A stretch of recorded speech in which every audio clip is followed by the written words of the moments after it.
So hey guys, welcome back to the channel. This is a story about what if Naruto married Karin Uzumaki. Part 1. If you guys enjoy this, what if? And if you want the next part of this video, comment down below. And let me know before I start. Please do support for more awesome content. And leave a like and don't forget to subscribe to my channel. And also share this video with your friends. And check out the description. And check out my playlist. So let's start the video. Chapter 1. The other one. Naruto glared intently at the Uchiha standing on the crystal waters of the river. The waters had finally calmed to a steady flow. The clashes of the weak versions of their attacks made the river fluctuate for quite some time. Just imagine the full power. Naruto stood tall in all of his orange-loving glory, his deep blue eyes glowing with animosity. The boy trembled slightly as he and his best friend continued to stare down at the ages. Neither broke eye contact as they continued to gauge each other's power and strength, seeing as the two of them were nothing but power. If we fight, Naruto suddenly began. We'll both die. The river fluctuated once more as a great breeze of wind flowed down from the top of the bridge. Leaves fluttered down covering the line of sight for both boys. The silence was unending, even with the shuffling of leaves and trees within the newfound wind. Sasuke continued his glare as his once black eyes began to dull out into a dark gray. But then, the last Uchiha shut his eyes and heaved a sigh, before smirking maliciously. Then I guess. Sasuke paused and activated his Sharingan once the Zetsu began to rise from beneath the water.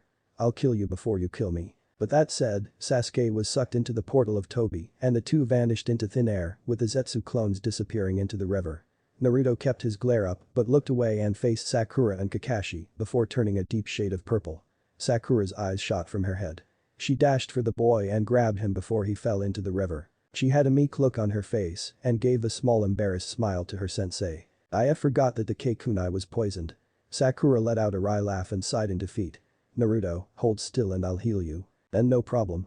Naruto groaned slightly as he rested his head in her chest. Healing chakra sprang up around her hand and began to soothe the pain radiating across his cheek and closing off the cut and removing the poison in the process. Naruto's face soon began to regain color and almost immediately, the boy was back to normal with the Kyuubi aiding in the healing process. Naruto quickly removed himself from Sakura's embrace and coughed awkwardly. The three of them jumped up the large bridge and headed towards the wounded prisoner. She was a radiated girl with half of her hair being wild and all over the place and her other half being straight. She wore thick rimmed glasses and had red eyes. She was lying against the railing of the bridge with a distraught look on her face as she came to the realization that Sasuke was no longer the same as what he once was.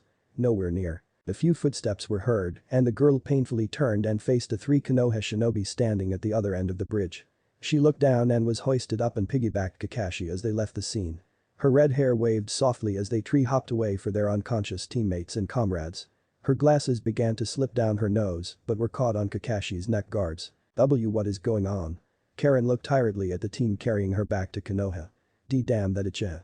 After all that I've done. Within seconds, she began to look over her life and everything that has led up to this point. A life filled with disappointment and lies. Promises unfulfilled, the wrong crowds and false love. Her eyes trailed down at the grass below their feet and took a deep sorrowful breath but tried not to strain herself too much. The group made a quick detour and headed into the forest off the main road and found a small clearing with 4 bodies lying on the ground, 3 men and a large dog. All 4 of them began to wake up thanks to Sakura administering the antidote and healing their bodies and removing the poison from their systems. Almost immediately, Kiba burst into anger and began to scream at Sakura for how stupid she was and how little she had thought the situation through. But through all of this, the golden-haired boy of the group kept to himself and stared aimlessly into the grand forest surrounding them. One by one, Karin began to examine the Konoha ninja's chakra signatures and one by one, she got a very good idea as to how these shinobi acted, thought and moral codes were.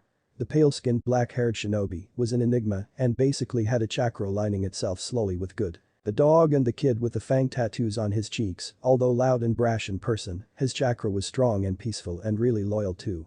But the one that already had Karin slightly worried, and this is just from physical appearance, she was staring at the bowl-cut boy wearing the god-awful green jumpsuit. But even though she couldn't tell where his chakra coils were, she could sense the chakra there, and to be frank, she was impressed. The group, now fully healed and ready to continue on their journey back to the home village, Karin was fully awake and in less pain, but in pain nonetheless. But as they continued on their journey, the blonde-orange wearing shinobi was constantly arguing with the dog boy, as Karin began to call the tattooed boy. She was surprised by the interaction between Konoha shinobi and their comrades. But the moment of boredom, she actually listened in on their conversation. Naruto baka. Kiba finished with only the last part of the sentence being heard. Naruto? Karin's eyebrows rose slightly. That's the Naruto that Sasuke constantly griped about. Naruto clenched his fists and replied with a not up to par rebuttal, resulting in a punch to the back of the head via Haruno Sakura. Naruto was bent over gripping his head, all the while, laughing with Kiba and Sakura. Soon enough, the laughter was contagious and had the rest of the team laughing, except for Karin. Her eyes were wide as she used her abilities to try and get a better feel of the shinobi that caused her former beau so much annoyance. You unbelievable. What is this chakra? Karin felt her body soar high into the sky. It was almost as if her pain and inhibitions were released from her body. It's such amazingly peaceful chakra. Never have I ever felt something like this. Karin tightened her grip around Kakashi and tilted her head into Kakashi's back, almost as if she was about to go to sleep, but there was a sudden darkness in the pit of her stomach as she continued to examine the shinobi. That darkness continued and seemed to never end, pressuring her into the pits of her mind. All around her, she felt the colors bleed into red and black. Karin looked up and around the blonde boy and found that he was surrounded by an aura that had an eerie resemblance to a great nine-tailed fox. Karin had never once been so terrified. What really scared her though was the untamable power that resided deep within the boy, had her terrified that she was going to the same village as he was. That kind of power wasn't even felt when she and the former Team Taka took on the Eight Tails.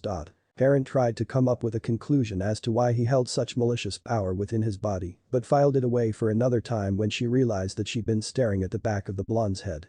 Her cheeks lit up slightly. She looked away and stared at the ground for a while. It'll be a while before I get into anyone like that. Karin whispered. The rest of the journey was quiet. No, it wasn't quiet, but rather, not as loud as it normally would have been. With Naruto off in his own little world thinking about his difficult situation with Sasuke, Kiba saying something stupid and the others not really saying much, it left Karin with much to think about, namely, where she stood, now that she was no longer aligned with anyone. I'll most likely get arrested and thrown into jail. Karin mentally shivered. Or worse. I'll get executed. Karin reached over with her hand and weakly pushed her glasses up the bridge of her nose, and somehow, once more, her gaze landed on the figure of Uzumaki Naruto. Karin continued to stare and was genuinely surprised at his appearance. Everything Sasuke said. Karin thought. It's almost as if Sasuke was jealous of him. This Naruto is nothing like the one that Sasuke the Uchiha. I always spoke about it. Naruto put his arms behind his head and started to walk slowly for just a moment. He was lost in his own thoughts as he stared off into the trees above them. The small rays of light tickling his whiskered cheeks and bouncing off of his sun-kissed hair. Naruto stopped suddenly and took a small breath before sighing in content and continuing forward. Karin quickly noticed that Sakura had a flash of worry on her face, only for it to disappear before she could examine the Pinkette's expression any further. Karin shut her eyes and took the same action, making Kakashi turn his head slightly. They gave her a small look, but then gave her an eye smile. Karin raised an eyebrow and rested her chin on his shoulder, knowing that she is still too weak to walk on her own. Kakashi simply fixed her position on his back and sped up the pace since he was starting to fall behind Kiba. The Cyclops of a sped up his steps and started to catch up to the somewhat speeding blonde just a few clicks away from him. Once he caught up with Naruto, Kakashi looked over to see that Naruto had no expression on his face. Naruto's cerulean eyes were glimmering and looked deep in thought.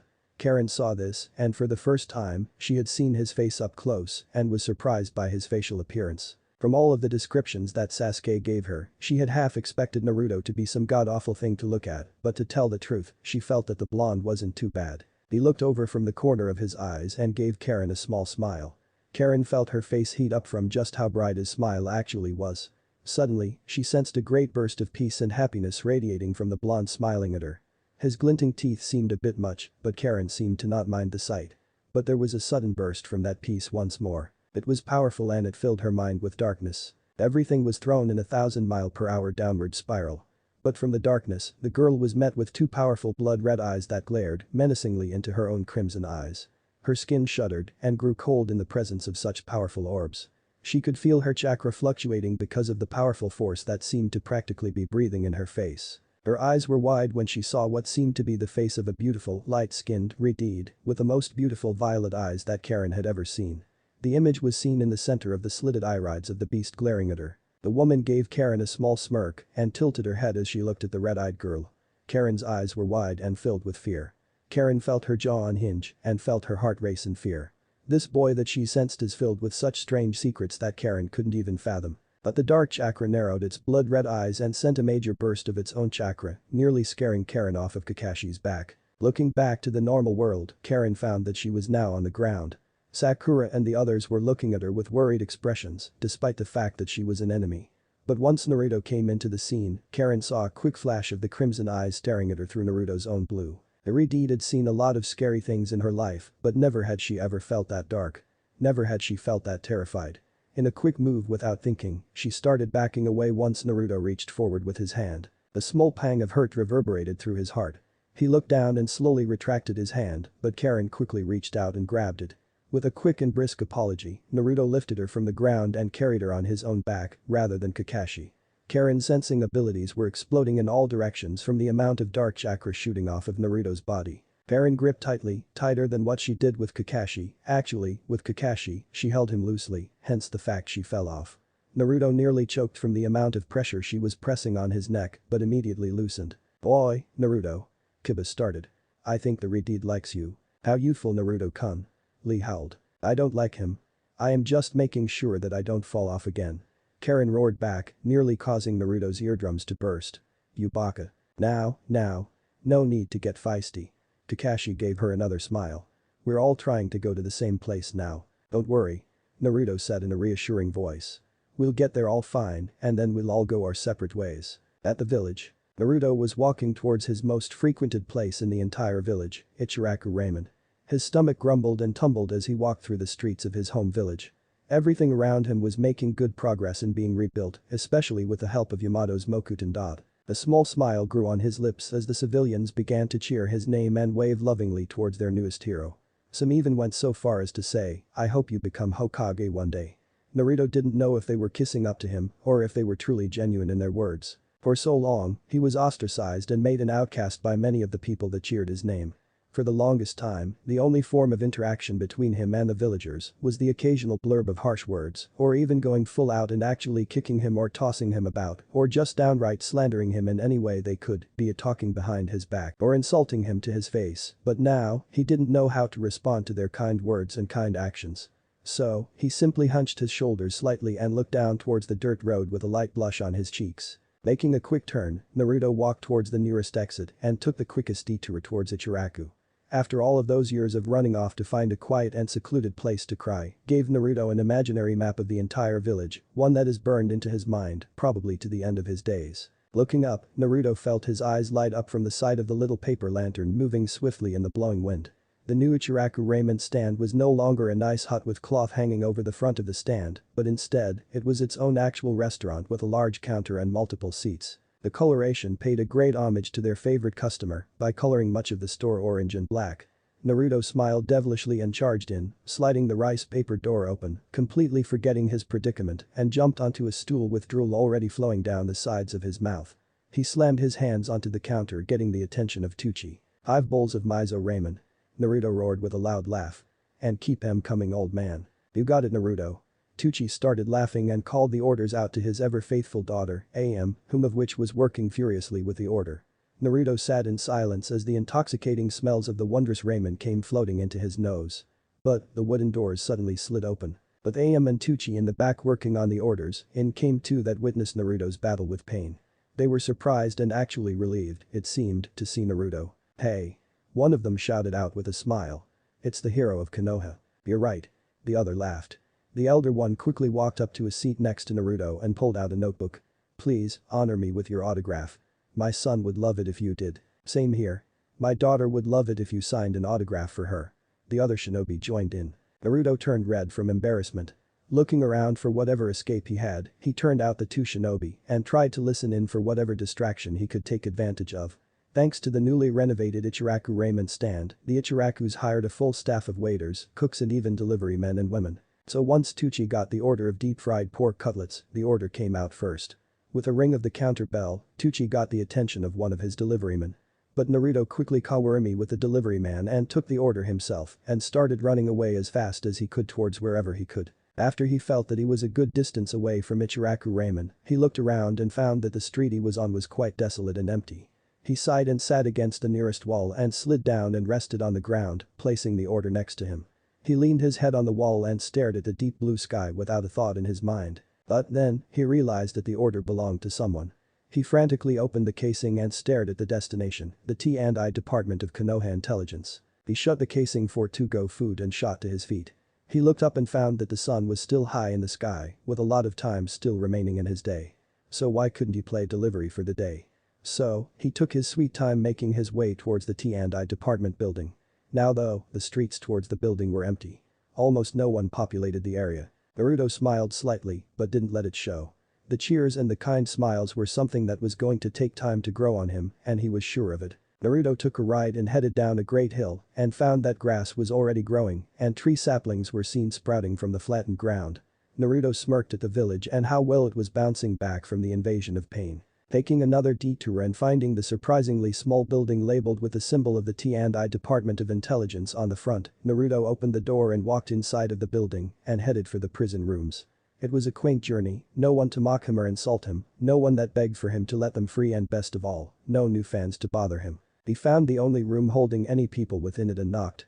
There was a quick reply and the door slid open to reveal Karin sitting in a chair while picking her nails, while two interrogators were bickering like children and Ibiki was rubbing his temples.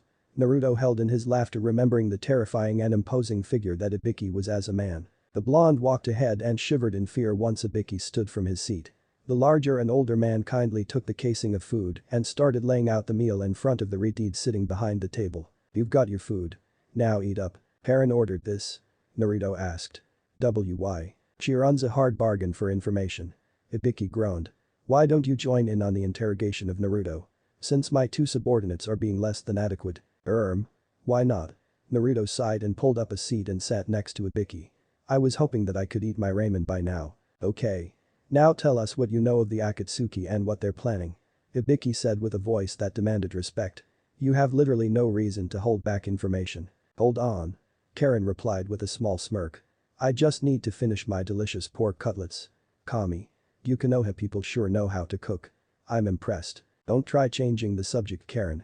Naruto grabbed her shoulders. But suddenly, the two disappeared in a puff of smoke. Somewhere, the smoke cleared and the two were now in a vaguely familiar room, well to Naruto that is.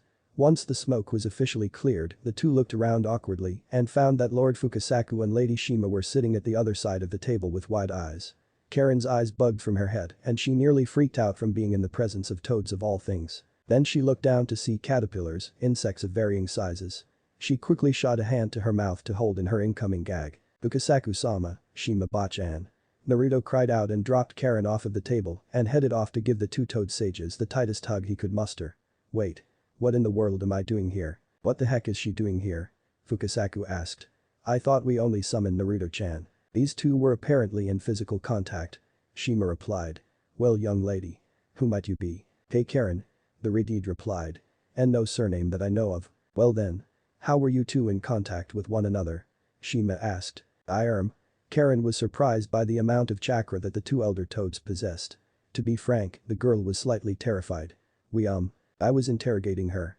Naruto quickly replied. She was a part of Sasuke's team, so she could possibly have information about the Akatsuki and what they're doing with Sasuke. "So she's an enemy?" Fukasaku asked with a raised eyebrow. Karin's eyes nearly widened when she felt a chakra spike from the green toad. But before Karin could reply, Naruto raised a hand and shook his head. He then turned his head and looked at the retard sitting in one of the seats. Karin was surprised to say the least. She barely knew this guy, but he was so quick to defend her against whatever these toads meant to him. She felt his chakra fluctuate in a way that made his actions seem genuine. He had a stern look on his face as he stared the two toads down. "There won't be any need to kill her or dispose of her," Naruto said. "She's under my protection since it's my fault that she's here." "Are you sure, Naruto-chan?" Shima asked. "I am dead serious, Shima-bachan." Naruto smiled softly. "Besides, Kachan seems to like her." Outside, the group began to walk towards their destination and seemed to be making a good walk, although the walk was plagued by the innate rambling of Karin. Naruto was confused and seemed to be wondering and worrying about the retard's sanity. But then after at least 10 minutes of blocking her out, he sighed and decided to listen in on what the retard was saying. "I seduced him. I helped him for nothing. That damned Uchiha tried to even kill me. The nerve of that guy." Karin placed her hands on her hips and glared viciously towards nothing. "And yet. I still am. Why do I feel this way for him? Why? Why didn't he feel the same? Was there someone else? Was it because I wasn't smart or strong enough? Am I not attractive?" Karin sighed and looked down, stopping suddenly. "I bet it's because of my cursed red hair. Why the hell does this sound familiar?" Naruto thought with a strange look marrying his face. Suddenly a bright blush formed on his cheeks and he quickly forced his hands into his pocket and started walking forward with a quick pace. The images of the first meeting of his mother came fluttering in his mind. She's almost exactly like Kachan. Well. Actually it's because of your red hair that I think you're beyond beautiful. Naruto suddenly blurted out. Fuck. Did I just say that? And Naruto? Karin looked at him with a light blush growing on her cheeks. What did you say? And nothing. Let's just continue on to the great Toad Sage. Naruto started walking faster trying to get away from the retarded girl. But. Karin looked with a distraught expression on her face. Whatever. He probably didn't even mean it. Karin charged forward and followed Naruto with the same pace that he was going at and followed the toads towards the central husk. The four entered and bowed to the various toads staring at them and walked through the great structure towards the great toad sage of Mount Myaboku. A great door was opened and they came to see the side of a massive toad with a grand hat on his head. Hey. I kinda. Karin was starting to stutter in the presence of such great beings. There was so much that she didn't know about Naruto and most of those things she could do without knowing. See, can I go back? If you want to stay in a prison cell for an unspecified amount of time instead of hanging with Konoha's #1 knuckleheaded ninja. Then go ahead. Naruto said without a single stutter. You could stay with me and I'll be able to let you walk around and be free. To an extent. What do you mean? Karin asked slightly worried about what he meant. With a quick sensing of his chakra, she found nothing wrong that would signify any evil intent with his words. I mean, stay under my protection. Naruto replied. With me. The village won't bother someone under the protection of the hero. I mean. Thanks. But why? Karin asked. Why are you doing this for me? You don't even know me. Does that really matter? Naruto asked with a small smile. We could get to know each other. Enemy or not, it doesn't matter to me. I guess. Karin sighed and walked closer to Naruto. So what are you? And what is all of this? Well, for starters, this is the home of the Toad Summons. I am the Toad Sage, the only shinobi Toad Sage alive. Naruto began. I have mastered, and that big toad is the great Toad Sage. That's amazing. Karin looked around the room with wide eyes as she examined every crack and crevice and started sensing the large toads surrounding them from the corners and the walls and outside of the building. Everything has chakra. It's amazing. The old Toad Sage began. Who are you again? Karin and Naruto face faulted and glared somewhat at the old senile toad. Karin was the first to straighten up, but then Naruto followed shortly. He was glaring at the old toad, but then, the wrinkled lips of the toad began to crease and began to open. I have received another prophecy. The future. He began. It will be one filled with great strife. A great battle will rage between every shinobi. And a clan will be restored and the other will be destroyed. Either the clan of the red eyes or the clan of the red hair. And whichever path you choose. It will decide how the world will either end or be rebirthed. How do I do this? Naruto asked. How do I even begin to take hold of this prophecy? Kyuubi. Another toad said. You must control the beast in order to bring peace. It is the first key to the door that opens to your true potential. But with this key, there is another. The toad elongated itself and Karin nearly gagged at the sight. The toad unraveled its scroll body and it came to reveal a complex seal formula drawn upon the scroll. On the far right though, there was an Uzumaki swirl with a box on top of it. The toad nodded at Naruto, knowing that the boy knew full well of what he was to do. Wait. Karin suddenly said. Kyuubi. Didn't Yondaime kill the beast? No.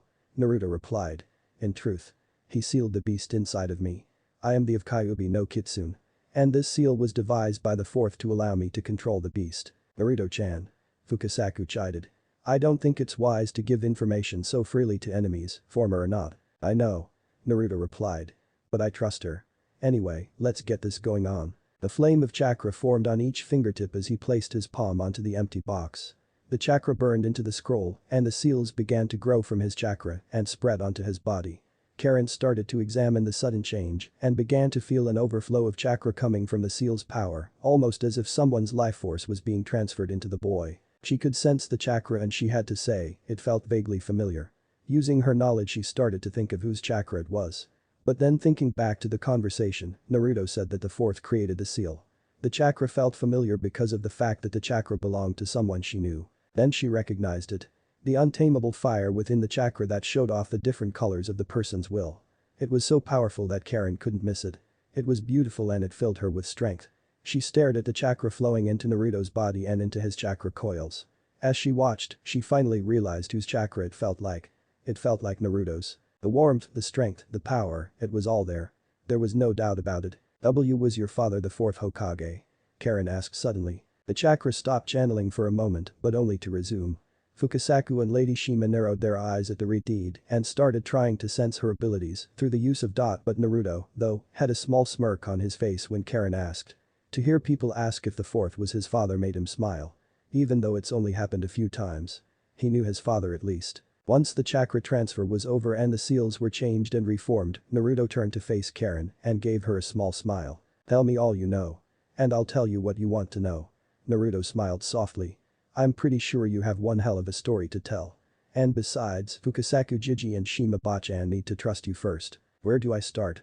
Karin asked. Start from the beginning. Chapter 2. Life. Naruto stared at the redeeded girl waiting for a response. Karin fixed her glasses and gave Naruto a nervous look and sighed before being led from the building and onto one of the giant leaves that surrounded the ever-twilight-bathed land of Mount Myaboku. Karin sighed, not one to really think of her life, let alone spill her story to people, but maybe, she thought, maybe, Naruto could be the one to take the pain off of her chest and listen. Of Taka or Hibi or whatever crazy name Sasuke had come up with at the time, Karin felt that none of them would give a rat's ass about her well-being, as shown on the Great Bridge. Her chest started to pulse in pain from the quick flash of what had happened just a few days ago. Then she realized it. That bastard fucking stabbed me. Karin roared. Naruto's eyes went wide and he quickly jumped back behind the two toads. His face was dark with fear and his body was shaking. The amount of malicious intent radiating off of the irate redeed was too much for the blind to handle. He stared at her backside as she went off on a rant of how much she hates Sasuke and how much she felt that he was scum. But it was during this, Naruto realized how great of a butt she had, and not only that, she was more curvaceous than Sakura could ever be. Naruto stopped himself before he could continue with those thoughts. A bright crimson blush formed on his cheeks. Darting his eyes to different directions, Naruto couldn't help but continue to stare at the great curves that Kami had blessed his protectorate with. The blonde suddenly had this strange feeling, almost as if Jiraiya was trying to give him applause. Naruto shook his head and started walking ahead once Karin had calmed down and walked by her side. Karin felt the burst of calm chakra coming from behind and looked over to Naruto. She gave him a small smile, but looked away as he led her towards a bench and sat her down. Naruto plopped next to her and gazed off into the horizon of the homeland of the toads. It's so beautiful, you know. Karin said. Verbal tick like Kachan. Naruto mentally noted. It reminds me of my homeland. Karin sighed and felt the calming chakra of the toads lying on their leaves and the chakra radiating off of Naruto. The land of grass. That's where I'm from. Land of grass? Naruto asked. Jiraiya of the Sannin, my sensei and I, traveled for 3 years and never had I heard of a land of grass. Well, that's what I've always called it. Our country never really had a name. Karin replied. But it was a land filled with wondrous fields of green and oceans of soft, waving blades of grass. The earth was fertile for farming and the wind was always cool. I bet if you ever went, you'd want to lie down in the grass and just let the wind take you. Oh, and how can even forget the people? Karin's face suddenly broke into a smile. They were some of the kindest I've ever known. They were sincere and genuine in what they meant, you know. Much better than what most of Konoha is. Or at least was. Naruto replied. It seems you've had a better life than I did. So if you don't mind me asking. How in the world did you know of Sasuke? Well. It happened almost 4 years ago. Karin replied. It was during the Chunin exams here. What? Naruto's eyes were wide with surprise. He did not see this one coming. Well, this is what happened. Flashback. Damn idiot teammates. Karin groaned. Leaving me alone to find food for our encampment. The nerve. Karin had a bag full of berries and sticks for firewood, and in her hand that the girl was dragging was a rope that led to a tied-up deer that she had caught and killed. She looked around and fixed her fog glasses and looked around and began to try and sense where everything was, only to get barraged by the hundreds of thousands of different chakra signatures that filled the forest. The signatures ranged from animal to human to animal once more, only to go to some strange creatures that Karin had never even sensed before. Suddenly, there was a deep guttural growl coming from just my head. The ground shook slightly, causing Karin to yelp in fear once the source of the growl was seen. It was a massive bear with teeth just as large. Karin jumped back and hit the ground and began to try and slide away, but the bear raised one of its massive paws and brought it down, forcing Karin off the ground. The girl grabbed onto a branch of a tree, leaving her food and resources on the ground below. After making a quick calculation of her position relative to the best kill spot to the bear and not taking into account the abilities of such a large bear, she dropped down onto the creature and reached for the knife in her glasses, but just as she was about to get the bear rose and slapped the redeeded girl away, smashing her into a tree. The bear glared at Karin and looked like it was about to eat her. It began to walk forward with a small pace and growled menacingly at the redeed. Karin shut her eyes waiting for the inevitable, but there was a small bang, it was followed by a shout. Karin's eyes sprang open to see a black-haired boy with a blue shirt drop-kicking the bear in the head. After another series of the same powerful kicks delivered, the boy stood tall with his back to the redeed, showing off his clan crest. What's your name? Karin asked out. Her voice meek from the near prospect of getting eaten. Sasuke. Uchiha Sasuke. Once those words left his mouth, the black-haired boy took off into the forest, leaving Karin behind to her own devices. Flashback over. That's interesting. Naruto said. What happened to you after the exam? I ended up becoming Orochimaru's top scientist, and I'm only 16. Karin laughed. But the things I had to do. Don't go into detail. Naruto made a quick reply. I don't want to hear about how Orochimaru likes to gush over children. Karin suddenly shut quiet. Naruto looked around thinking that he had just said something stupid. He started to feel slightly awkward, but then, Karin started shivering. Naruto was about to place a hand on her shoulder, but she shot her head up and burst into hysterical laughter. Naruto's eyes were wide with fear, and the boy started to slide away. Wait. That's it. That's just the funniest thing I've heard in a while. Karin laughed. She began to laugh so hard that tears began to fall from her face. The redeed began to cry harder than she laughed. Soon enough, Naruto realized that she was actually sobbing. The blonde quickly grabbed her and held her tightly and began to whisper softly, in hopes of that being able to calm her down. Her body trembled as she wept into his shirt. Naruto, under different circumstances, would have bolted off towards Kami knows where and would have left the girl here, but he had a good understanding of who she was and what she's been through.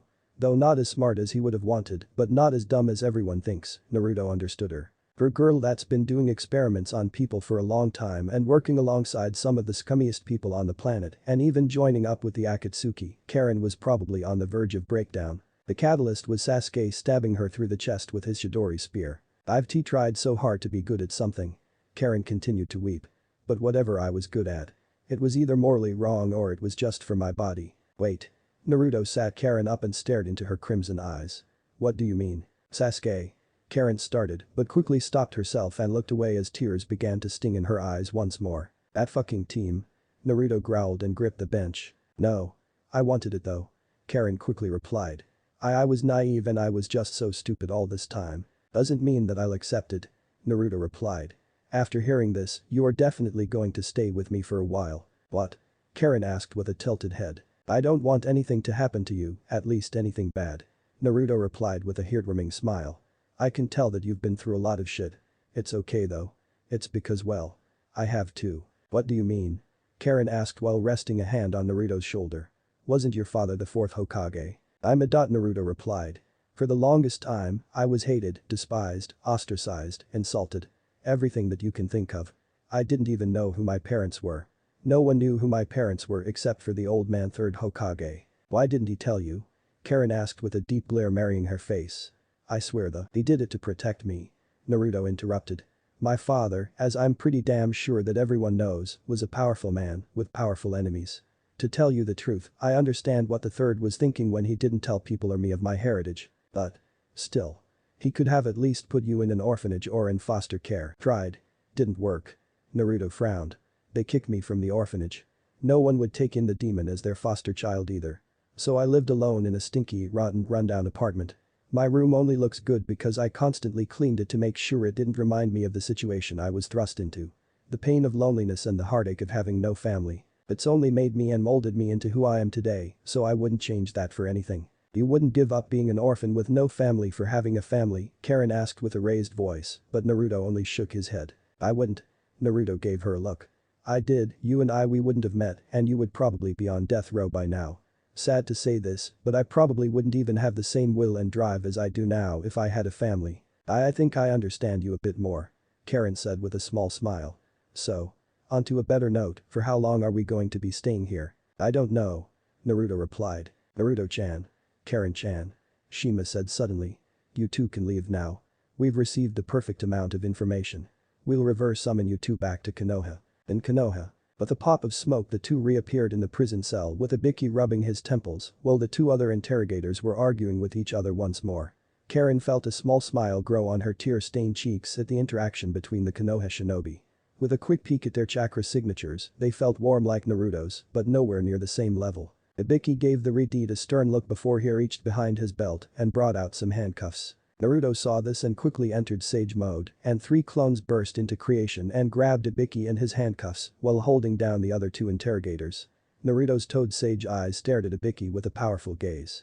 But before any words could be said, the door opened from behind and in walked Tsunade with Naruto at her side. "Ibiki, there's no need for cuffs," the woman said with a kind tone. "Naruto has taken the job of keeping her in line." "Are you sure about Tsunade-sama?" Ibiki asked. "Of course. Now then Karin, Naruto will take you to his temporary home." Tsunade nodded to the people of the prison room and Karin bowed deeply to the woman before hurrying out of the building. Once on the street, she and Naruto walked side by side with the people staring at them with confused faces. Naruto wasn't surprised, Karin hasn't been seen before, but he was also pretty sure that he would get a mouthful from Sakura should she find out that Naruto was now caring for Karin. Naruto gave a small laugh receiving a glance from Karin. Iridiide simply shook her head and rolled her eyes in response. Karin smiled at the blonde and started to walk at a slower pace to stay at his side. "You know, I think I can start to like this setup." With a short but somehow long and not so boring journey made, the two arrived at Naruto's temporary living quarters. As a sign of thanks from the construction corps of villagers, they made him a great condo and replaced all of his former furniture and belongings with even better products. His sinks and refrigerators were top of the line, his toilet was top of the line, even his damn shower was top of the line. His floorboards were no longer just wood, but instead tile. He had beautiful carpets strewn into the floors for a more comfortable walk. Karin was surprised by the scene and looked to Naruto hoping that his heartbreaking story of being a pariah in Konoha was fake, but Naruto simply shrugged and headed straight for the couch and unzipped his black and orange jumpsuit jacket, revealing a black skin-tight shirt that showed off his well-defined muscles and toned body. Karin blushed a mighty storm and quickly looked away. "Wait. If you're going to stay on the couch, where am I going to sleep?" Karin asked. "By the bed of course." Naruto replied without even looking up. I can't do that." Karin looked in awe. "It's why your home I see can't impose. I don't really care." Naruto slid out of the couch and walked up to Karin with a playful smirk on his face. "What are you Karin yelped out with a bright blush growing on her face as Naruto swept her off of her feet and into a bridal-style position. Karin's face was soon enough just as red as her hair. Naruto shook his head and slowly slid his bedroom door open to reveal a large king-size bed and slowly laid Karin onto the mattress. Karin was surprised with the cleanliness of the bedroom and quickly surmised that Naruto doesn't really spend much time in this room. "You know, this is actually the first time I've ever even touched this bed," Naruto whispered. What? Why?" Karin looked at him with an incredulous look. "This thing feels amazing. I'm not really one for material possessions. Or even nice things for that matter." Naruto replied and sat on the bed as Karin moved over. "This place is a bit too much for me, you know. I'm just not really used to having so much." "Don't worry Naruto. I'm pretty sure you'll get used to it someday." A few weeks later. For the past few weeks, Naruto and Karin were practically inseparable. They lived together and Karin had no idea where to go, so it was understandable. But they didn't just go anywhere, they went to Ichiraku Ramen and to different places that are frequented by couples. Many of the villagers began to get a hunch that Naruto and the Iridiide of Konoha were starting to fall for each other. Though a bit too soon in their quite fragile friendship to be thinking like that, Karin couldn't help but think that way. Naruto was kind-hearted, smarter than what he let on, and a hell of a lot stronger than what she originally thought. But the thing Karin loved the most, Naruto let her have his bed while he slept on a couch. Though that sounds mighty selfish, Karin actually, for the first few days of them living together, argued with the blind to let her sleep on the couch rather than on the bed for once, but Naruto simply replied to the effect of saying, "You're a guest, I can't do that to you." Karin at the moment she gave up asking, realized that Naruto was probably one of the most hard-headed idiots she's ever met and to be frank, it aggravated her at times. His idiocy though, was one of his major flaws that drove the bespectacled girl up the walls. Though he was smarter than what he let on, he was still an idiot. But at least he was a kind-hearted idiot. Karin for so many hours put in large arguments and amounts of pain into the blonde only for him to continue his idiotic ways. But returning to the bed, even though the bed was nice and soft and surprisingly comfortable, Karin struggled to sleep a lot because of the change of lifestyle and the change of crowd. Normally, she'd be fucked asleep or not even sleep because she'd be moving around with Taka or Hibi or whatever Sasuke felt like naming their group. Some of those dreams turned into very vivid nightmares. But Naruto's calming, peaceful and loving chakra always filled her mind and her heavy heart, forcing those dreams away and filling her dreams of him. The peace of being with Naruto for the past few weeks made Karin rethink her life, and now, she was definitely starting to fall for the hero of Konoha. How could she not? Karin was also becoming friends with a few of the Konoha 11, while slowly making her way to becoming friends with the more influential ones in Naruto's life, namely, Haruno Sakura and Hyuga Hinata. Upon meeting Hinata, Karin could sense the amount of love in her chakra being directed towards Naruto whenever they were seen together. Karin could see how obvious it was that Hinata was in love with Naruto, and from what the Redeed had found out, Hinata confesses her emotions for the blind, but Naruto either didn't reciprocate the feelings or just didn't bring up the subject again. Karin, though, was surprised by the obliviousness of Naruto when he didn't realize how obvious Hinata's feelings were for him. But, Karin had to say though, of all of Naruto's friends, she felt that she hated Sakura more than the rest. Sakura upon their first meeting since Sakura healed her at the bridge, they immediately interrogated the Redeed about the reasons for why Naruto was taking care of her. Karin defended herself from the prying, but Sakura didn't let up, showing Karin that Sakura held the same stubborn will of Naruto. Within minutes of the interrogation, the two of them blew up into a great screaming battle, with both releasing their inner personalities. Karin during their argument showed that she held the same super strength that Sakura did.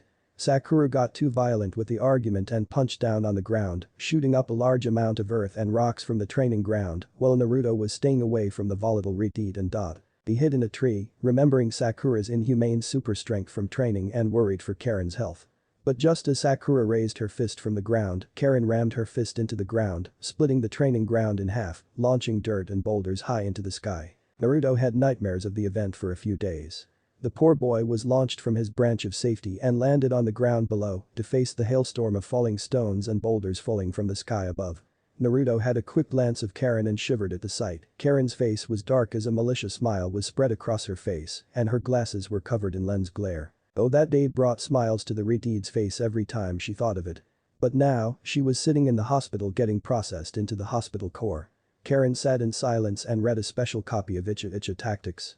She had her face buried in the pages in the book, receiving estranged looks from other nurses and med-nins. Karin paid no attention to them seeing as she was completely engrossed in the contents of the smutty novella. But her mind was on her wonderful roommate and guardian.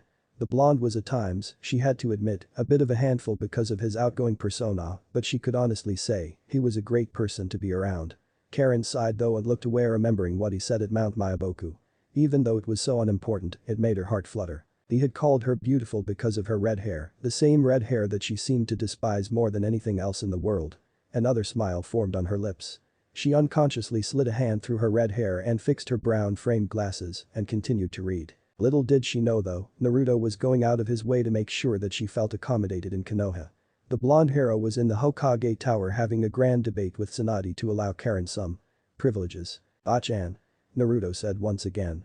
"If we're going to help me train and tame the Kyuubi, then don't you think having a censor like Karin with me to make sure nothing wrong happens? I would love to do that, Naruto, but I can't just let a prisoner, protectorate of the hero or not, waltz freely around the world."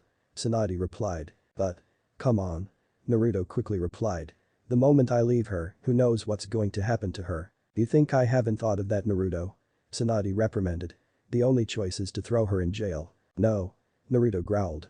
"I made her a promise that I wouldn't let anything like that happen to her." "I know that, but you need to think of this from my perspective." Tsunade pinched the bridge of her nose. "Let me give you a basic overview of her rap sheet." "I already know, Bachan." Naruto sighed in exasperation and sat up from his seat. "She told me already." "Then you should know why I can't just let her leave and come with you." Tsunade replied with a stern expression. "She could, for all we know, could be a spy working for Orochimaru that purposely got herself captured. But I know she isn't." Naruto replied. "Naruto?" Tsunade's eyes were wide. "Are you falling for her?" Don't be absurd, Bachan." Naruto replied with a small tint of a blush forming on his cheeks. She's just a friend." "Whatever you say, Naruto." Tsunade laughed. "But getting back to our argument, I can't allow Karin to leave the village just because you say that you trust her. She's not even a shinobi aligned to any village, then make her a shinobi." Naruto blurted without thinking. "Do you want to run that by me again?" Tsunade asked with a raised eyebrow. "Goad him into it." I was saying, make her a shinobi of this village." Naruto replied with a little less than adequate confidence. "She's a good medic, hella damn good one, and she's literally one of the best censors I've ever met. She could tell if someone's lying just by reading their chakra. Those are skills that I've got to say that are priceless." "You drive a hard bargain, Naruto, but you still haven't convinced me." Tsunade smirked. "Just a little more. Then put her in a new team of genin that are trying to become hell, you could even put me in that team." Naruto stood from his seat and rested his knuckles on the desk with his head dropped low and his hair covering his eyes in shadow. "Naruto." She isn't even a genin. Tsunade-sama. The Hokage's eyes went wide, but Naruto went ahead and chose to continue. I will never call you that ever in your life, but I am now, just to show you the gravity of this situation. I'm listening to Naruto. Tsunade motioned for the blind to continue. I'm not as dumb as most thought I am, well at least not anymore. Naruto whispered. I know of the war and don't act so surprised either. I talked to the great Toad Sage and remember, he's all-seeing and all-knowing. I need to control the Kyuubi so we can strike a defining blow against the Akatsuki on the battlefields. With me there in control of the Kyuubi's power, we'd be unbeatable and there wouldn't be any senseless casualties. Well Naruto. You're only a genin. No one will listen to you, even if you have the power and the skills. Then let me and Karin go to the exams coming up soon in Sunagakur. Naruto replied without a stutter in his words. We have the skills, we have the abilities. Let Karin get into the shinobi corps, I'll vouch for her. I'll do all I have to do to keep her safe. Why? Tsunade asked. I don't know. Naruto sat back down. There's something about her. I think that she's a main part of this prophecy that the Great Toad Sage was talking about. She's important or else the Great Toad Sage would have told her to leave. It's happened before you know. So you're saying? Tsunade stopped to think back to the beginning of the conversation when he ran the prophecy by her the first time. Karin. Could be the mother of the red-haired clan or the red-eyed clan. Not really. I'm just saying that Karin is important to it all. Naruto replied. The first step to all of the strife is by doing something that could change the course of the entire prophecy and I intend to do this as the first step. Karin is strong Bachan, she just needs the right push to bring it out. I saw her potential firsthand when she sparred with Sakura. Alright Naruto, you've convinced me. Tsunade threw her hands up in defeat and sighed. You've won me over. Oh really? Naruto looked up with a hopeful expression. You sure gave up pretty soon. Nah. I was just enjoying our argument. Tsunade gave him a small smile. Naruto's face faltered but straightened up and rubbed the back of his head. Now get the hell out of here Gaki.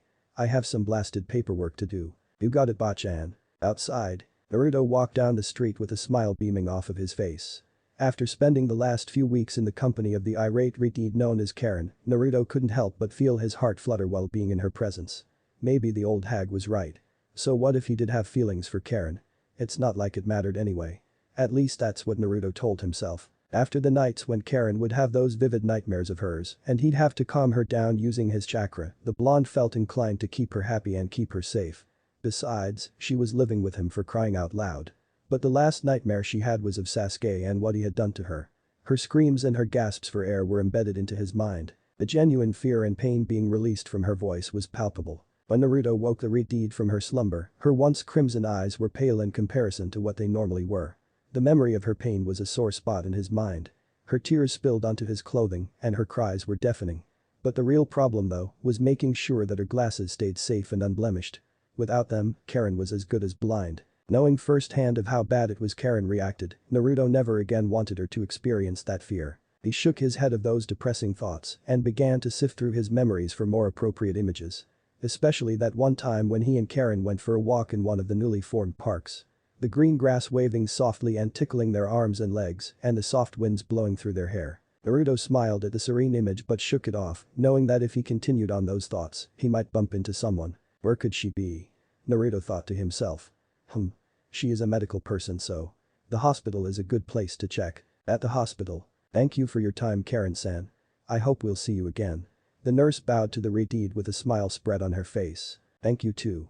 Karin replied with a curt bow and walked out through the glass doors only to smash face first with Naruto. Holy shit. Karin screamed out. Naruto looked up to see Karin with eyes as wide as plates and her glasses just a few feet away on the sidewalk. Karin frantically felt around the sidewalk looking for her glasses, but with no luck. The blonde saw this and held her still just before she began to hyperventilate.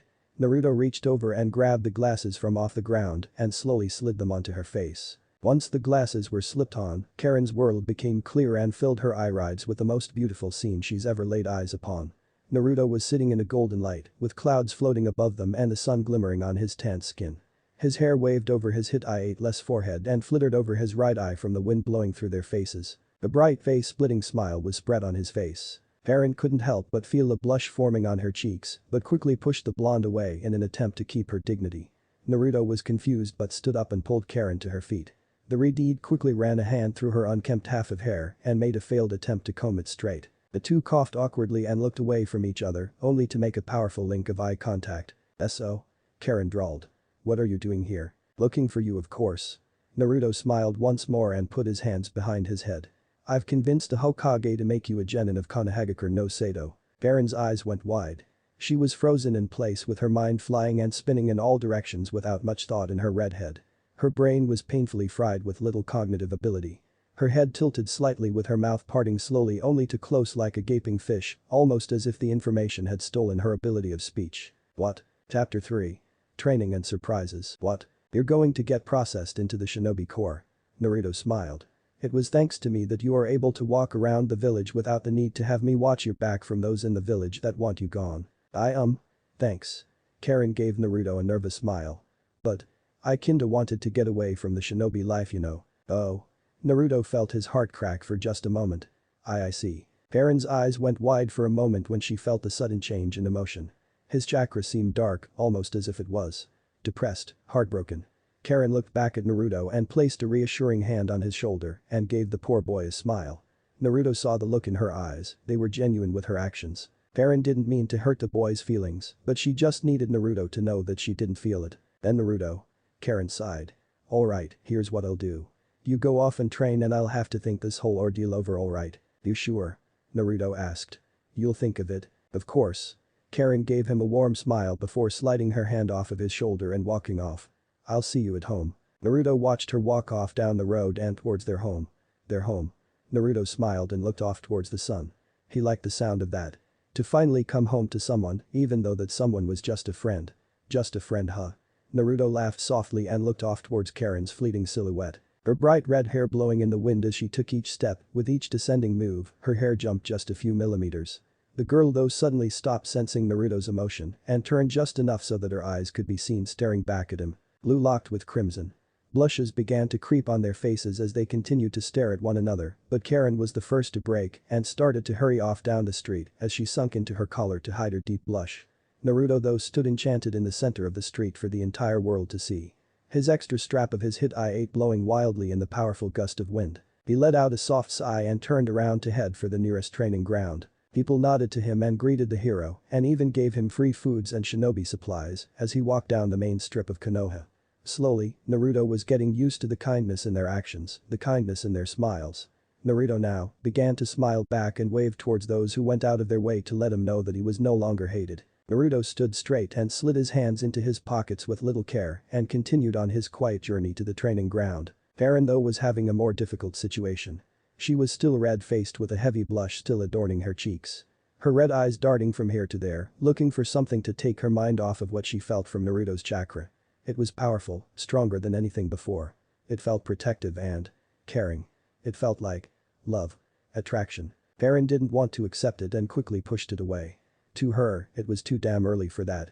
Even though they've been living together for nearly a month, neither of them should be having those feelings. Karin stopped in the middle of the street and turned to her right only to see a reflection of her. Karin raised a hand and ran it through her red locks only to sigh in disgust. Her eyes trailed away and towards the corners of the mirror and up towards her actual body. Though not as curvy as someone like Hinata or Ino, but still curvier than Sakura, Karin couldn't help but say that she looked good physically, but it was her personality that she was afraid of. What if he gets to know the real me? Karin continued to stare at herself while unknowingly caressing the unkempt side of her red hair.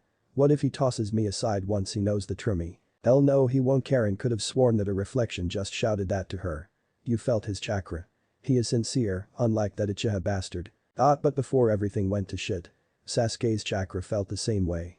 Karin thought to herself. Kami. Why the hell was I so fucking stupid? You were being naive. Every girl our age is like this. Reflection, Karin replied. Just sleep it off. You know what? I'm sleepy. Karin stretched and continued on her journey towards her new home. Naruto stood in front of a small grave site that he put together himself, with 3 kunai embedded in the ground in a triangle formation. In the center of the triangle was a gravestone with a bouquet of flowers made from paper, a small green book and a picture. The picture itself was the most important of the 3 objects. And it was a picture of Jiraiya sitting down with Naruto fast asleep on Jiraiya's back. The blonde-haired boy smiled softly at the image and the memories that came with it. He stood from his bent knees and bowed his head to the gravesite and tightened his hit-eye. Naruto threw up the cross-hand seal and poof, 2 clones popped into existence. The 2 of them stared at Naruto, immediately getting the message. The 2 clones dropped down in cross-legged positions and began to meditate. Their job was to work on gathering Senjutsu chakra as quickly as possible. The real Naruto channeled Senjutsu chakra into his body as quickly as possible. Once he was finished, the eyes of the Toad Sage were upon him. Orange eyeshadow grew with the eyes of toads taking place instead of his regular cerulean orbs. Naruto channeled some chakra and sent out a strange signal towards the rest of the forest in an attempt to rouse any bloodthirsty animals. Knowing full well that fighting another human was terrible and killing an animal was no different, he needed to get attacked first. But, suddenly, the ground began to shake as a great beast began to tear through the forest, ripping trees from their roots and the ground itself. In front of Naruto was a great gorilla, not native to Hai no Kuni, or anywhere that he knew of at least. The gorilla launched its fist down, launching up a great hailstorm of boulders and rocks, much like how Karin does. Naruto weaved in between each boulder as it descended and charged forward for the beast itself. Naruto looked around with his sensory ability and found that his two clones were in danger and needed to be protected. Naruto turned his attention back to the gorilla and formed an Adama Rasengan just before he rammed the ball of volatile chakra into the gorilla's face, knocking it back. Naruto slowly floated down to a tree branch below and stared off at the massive creature he was facing. The gorilla sat back up and glared at the blonde standing proudly from the top of his tree. This training got more serious, I guess. Naruto thought to himself. Yo. Kyuubi. Think you can lend me some of that oh so coveted chakra of yours? Don't sass my power, runt. Kyuubi replied with a growl. Just be lucky that I don't like losing. Now get lost and beat that stupid primate. Yeah. Naruto shut his eyes for just a moment, but once he opened them, his eyes came to reveal the Toad Sage mode eyes, but with a black slit going down the center vertically. The orange eyeshadow that formed turned into a blood-red color. The gorilla felt his sudden increase in power and began to surge its own chakra, blowing away a few trees in the process. This gorilla wields its chakra as well, but isn't smart enough to use ninjutsu. Naruto thought to himself. Suddenly, the beast swung its hand down at unbelievable speeds, annihilating the tree that Naruto once stood on. Naruto, though, was able to dodge the attack and landed on the back of the gorilla's furry hand. The boy narrowed his eyes at the malicious look that the gorilla was sporting, but they quickly sprang open. Naruto jumped off of the gorilla's hand as he had sensed something big coming from the gorilla. It was powerful, hot and extremely dangerous. The beast bent back as a great surge of chakra was felt building up in the gorilla's belly just before a great gust of hot wind came from the massive primate. The gorilla's belly began to glow a dangerous orange color just before the gorilla belched out a fireball the size of the Fire Country. Naruto's eyes grew wide at the sight, but he didn't show any fear. If anything, he welcomed this new and somehow powerful-looking beast. The massive ball of fire came closer and closer, incinerating everything it flew by and turned trees into instant ash, surprising Naruto of its actual power. The sage shut his eyes and channeled as much senjutsu as he could, knowing full well that if he failed, it was over for him. Naruto applauded himself, knowing that the best way for him to perfect his skills was under pressure. He channeled the senjutsu chakra into a massive and invisible blade. Molding and folding, carving and building, Naruto forced as much as he could into the blade. Since his chakra control was shit, he was struggling harder than what he should be. Looking back at his clones, the two of them had finally finished gather enough senjutsu chakra to last at least 10 minutes each. He smiled softly and formed two shadow clones, both imbued with senjutsu, and the three Narutos began to mold the chakra into the great blade that the original required. Just as the fireball got within range, Naruto swung the great invisible blade down and split the great ball of fire in half and dissipated the attack altogether. The gorilla growled and screeched at Naruto, signifying its terrifying charge. Naruto shut his eyes as his two clones charged forward with a Adama Rasengan formed in their hands.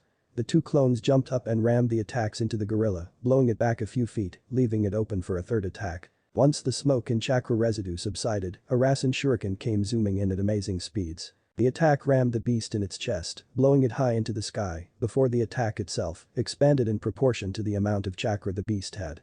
When Naruto looked up towards the beast, all he could see was a gigantic spear of spiraling chakra, shooting wind and blades of energy in all directions. It was such a powerful attack that even the clouds were contorting to the energy being released from his attack. Once the chakra cleared, the gorilla began to fall back to the ground below, unconscious and unknowing of its own fate in the fight.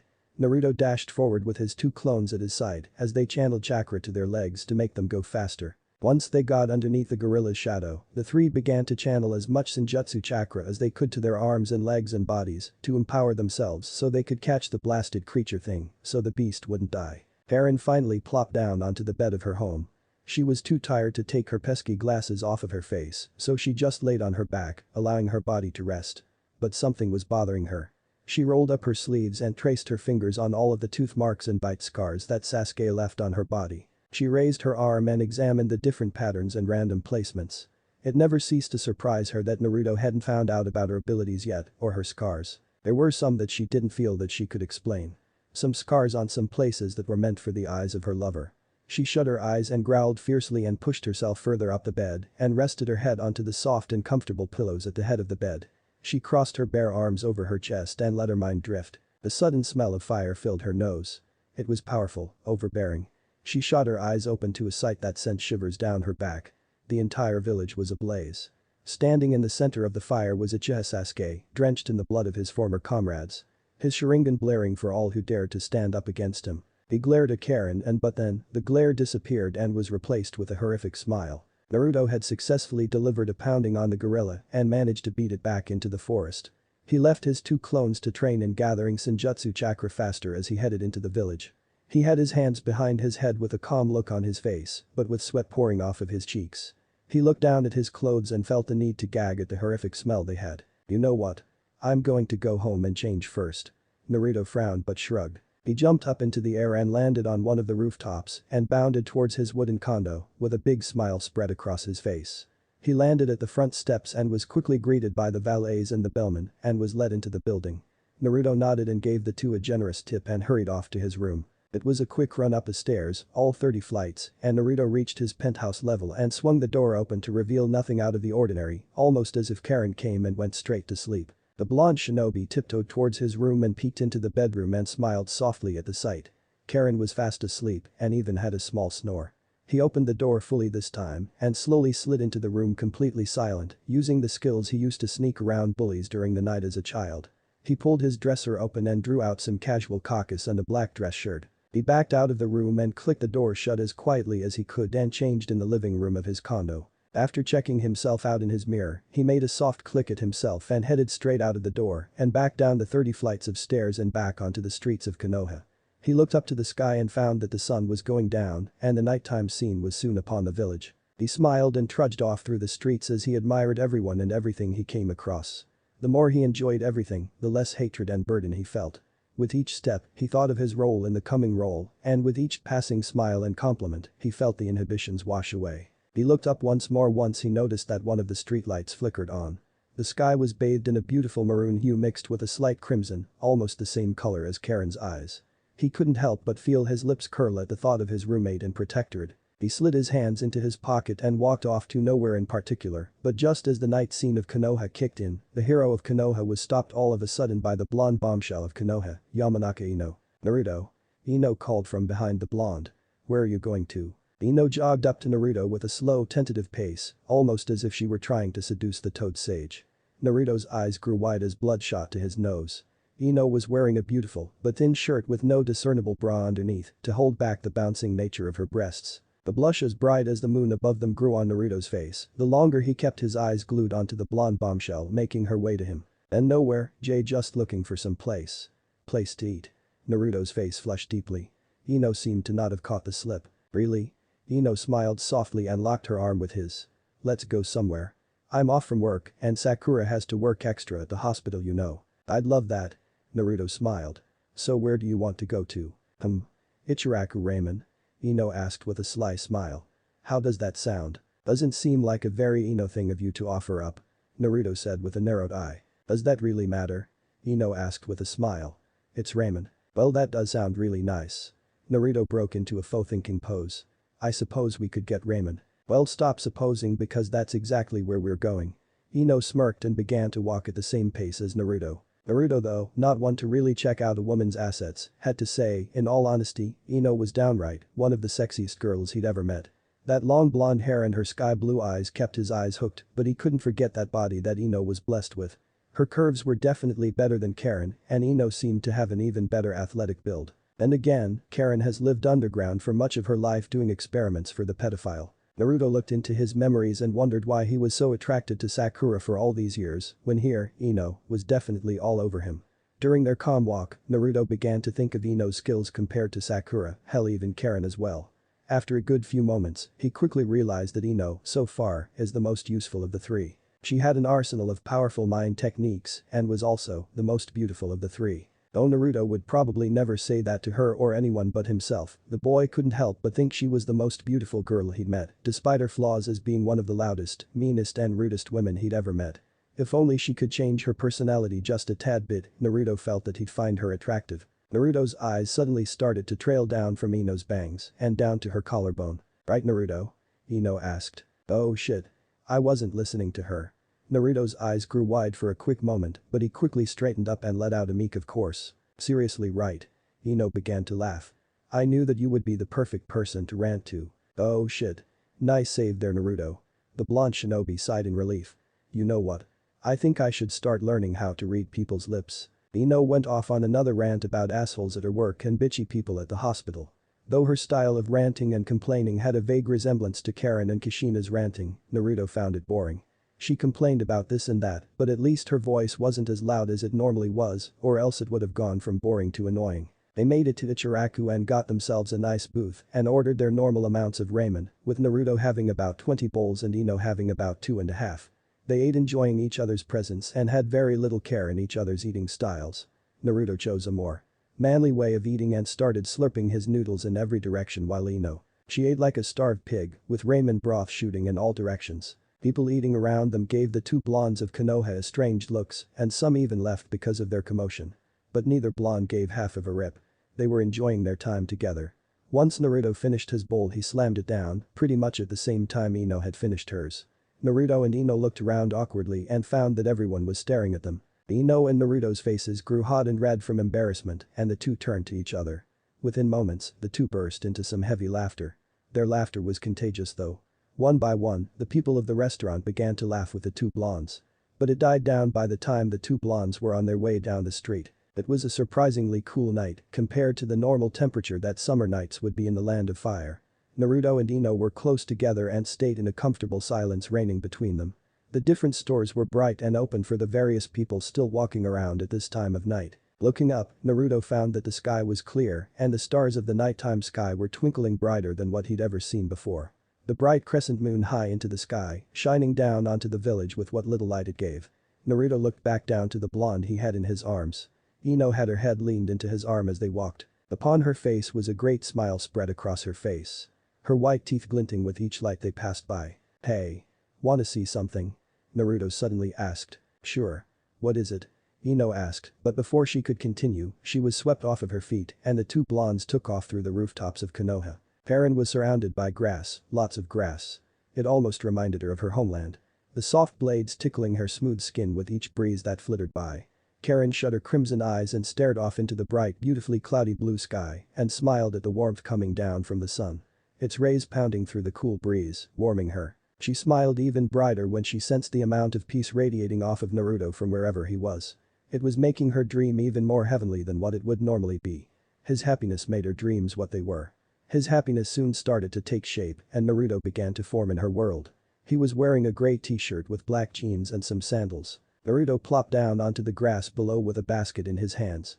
The boy smiled softly with the same foxy grin that Karin had begun to love and began to remove the contents of the basket. Naruto motioned for Karin to move. Once she did, the blonde threw out a large blanket and started placing food onto the blanket: rice, chicken, turkey, pork. It was beautiful to Karin, but Naruto of course didn't stop there. He drew out a small wreath of violets and slowly slid them onto her head. Damn. Naruto must be really happy. Karin thought to herself. Never had something like this happen before. Sure, Naruto's chakra was peaceful and loving, but never had it been like this. Karin's heart beat faster as the dream continued and Naruto began to do things that Karin had always wished her dream man would do.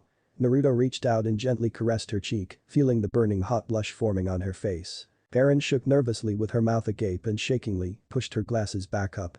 Her breath hitched when Naruto tilted his head, allowing his hair to feel the full force of the incoming breeze.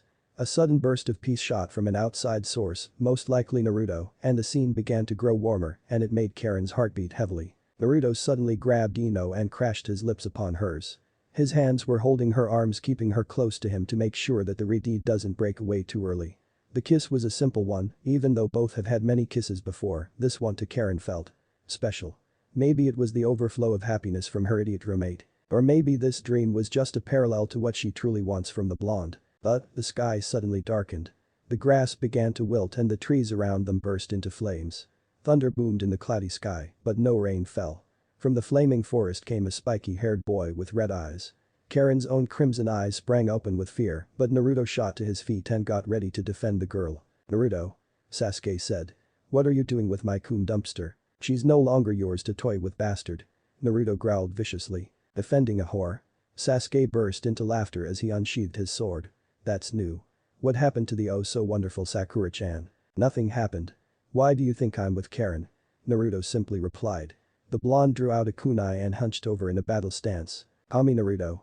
Sasuke laughed just a bit more and stretched his sword-wielding arm. "She's a useless whore. I'm surprised that she hasn't left you yet to sleep with the rest of the shinobi corps." "Screw you, Sasuke." Karin screamed. "I'm not like that." "Oh really?" Sasuke smiled devilishly. "Would you mind if I went ahead and told the dope of our team's fuck nights?" "Don't you dare," Karin screamed as tears formed in her eyes. "What the hell are you going to do, Karin?" Sasuke asked with a smirk. "Suck me to death." "Leave me alone, Sasuke." Karin fell down and gripped her head. But her fingers felt the soft flower petals wrapped around her head. "I am no longer yours to mess with." "Yeah, Sasuke." Naruto shouted. "Leave her alone. She is not a part of our battle. Leave her out of this." "Oh but dope. She is a part of this fight." Sasuke smiled and activated his Manjukam Sharingan. "Anything you will come to love or already love is automatically included in this. The first thing I'm doing after I kill you. I think I'm going to rebuild my clan starting with the redeeded masturbation sheath that you just so happen to be defending. I will kill you if you touch her." Naruto roared. The Kyuubi's chakra began to pulse out of his body, sending frozen shivers down Karin's back. She saw it. It flashed in front of her, it was glaring at her, studying her. Those horrific red eyes. The spiritual soldier of Sasuke's Susanoo grew and formed around the Uchiha and swung for the blonde Jinchuriki. Naruto saw this and sped forward with red chakra exploding off of his body. Naruto jumped forward and slammed a Rasengan into the Susanoo, but the spiritual soldier didn't budge and withstood the attack and slapped Naruto away and into the dirt.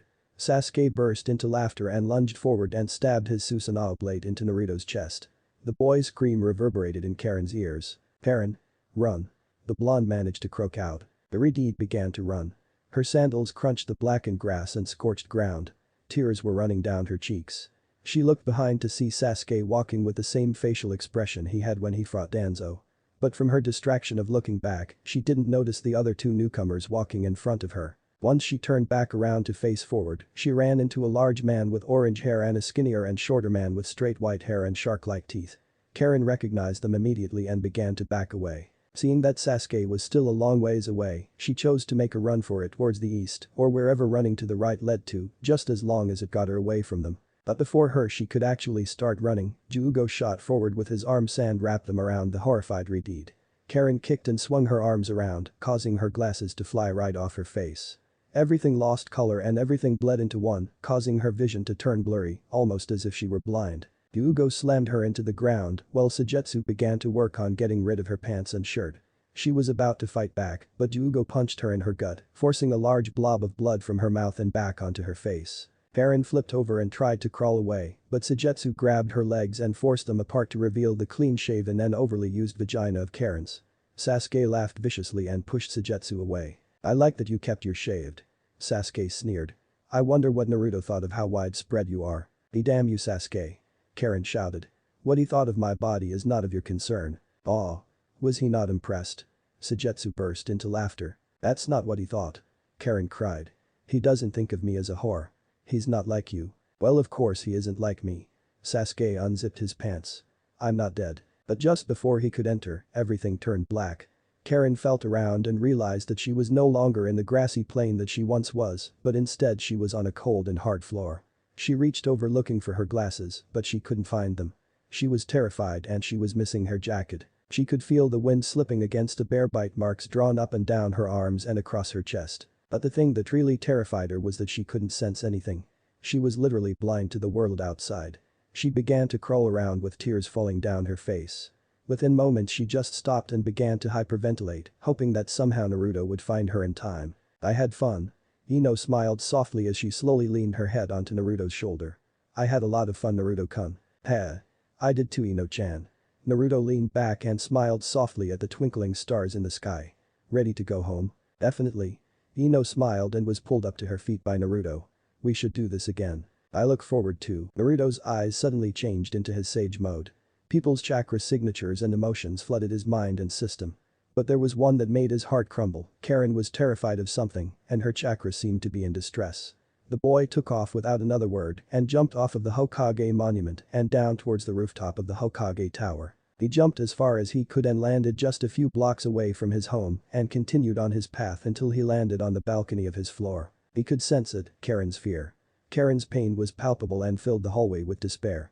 Naruto dashed down the hallway, nearly knocking over a few bellboys and servants, but he came to a quick stop once he reached his room, which was the single door at the end of the hall. He kicked the door open only to find that all of the lights were flicked off and the furniture, from what he could see, was overturned almost as if someone had broken in. He stepped in, but a small crunch was heard. He looked down and found Karin's glasses beneath his foot, shattered beyond belief, and with one of the arms of the glasses broken off, revealing a 2-inch-long serrated blade.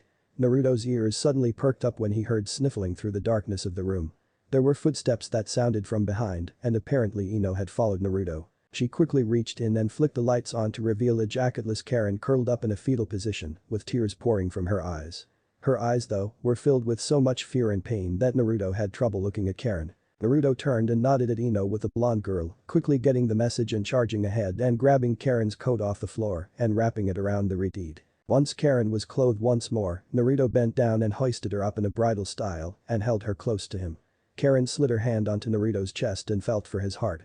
The girl was mumbling incoherently and seemed to be in a daze, but Naruto's amazing chakra began to fix all of Karin's problems. Karin's breath began to slow down, and soon enough it was a manageable pace, but she kept her hand pressed against Naruto's chest. Soon enough she was holding his shirt with a death grip, not wanting him to let her go. "Ino, can you heal her up a bit?" Naruto asked as he walked over to his bedroom. "She needs it." Naruto bent over and laid Karin out onto the bed and carefully spread her legs out and straightened them out on top of the blankets. But just as Naruto was about to leave, Karin reached out and grabbed his hand and pulled Naruto towards her and gripped him tighter than before. Naruto looked down to see the unbelievable pain in her eyes. "Please. Don't leave me." Karin shouted as she buried her head into his arm. "Just. For tonight. Stay with me once more." Naruto sighed softly, then looked to see Ino with a gaping smile spread across her face. Naruto nodded and was replied with a pat on the shoulder by Ino. The platinum blonde left the room and slowly shut the door, leaving Naruto with a weeping Karin. "Don't you worry, Karin." Naruto smiled and slid her over to accommodate some space for himself. "I made a promise to you. I promised that you'd never feel hurt again." Once he was comfortable, Karin turned over and rested her hand onto his chest and immediately went back to sleep. Naruto soon enough was starting to get claimed by the wonderful spell that was known as sleep. Karin rested her forehead onto his shoulder as she fell deeper into sleep and Naruto rested his chin onto her scalp. Within a few minutes, the two of them were snoring like a loving couple enjoying a blissful sleep. Chapter 4. Intermission. Karin awoke to the smell of sizzling meat and cooking rice. With the events of the night before completely erased from her memory, she reached over expecting to find her glasses. She clicked open her glasses only to find cracks in the lens and duct tape being used to hold one of the arms to the rest of the glass's body. She looked around nervously and looked for the warmth that filled her dreams, but it was nowhere until, suddenly, her senses were exploded with the wondrousness of Naruto's chakra. Her mind calmed. She rubbed her bare arms. "Wait, there." Karin looked down in distress when she realized that her arms were naked for the entire world to see. She looked at the bite marks and felt tears forming in her eyes, but she realized that it was too damn early for tears and crying. She shook her head and slid herself from the bed and trudged out of the room and to wherever the smell was coming from. But what she saw made her heart hurt slightly. It was Ino and Naruto cooking in the kitchen together with big smiles on their faces. Karin felt his happiness and realized that he was genuine, but Karin was wary of the Yamanaka. Even though Karin and Ino had become somewhat good friends, Karin didn't feel comfortable with Ino being with Naruto. But after doing a scan of Ino's chakra, Karin felt satisfied and realized that Ino was sincere with her emotions towards Naruto. The two were giggling like idiots and insulting each other's cooking skills, that is, until Karin made herself known to the two laughing blondes. "Morning, you two," Karin said. "Oh hey." Naruto smiled and walked over to Karin and grabbed her for a tight hug. "You feel better?" "Never better, I guess," Karin replied meekly. "Can you two tell me what the hell happened to my glasses?" Naruto took a seat and motioned for Karin to do the same. The redeed was slightly confused but complied anyway. Naruto took a deep breath as did Ino. "Well. What happened last night?" Naruto began. "Naruto was out last night and I just happened to run into him," Ino suddenly said. "But, during a friendly dinner, Naruto went into sage mode and felt your pain and sorrow or something like that. When we came here, Naruto found you on the floor in a fetal position crying your eyes out." Naruto upon entering, consequently, stepped on your glasses, crushing them. Oh oh. Karin's eyes were wide. It must have been one hell of a nightmare, then huh? Yeah. Naruto replied. But there is something that Ino and I have been wondering. What is it? Those bite marks all over your arms and chest. Ino said. Where the hell did they come from? I have a special healing ability that if an injured person were to bite into my skin and suck up my chakra, they'd heal from any injury. Karin sighed. I wanted to keep it a secret. So are those all from Sasuke? Shut up. They are not all from Sasuke. Karin roared in a Sakura-esque way. Whoa. Calm down, Karin. Naruto rubbed his ears. No need to get loud. I'll get as loud as I want, Baka. Karin howled just before she lodged her fist into the back of his head. Under normal circumstances, Ino would have defended Naruto, but Ino couldn't help but find herself laughing softly at the sight. Ino, though, quickly reined in those thoughts. The blonde girl rose from her seat and softly walked towards the kitchen stove and began to work on whatever food the two were originally working on. What is this feeling I'm sensing from Ino? Karin pushed her glasses up the bridge of her nose. It's almost as if she's jealous of me. That damned retard. Ino tightened her grip on the pan. Whatever. What is it with women hitting me all the time? Naruto whined. The people around me are so violent. With all three teenagers sunken in their own thoughts, they fell into comfortable silence, minus the squeaking noises coming from Naruto as he rubbed the large bruise that formed on his scalp. Karin smirked and dug into her food while keeping a wary eye on Ino. About an hour later, and the three teens finished their breakfast and Ino took off for work in her family's flower shop on the strip, leaving Naruto and Karin to themselves for the time being before Naruto takes off for training. Naruto. Karin suddenly said, breaking their silence as they watched TV. How do you feel about Ino? What do you mean? Naruto asked. I mean, do you find her attractive? Karin asked. What kind of question is that? Naruto asked surprised. Does he not? Of course I do. Naruto laughed. I know I'm stupid and thick-skulled, but I'm not blind. Stuff it, Uzumaki. Karin huffed and stood from the couch they were sharing and headed to the bedroom. Wait. Karin. Naruto turned to face Karin. Where are you going? I'm going somewhere that you are not. Karin walked into the bedroom and slammed it shut, leaving a deeply confused Naruto. What the fuck? Naruto shook his head and turned towards the door. I'll never understand women. I guess I'll go and train. At the training ground. Half an hour later. Naruto stood in the center of the training field with a face that oozed experience. The wind flapped through his blonde locks of hair and calmed his raging mind and loosened his tense chakra coils. He shut his eyes and took a deep breath and let the soothing wind flow throughout his body. Each tenketsu relaxed and his chakra flowed faster and smoother than before. Soon enough, nature chakra began to fill his large reserves and began to fill in the non-existent chakra reserves. Within moments, his eyes changed and he was now in the forever revered sage mode. He hunched over and a group of shadow clones popped into existence, each one imbued with Senjutsu chakra. Without a single word being said, the three clones charged at him with Rasengan blaring in their palms. Naruto with his eyes still shut, he weaved in between each speeding clone as each one got within perfect range of splitting him in two. Naruto, eyes still closed, he jumped over one of his more dangerous clones and landed a kick on the Bunshin's head, popping it and leaving him with two more to go. Naruto stopped and opened his eyes to face the last two clones.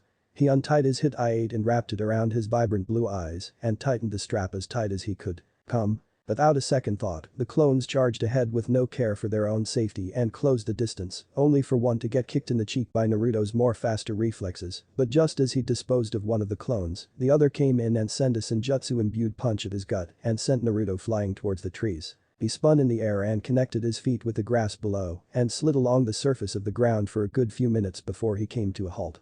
Naruto stared at his clone and realized that the Kyuubi had gotten some of its influence out and into the clone.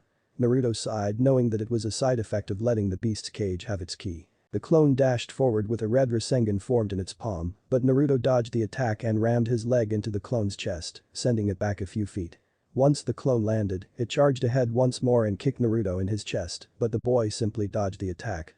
Naruto sent an elbow, but the clone dodged it and punched Naruto in his gut. The blonde sent an uppercut and rammed his fist into the clone's chin, sending it into the air. Naruto channeled chakra into his legs and sprang up into the sky with the Rasengan glowing with pride. Once he closed the distance with the clone, he rammed the Rasengan into the clone's chest, sending it careening towards the grassy training ground below. With a earth-shattering boom, the clone finally popped and its memories were transferred back to Naruto. The boy flittered down and used a flurry of Kage Bunshin to soften his fall. He looked around and found that he had successfully allowed the ability of having 4 shadow clones gather Senjutsu chakra. Naruto himself was still in sage mode, which was a welcome surprise. As his clones dispelled, Naruto walked off towards the waterfall that his clones were meditating underneath and found that all 4 clones were hunched over with orange eyeshadow formed. He smirked at his success. All he had to do now was work on a way to get Senjutsu chakra while he was moving or while he was in combat without the use of clones, but that was filed away for later. For his fight with the Uchiha, Naruto knew that he'd have to get all of his cards straightened out and all of his weaknesses flattened out. Sasuke no doubt had many different cards in play and many more hidden away. The blonde Jinchuriki didn't know whether or not he should continue with his Senjutsu training or move on to actually trying to control the Kyuubi. Naruto sighed and shook his head and headed off towards the main strip of Konoha and found that people were already beginning their normal shopping sprees and schedules. Naruto put his hands in his pockets and smiled when his telepathic command to 2 more clones went through. He had ordered 2 more clones join the others and begin to meditate and gather Senjutsu chakra. Never hurts to be prepared, you know. Naruto continued on his destination-less path and walked aimlessly through the street whilst paying no attention to the people looking at him and the girls checking him out. Naruto though, not really into Sakura since his situation has been changing slightly, the blonde realized that he hadn't seen the pink cat in a while. Karin had held him up for most of those few weeks and now Naruto felt a strange feeling in his chest whenever he was with Ino. Naruto smiled softly. She was kind enough to even fix up his living room while he slept with Karin. There had to be a way to pay her back, he thought.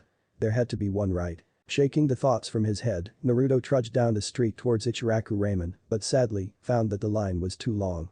Surprising really. Naruto spun on the heel of his foot and headed off towards another restaurant that he frequented whenever he was with Team 10, Yakiniku-Q, good thing it was just a few blocks down. The blonde hero shrugged and headed down the road without a single care to the smiles directed his way.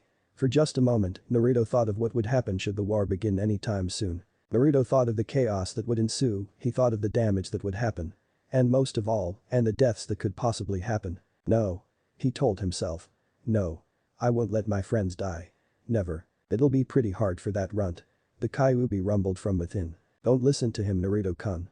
Kushina suddenly said from beneath the terrifying bass of the Kyuubi's voice. He's just a little mad. A small smile grew on his lips. His mother was real, and his mother apparently lived within his mindscape. Although that doesn't sound healthy, it was completely healthy.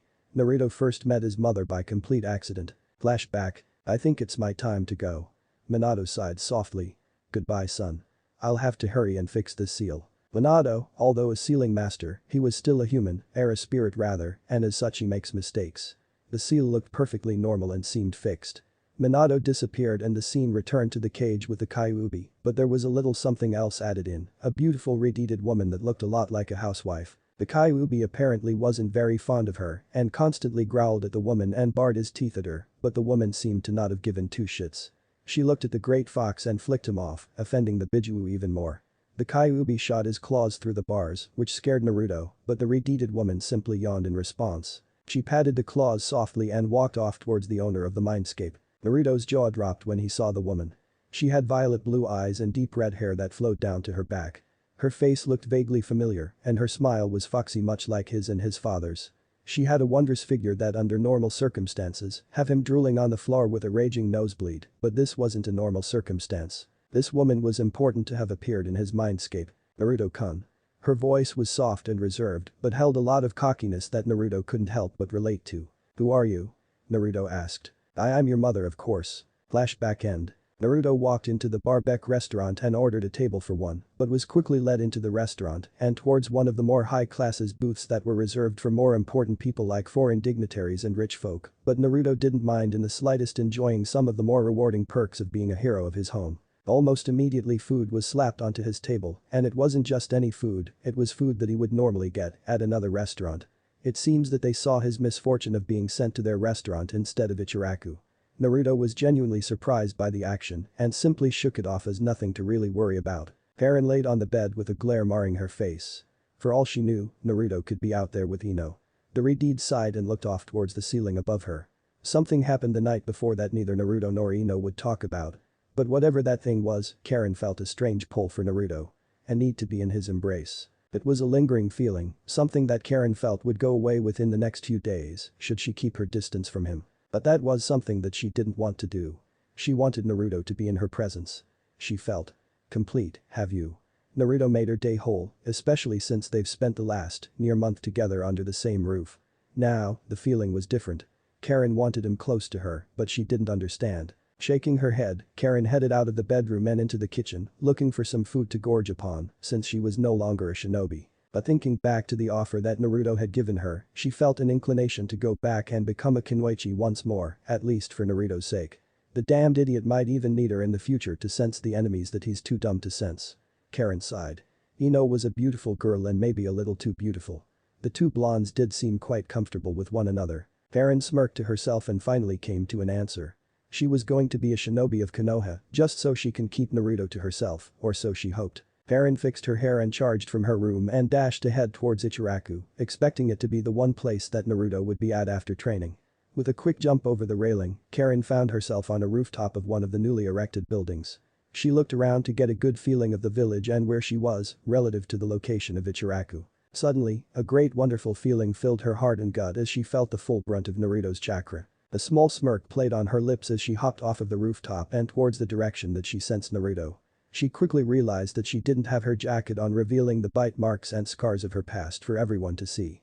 Her face darkened as her fear built up, nearly causing her to collapse in fear. She hated the scars, she hated it all, and now the people of a village that she was trying to become a part of could now see them. Karin shot her hands up to cover her arms and neck, but it didn't help. Without another thought, the girl took off down the street towards wherever Naruto was in hopes of him keeping her safe. She weaved in between villagers as they began to spit out their own assumptions and 2 cents into her situation and the bite marks all over her arms and chest. She jumped away and hurtled into an alleyway and continued on her mad dash through the village. She stopped suddenly and leaned her back against a wall of a building nearby and panted slightly before looking back and around for a safe way towards Naruto. She made a quick and swift movement through the alleyway and dashed through and into the street, only to find herself in the middle of a large crowd of families and people shopping for whatever they were needing. Suddenly, all heads turned and they stared at Karin with wide disapproving eyes. Some mothers covered their children's eyes. Karin felt her face freeze and the hairs of her bare skin rise. Karin? The girl in question spun around and locked eyes with Naruto and Ino. The blonde had her arm wrapped with Naruto's left and had a distraught look on her face. Despite not really liking the competition, Karin felt a bit relieved that the two had shown up to help her. Naruto. Come on, we need to get you something to cover you up. Ino grabbed Karin's left arm and started dragging her and Naruto towards the nearest clothing store in the immediate vicinity. Naruto's face was purple when he realized that Ino was actually going to force new clothing onto him. Karin noticed this and couldn't help but giggle. Within a few days of knowing the blonde, she felt that his attachment to the color orange was a bit much, to say the least. So, Karin was glad that Ino had the most guts out of their entire age group to force Naruto into getting a change in color. Hopefully, since with Naruto almost nothing can go to plan. Oh, the memories of how many times Karin had to yell at Naruto for his stubbornness towards changing his color scheme. In all actuality, she found it kind of cute how every single shinobi and kunoichi of the Konoha 11 had their own color scheme and each color fit their wearer perfectly. Karin suddenly felt that if Naruto was to change his colors, it might not be the same, so she dug her heels into the ground, stopping Ino and Naruto in their tracks while kicking up a massive cloud of dirt and dust behind them. No. Let's not change our clothing. Karin shouted indignantly. I like the way Naruto-kun looks. Silence. Karin let out a meek gasp before turning away from the two blondes. Naruto was wide-eyed, while Ino had a small smirk growing on her face. But it didn't last long before Ino grabbed Naruto and Karin once more and started dragging them down the street despite their complaints. The blonde girl stopped abruptly and released her hold on the two and turned to face them. Okay, here's the deal. Ino smiled. Karin, you need something to cover those markings up. Naruto, you need less orange, another color at least, while I need extra outfits. There's a war coming, people. I know you know Naruto, so don't act so surprised. Now, come on. Let's shop. Once the three entered, the entire staff of the clothing store froze and stared at the orange-clad shinobi. Almost immediately the manager of the store waltzed up to the hero of Konoha and bowed deeply to express his happiness. Naruto looked over to Ino and sent a glare. Ino though shrugged and looked genuinely confused. Karin, knowing better, went ahead to check her chakra to find anything that might say that Ino was planning this, but found that Ino was indeed confused as well. After the manager and some of the staff finished thanking and basically worshipping the blonde shinobi, they finally looked at Ino and Karin. They smiled and asked Ino some questions, but once they looked at Karin, their eyes shot from their heads and sprang back in. One of the eccentric of the staff grabbed Karin and led her towards Kami knows where and started throwing clothes at the redeed, leaving Ino and Naruto at the entrance. I guess they trust me to find you suitable clothing for the war and also casual wear. Ino smiled. You wear this eyesore of a jumpsuit too damn much, Uzumaki. Come on. Uzumaki. Karin overheard. Why does that sound familiar all of a sudden? In all honesty, Karin had actually never heard Naruto's last name. Never had she even thought to ask. Ever since she was told that he was an orphan, she thought that he probably didn't even have a last name, and also since his heritage was hidden, he probably wasn't allowed to use his father's surname. But Uzumaki. Karin could have sworn that it sounded familiar. Shaking those thoughts from her head, she had to jump forward to catch some jeans and baggy shinobi pants just before they fell to the floor below. Ino-chan. Why do I have to get new clothing?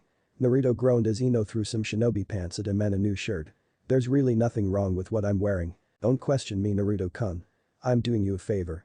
Ino smiled as she unclipped a shirt and laid it against Naruto's back for a vague measurement. Too big.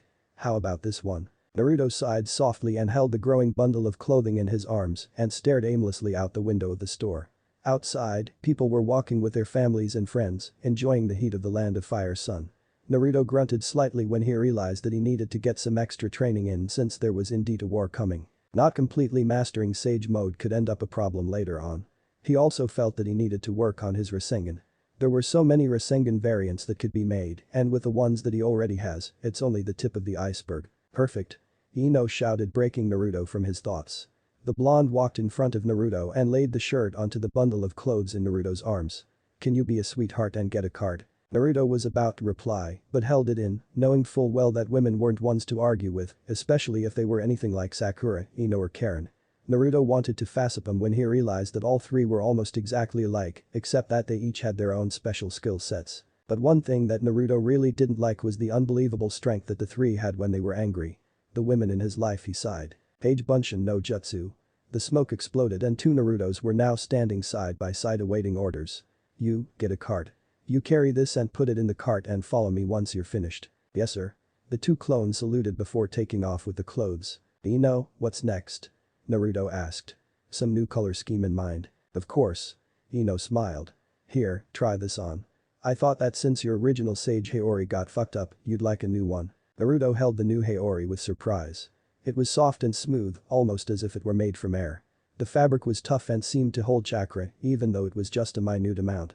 The shoulders were sharp, much like a blazer or suit jacket would be, instead of the loose ones that his original Haori had. On the shoulders, like the standard issue shinobi shirts, there were the swirls. For as long as he's lived in Konoha, no one ever explained to him the origin of those swirls. It bothered him somewhat since he couldn't understand the design. It was everywhere. On flak jackets, on clothing, hell it was even on the back of his own jacket, and Naruto still had no idea where it came from. He sighed and slipped the Haori over his body and was immediately in love with the garment. It flowed down just to his ankles. The collar only got to the middle whisker on both of his cheeks and stopped there. The sleeves were of perfect length and felt at the same length as his jacket's sleeve. The color though, entranced him. It was almost the same color of his mother's hair and Karin's hair combined.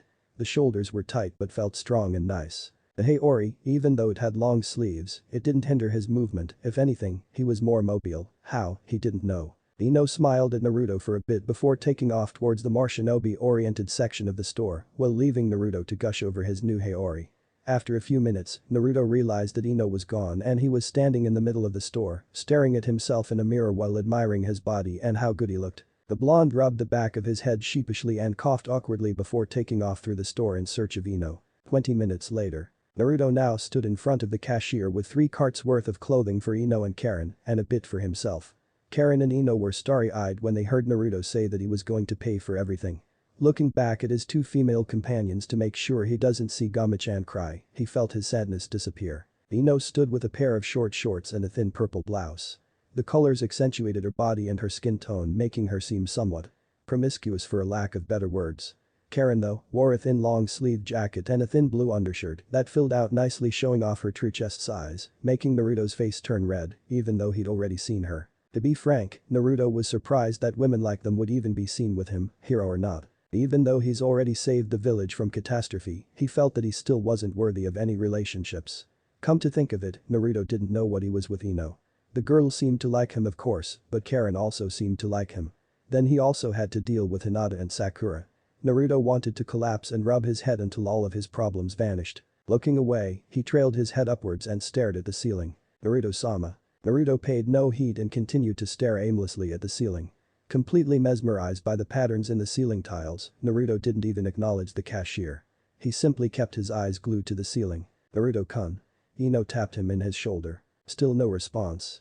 Now, Naruto was in a deep trance about things related to ramen and for some unforeseen reason, chicken. Baka Naruto, Karin roared, scaring Naruto back into reality. Naruto-sama, your receipt.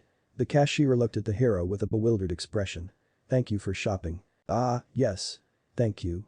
Naruto turned around and had some shadow clones carry the bags out of the store. The three were now walking down the street towards Ino's house since it was on the way. He had a small squad of 10 clones carrying their bags right behind them while he conversed with the 2 girls at his sides. His clones grumbled each step since each clone had at least 4 bags in each hand. For the journey, Karin took notice of the world around her and for a second she thought she felt a small tingle of love come from Naruto's heart. With each emotion memorized and studied and given a different color for future reference, Karin knew that it was love, since love didn't have a color, it was too pure. Karin felt his emotions calm her down once more. Ever since yesterday, before everything went black, she realized that Naruto's peacefulness in his chakra has become much more potent because of the presence of Ino. Karin fixed her broken glasses and sighed at how distorted and disgusting everything looked through her eyes. Karin frowned slightly and looked around only to see cracked images. If she took off her glasses she knew that she wouldn't see a thing and it would be just as bad as looking through her ruined glasses, but at least she could see right. The group stopped and Ino gave Naruto a kiss on the cheek and walked over to Karin and gave her a small hug while motioning for 5 of the clones to follow the blonde into her house. Karin and Naruto smiled softly and burst into a small bout of laughter. With the remaining 5 clones following behind, they quickly headed towards their condo. Without much to say, the 2 start taking out their clothes and putting them away and folding them. Karin even broke into song trying to kill time. With fewer clothes than Ino had, the 2 finished their arranging and folding rather quickly. As of now, Karin sat with a bowl of ramen in her hands and the television remote right next to her. She was watching a game show from the capital of crazy people, trying to run an obstacle course without any formal training or chakra. Karin giggled and laughed as various traps were sprung, sending various objects at the contestants, sending them into the waters below. The bedroom door swung open and out walked a shirtless Naruto with only a towel covering his lower extremities. He had a toothbrush in his mouth as he swiftly walked through the main hall of their condo, completely ignoring the frozen Karin. The Redeed stared at the muscled and surprisingly scarred shinobi walking in past her. Even though the 2 of them have lived together, she has never seen him without a shirt since he'd always make sure she wasn't looking or even go so far as to make her close her eyes before he'd enter a room where he needed something. But now, Karin was surprised by the sudden change in routine. She examined his body and found that it was more defined and muscular than Sasuke's, but the most defining feature of his chest was the 2 scars on his chest, both of them just centimeters from his heart. Naruto stopped and looked at Karin for a few seconds without any words being said. His face heat up as did Karin's, as they both realized that they were staring at each other.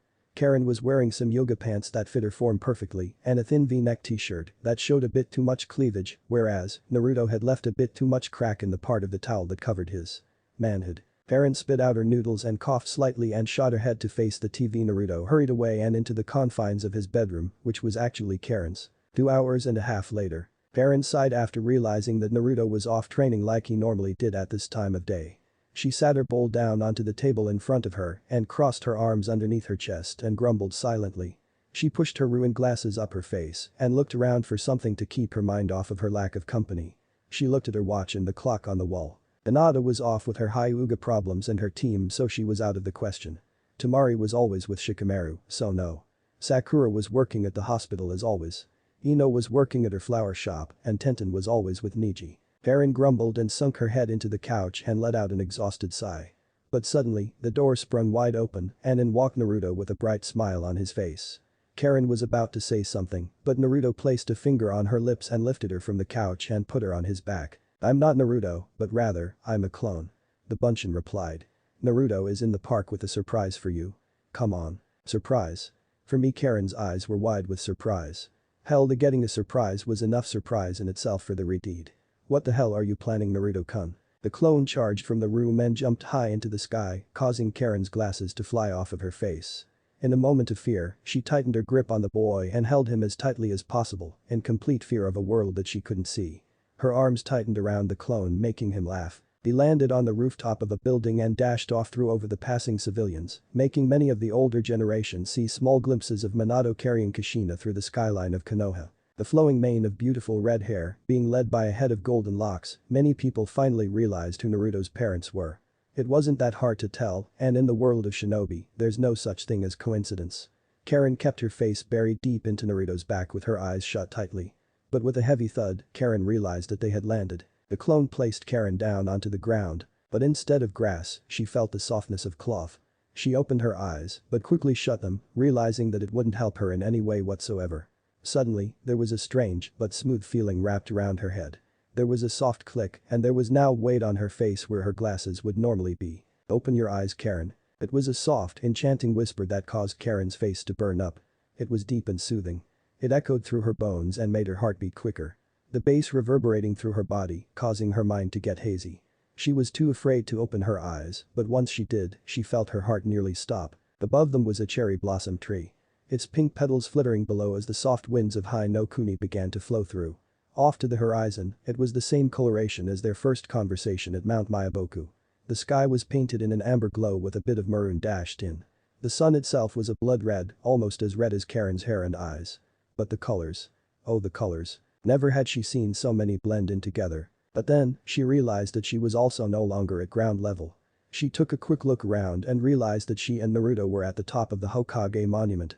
She backed away and held onto Naruto's arm and nearly gawked when she felt how muscled his arms were. She mentally cursed herself for just now noticing all of his features. "I see that you're enjoying the view." Naruto smiled. "How could you tell?" Karin replied with a sarcastic look. "By the way, Karin. Here.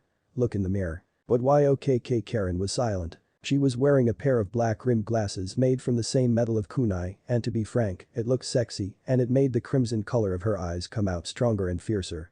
But it was what was wrapped around her head.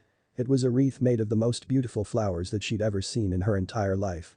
They also seemed to be freshly picked and hand-woven together as one. She looked over to Naruto and felt tears stinging in her eyes. "What?" Naruto closed his eyes as a blush formed on his cheeks.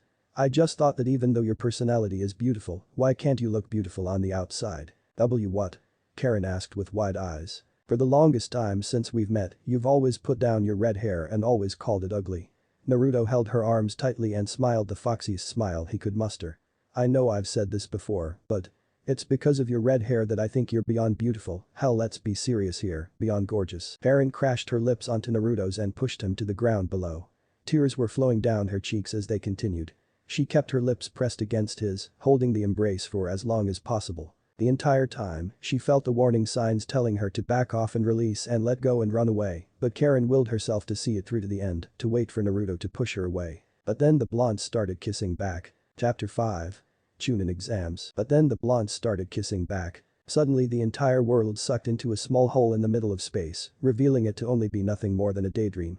Naruto had a small blush on his cheeks with his hand behind his head. Naruto looked up and locked his blue eyes with Karin's crimson. "What?"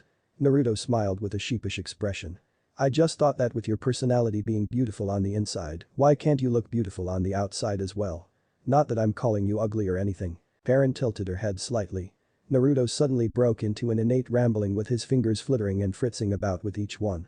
Naruto suddenly ran a hand through his spiky blonde hair and gave Karin a nervous smile.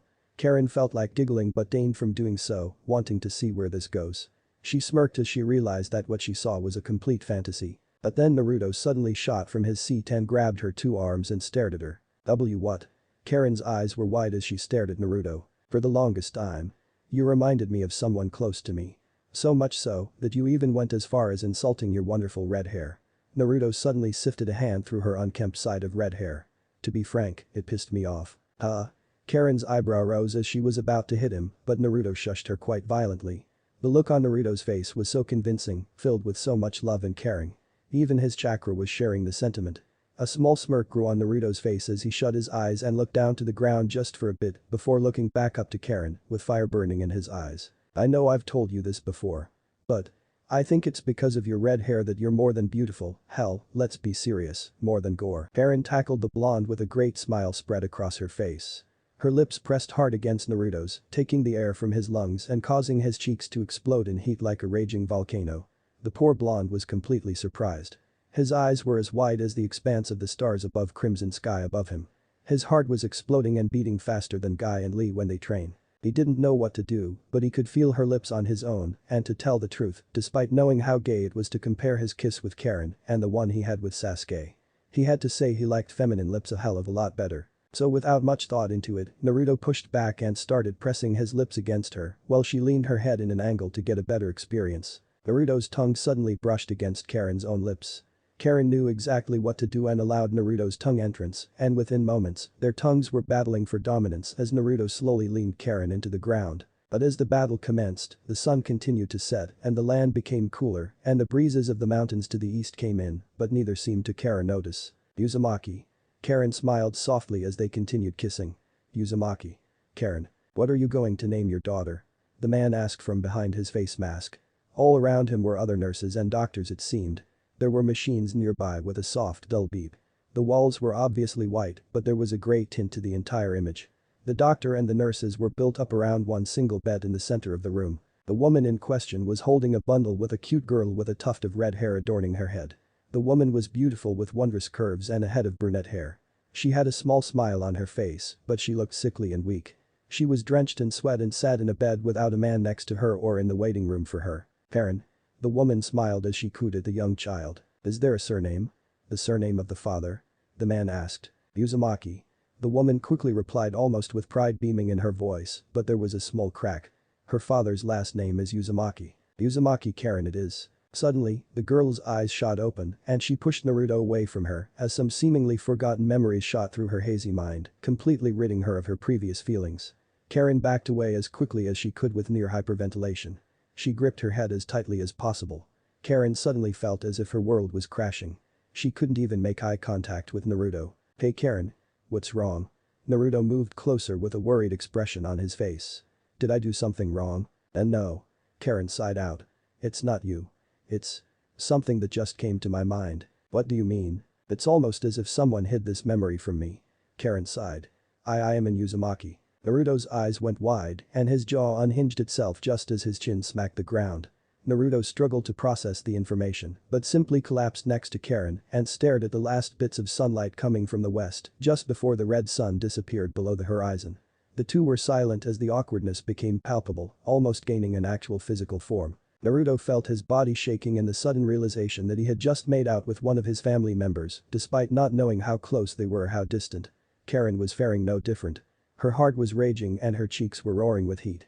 The red-dyed skin was almost as red as her own head of hair. Her crimson eyes darted here and there, trying not to make eye contact with Naruto. I don't think it's that bad. I mean. Karin suddenly said, trying to salvage whatever was left. We might not even be that closely related, but we're still family. We share the same name and the same blood flows through our veins. We can't. Naruto sighed and started to back away from Karin. But the red-dyed grabbed his right arm as quickly as possible and pulled him towards her.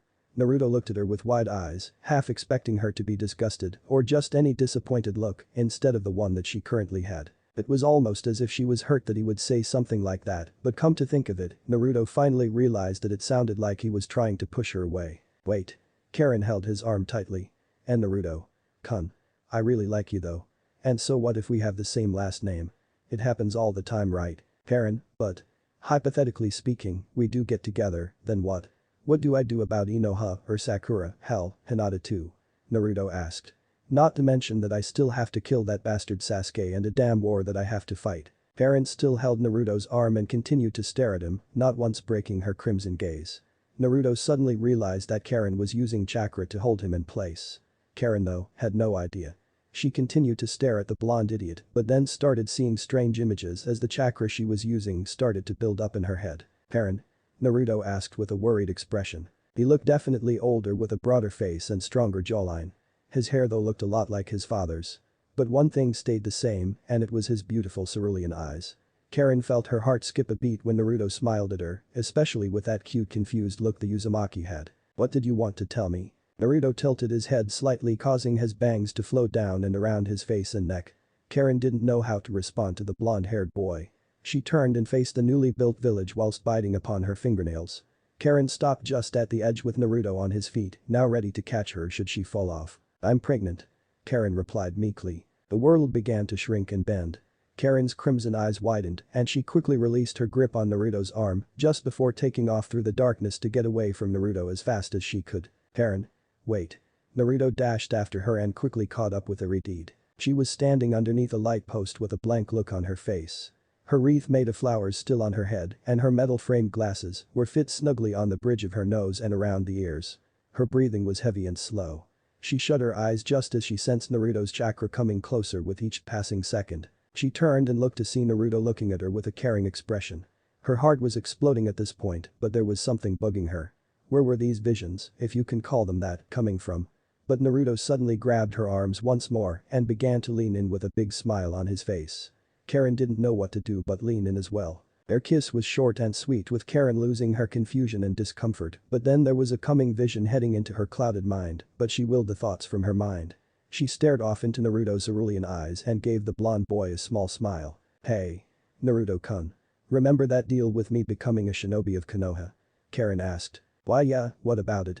Naruto asked. Are you? Yup. Tell Tsunade-sama that I'm going to accept the offer. Karin smiled brightly to match Naruto's growing smirk.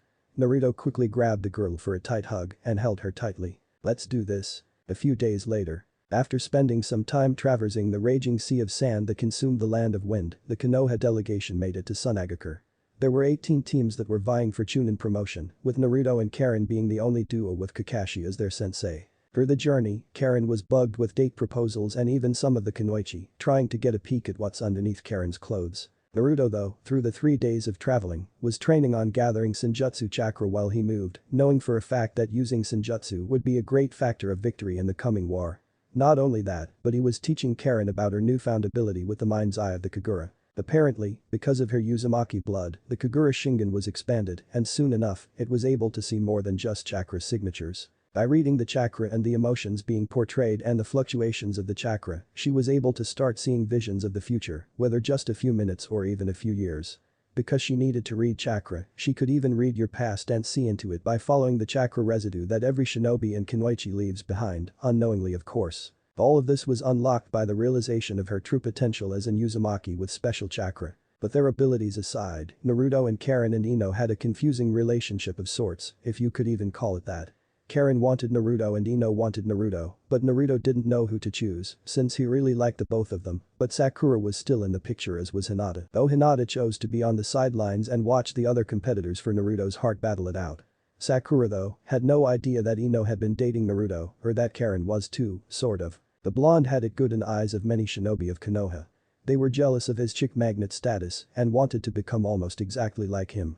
Naruto once he found out that boys and kids were trying to emulate him, he simply shook his head and tried to force the thoughts from his head and enjoy his life as a hero without the hero worship. But back to Sunagakure, the Chunin exams were in and it was projected to have the most promotions than any other Chunin exam in history. Naruto smirked to himself and felt a small explosion of excitement grow within his chest, the thought of finally rising through the ranks and become one with his friends in the Konoha 11. Not only that, but they could become the Konoha 12 once again with Karin, should she be accepted by the rest of their age group and comrades in the Shinobi Corps. The two were nervous to say the least, with almost no knowledge about the Chunin exams of Sunagakure, they felt that they were going in blind, unlike their first time taking the Chunin exams. All around them were genin from all different nations competing most likely to help bolster the allied shinobi force and its numbers. Naruto smirked to himself and shut his eyes as he walked, and slowly but surely, Senjutsu chakra began to flow into his body. Even though it didn't last long, he was able to get at least 1 minute of Senjutsu chakra into his body before it started ruining his eyesight. He wiped sweat off of his brow and continued to follow his team. Naruto smiled at the people of Suna as they called out to the man who saved their Kazukiage. Karin took notice of this and got even closer to Naruto, interlacing her fingers with his, when she found a large group of Suna shinobi giggling with bright blushes spread across their faces. Now what did you do to receive such recognition? Karin whispered. Nothing much. Naruto laughed. I saved the Kazukiage from the Akatsuki sometime at the beginning of this year. It's no biggie. Why you took on the Akatsuki to save their leader? Karin asked. Sasori and Madara. I don't know who that is. Naruto said with a blank look. You fought them, but didn't know who they were. Karin deadpanned. Well anyway, Sasori was the red-deeded one, and Madara was the blonde one with the hands in his mouth. The clay guy. Oh? Him. Naruto glared off into the ground. I was close to killing him that day. What happened? Karin asked. I pounded him into the ground. Naruto sighed. I was so close to shoving a Rasengan into his gut, but his body melted into a clay body. What happened afterwards? Karin added. What makes you think there's an afterwards? Naruto gave her an estranged look. There's always an afterwards. Fine. Naruto sighed. The Kyuubi within me took advantage of my hatred and anger, and I ended up going into a two-tailed Bijuu cloak, and I nearly killed my own sensei that day, were it not for the seal that my former master, Jiraiya, had given him. Damn. Karin sighed. Let's just hope nothing like that happens again, K? Don't worry about it, Karin. Naruto smirked. Naruto smirked and continued on his walk with his girlfriend in hand and headed towards the nearest Suna shinobi that he knew on a personal level. But there was someone he was not expecting to show up in the village. Shikamaru. Naruto's eyes were wide. Naruto. Shikamaru sighed. What is it that you want? What are you doing here? Naruto asked, still feeling weird about the fact that Shika of all people made it to the village before him. I thought that you'd be back home in Konoha. I invited him here, Naruto. Another voice said from behind. Ara. Naruto smiled. And the other two. Hello, Tamari and makeup guy. I have a name, you know.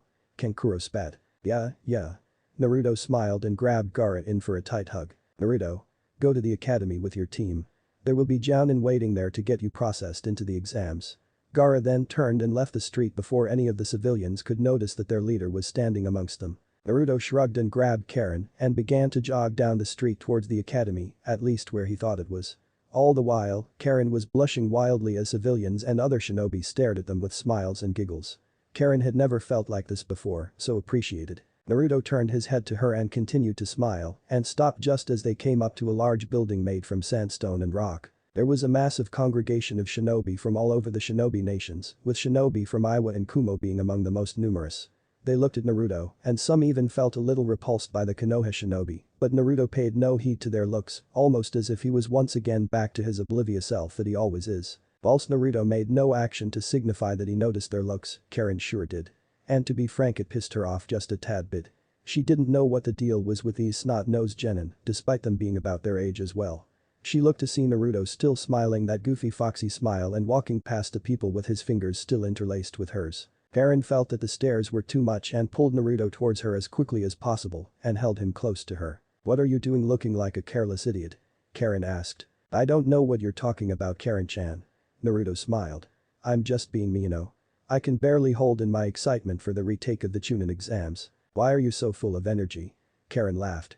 Just work harder on it, Baka. I'll try my best. Soon enough, the line shortened and Naruto and Karin were now at the front of the line signing papers and waivers ahead of time, so Suna wouldn't get blamed for any of the hurt or potentially killed genin of the different nations. Naruto looked at the paper for a moment and got beads of sweat pouring down his head when he realized that some of the words used for certain parts of the waiver used words that were beyond his vocabulary. So with an embarrassed sigh, he asked Karin for help, gaining some giggles from behind and other lines next to the two Konoha shinobi. Some of the Suna Jounin themselves stifled their laughter but held it in better than the genin around them. Karin growled under her breath when she paid attention to what the people around her were saying behind their backs. Once Naruto and Karin finished, the Redeed this time took the lead and grabbed Naruto towards the door of the academy.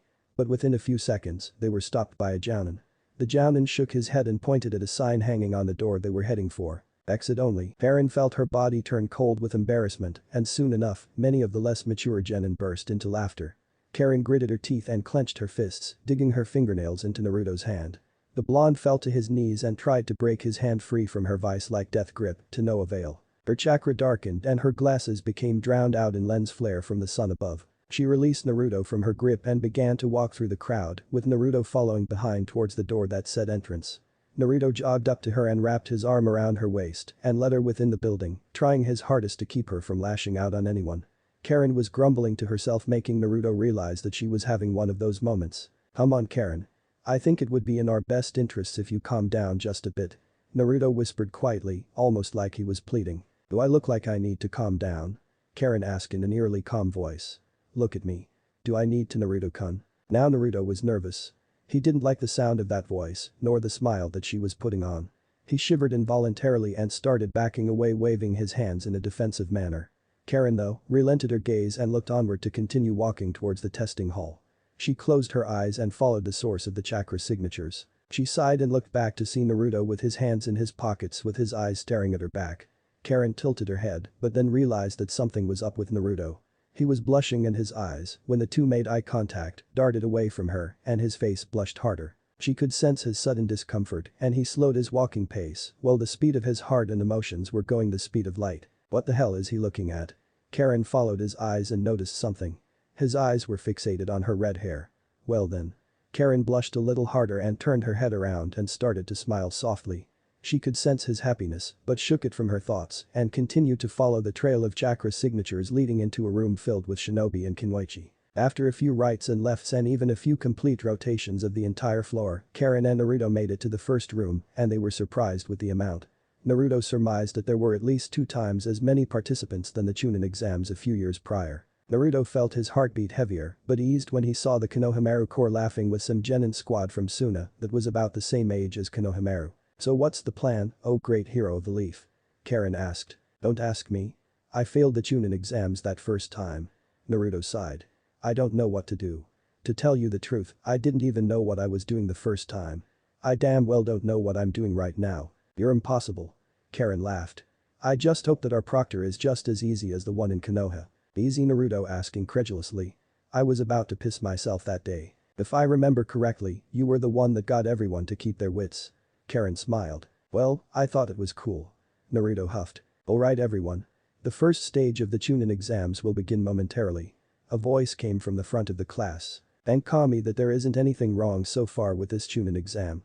Naruto and Karin shuffled past the other genin and pulled out seats next to each other and picked up their pencils, ready for the test, expecting it to be exactly like the one they took in Konoha a few years ago. "Because of the war, we are changing the first stage of the Chunin exams," the Jounin said from her pedestal. "Your new assignment is to come up with a 3-month battle plan, which should state a detailed 3-month battle plan with a timeline. Logical arrangements, supply lines, strategies, missions, squad size, food distribution, everything that a company or a platoon would need to be efficient on the battlefield within an hour." There were a few groans going throughout the classroom. But Naruto though, had never been as happy as before this moment. He smiled brightly and picked up his pencil and went straight to work once the bell rang to begin. While other testers were struggling to come up with a detailed 3-month plan, Naruto was furiously writing down the strategies and plans for the battle force. With 5-man squads as the standard, with 4 assault shinobi and 1 medical shinobi, it was a genius plan. Karin though, was struggling to keep her eyes from prying onto Naruto's papers and those around her. While she was a genius with chemicals and poisons and other such things, she was nowhere near a battle specialist. She was a censor and a medical ninja. Nothing more, nothing less. She scribbled as much as she can and tried to keep up with her more ecstatic teammate. Naruto, despite not being anywhere near Shikamaru's level, he was still a mastermind in his own right and in the right situation such as this.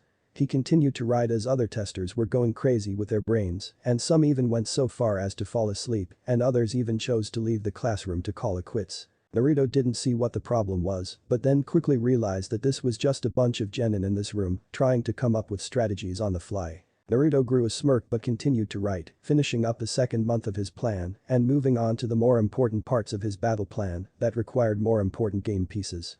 Jinchuriki and the last remaining ones at that. Naruto didn't know whether or not there was another Jinchuriki still alive, but if there was, theoretically speaking, Naruto's 3rd month would go off without a hitch and the Jinchuriki tag team or even squad would annihilate the Akatsuki after they've been wounded by a significantly powerful force. The blonde looked over to his side to see Karin still only on the 1st week of her 2nd month with barely anything for her 1st month. He made a quick look around, fast enough to where the proctors couldn't see, and noticed that many of his classmates were barely entering month 2. The boy sighed and finished up his masterpiece of a strategy and placed his pencil down and began to take a nap. 45 minutes later. Karin violently elbowed the blonde from his slumber. Naruto rubbed his groggy eyes and smiled when he realized that at least a quarter of the competition was gone. Karin smirked softly at him and ran a hand through her unkempt half of hair and pushed her glasses up her face. She huffed slightly and stuck her tongue out at him. Naruto shot from the table and looked around fully awake and aware of his surroundings. People were staring at him and some were even snickering. Naruto looked to Karin, but she chose to huff and turn away. The proctor looked at him and took his papers and walked to the front of the class. Naruto looked up to the clock behind the proctor and realized that he'd been asleep longer than he'd anticipated. Nearly 5 minutes after the test was supposed to end. "Now that we've heard enough about eating ramen off of naked deeds, we can now move on," the proctor said without a giggle, but the corners of her lips ticked up and down when she saw Naruto's expression. "Oh shit. Tell me about it, Baka." Chapter 6. The 2nd stage. Naruto smirked as he and Karin walked from the academy with beaming smiles spread across their faces. Karin was saying something important but Naruto paid no attention to the woman. Karin didn't realize and continued to talk, occasionally asking Naruto something, and the blonde would say something in response, causing Karin to continue on with their conversation. But Naruto was suddenly smashed against the head by Karin's fist. Naruto turned around and froze in his tracks when he found that Karin looked ready to kill him with her anger. He started backing away but slipped on a rock and ended up crashing into the sandy ground below. Karin glared at him with her glasses covering her eyes because of the lens flare. "You baka!" Karin roared. "You weren't even listening to me, were you?" I was. "Don't worry about it, Karin ch. Then what did I ask you and what did you say in return?" Karin asked as her fist clenched even tighter. I don't know." Naruto was suddenly blown back by an amazing blast of chakra coming from the irate Reed. "I asked if you'd like to bang Tamari and you answered yes." Karin shouted. "Then I asked if you'd like to suck another guy's and you answered yes." "What?"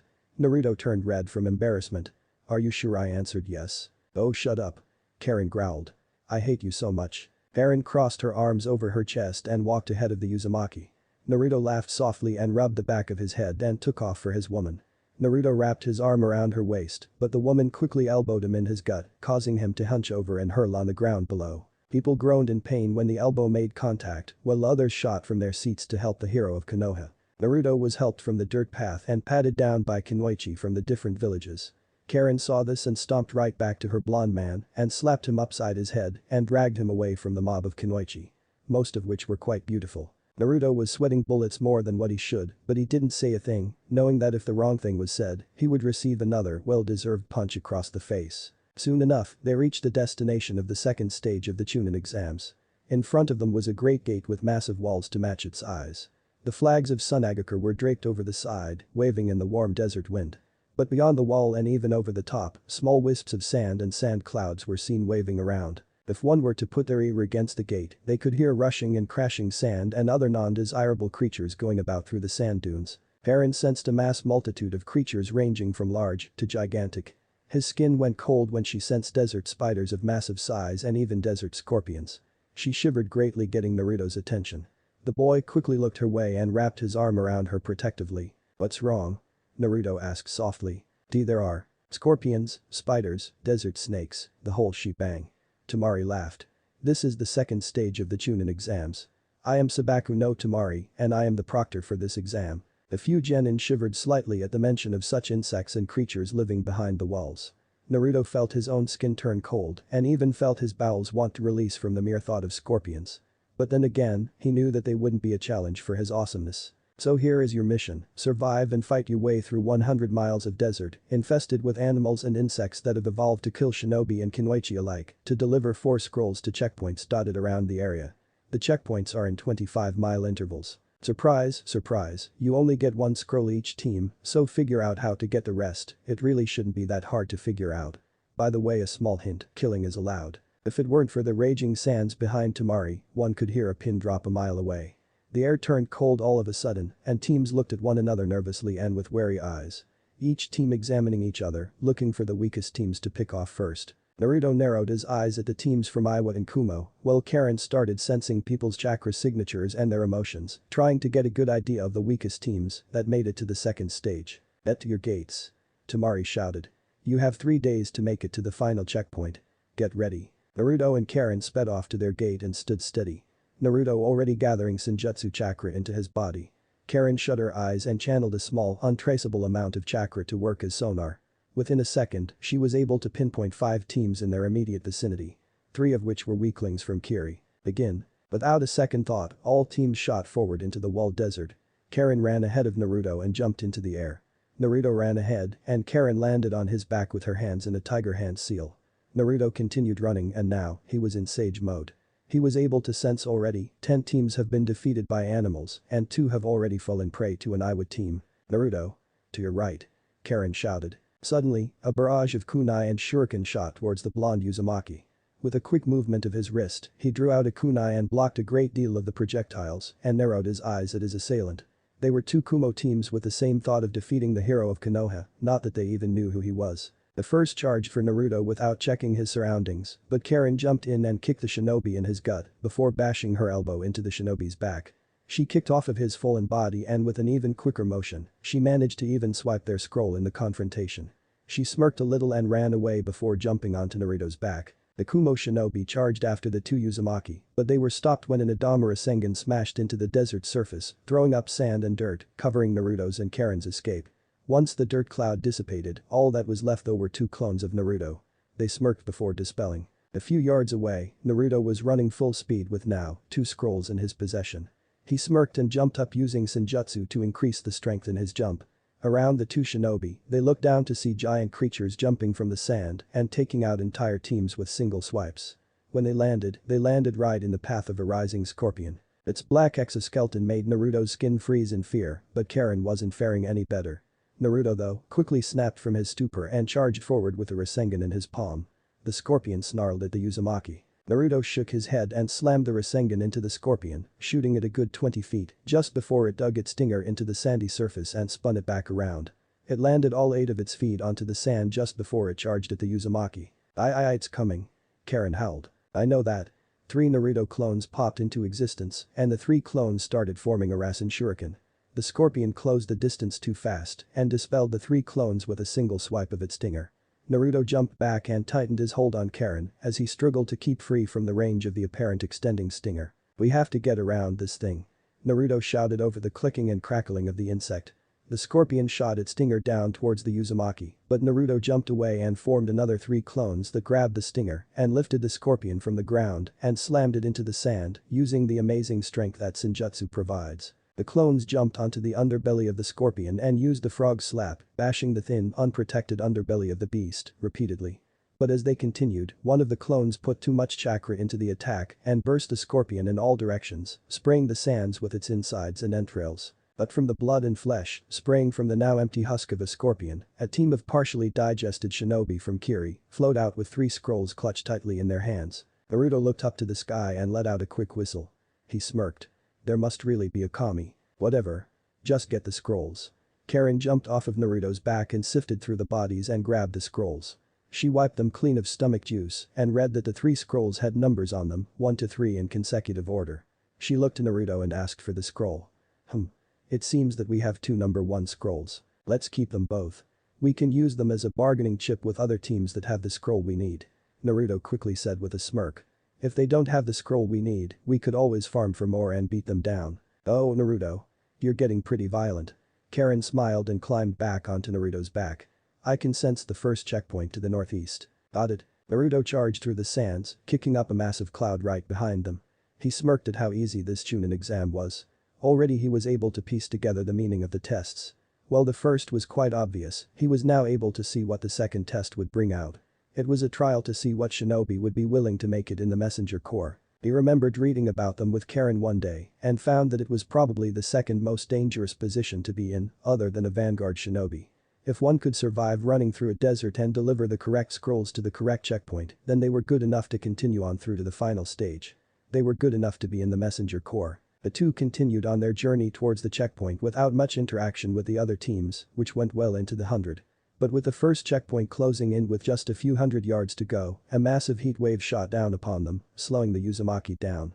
Naruto made a quick jump from the ground and soon enough, an Iwa genin shot from the ground. Or at least, he thought it was a genin. The rest of her team shot from the ground as well and released a barrage of earth jutsu and fire techniques. All of which Naruto dodged thanks to Karin and her sensing ability. Watch out. A clone is coming from underneath us.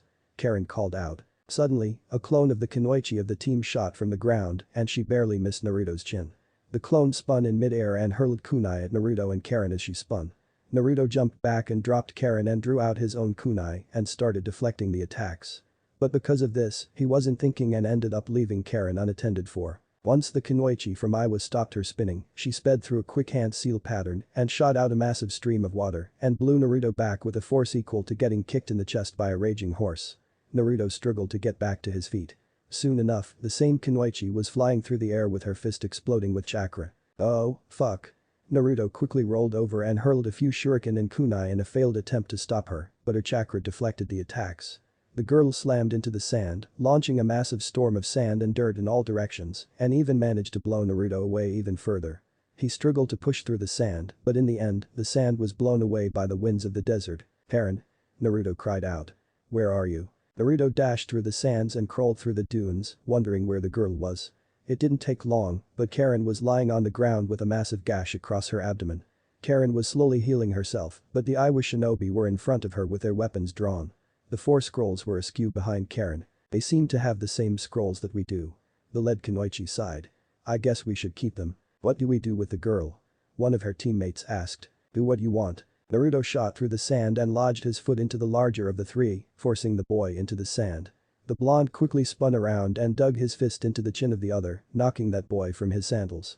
Naruto looked to Karin with his eyes blood red in the first stage of the Jinchuriki cloak. His whiskers were darkened and more defined, and his body was healed of any and all wounds. But the two genin he had just disposed of were actually clones. The real shinobi came up from the sand and grabbed Naruto's ankles and pulled him into the sand. The shinobi then rose from the ground and smirked with their team leader.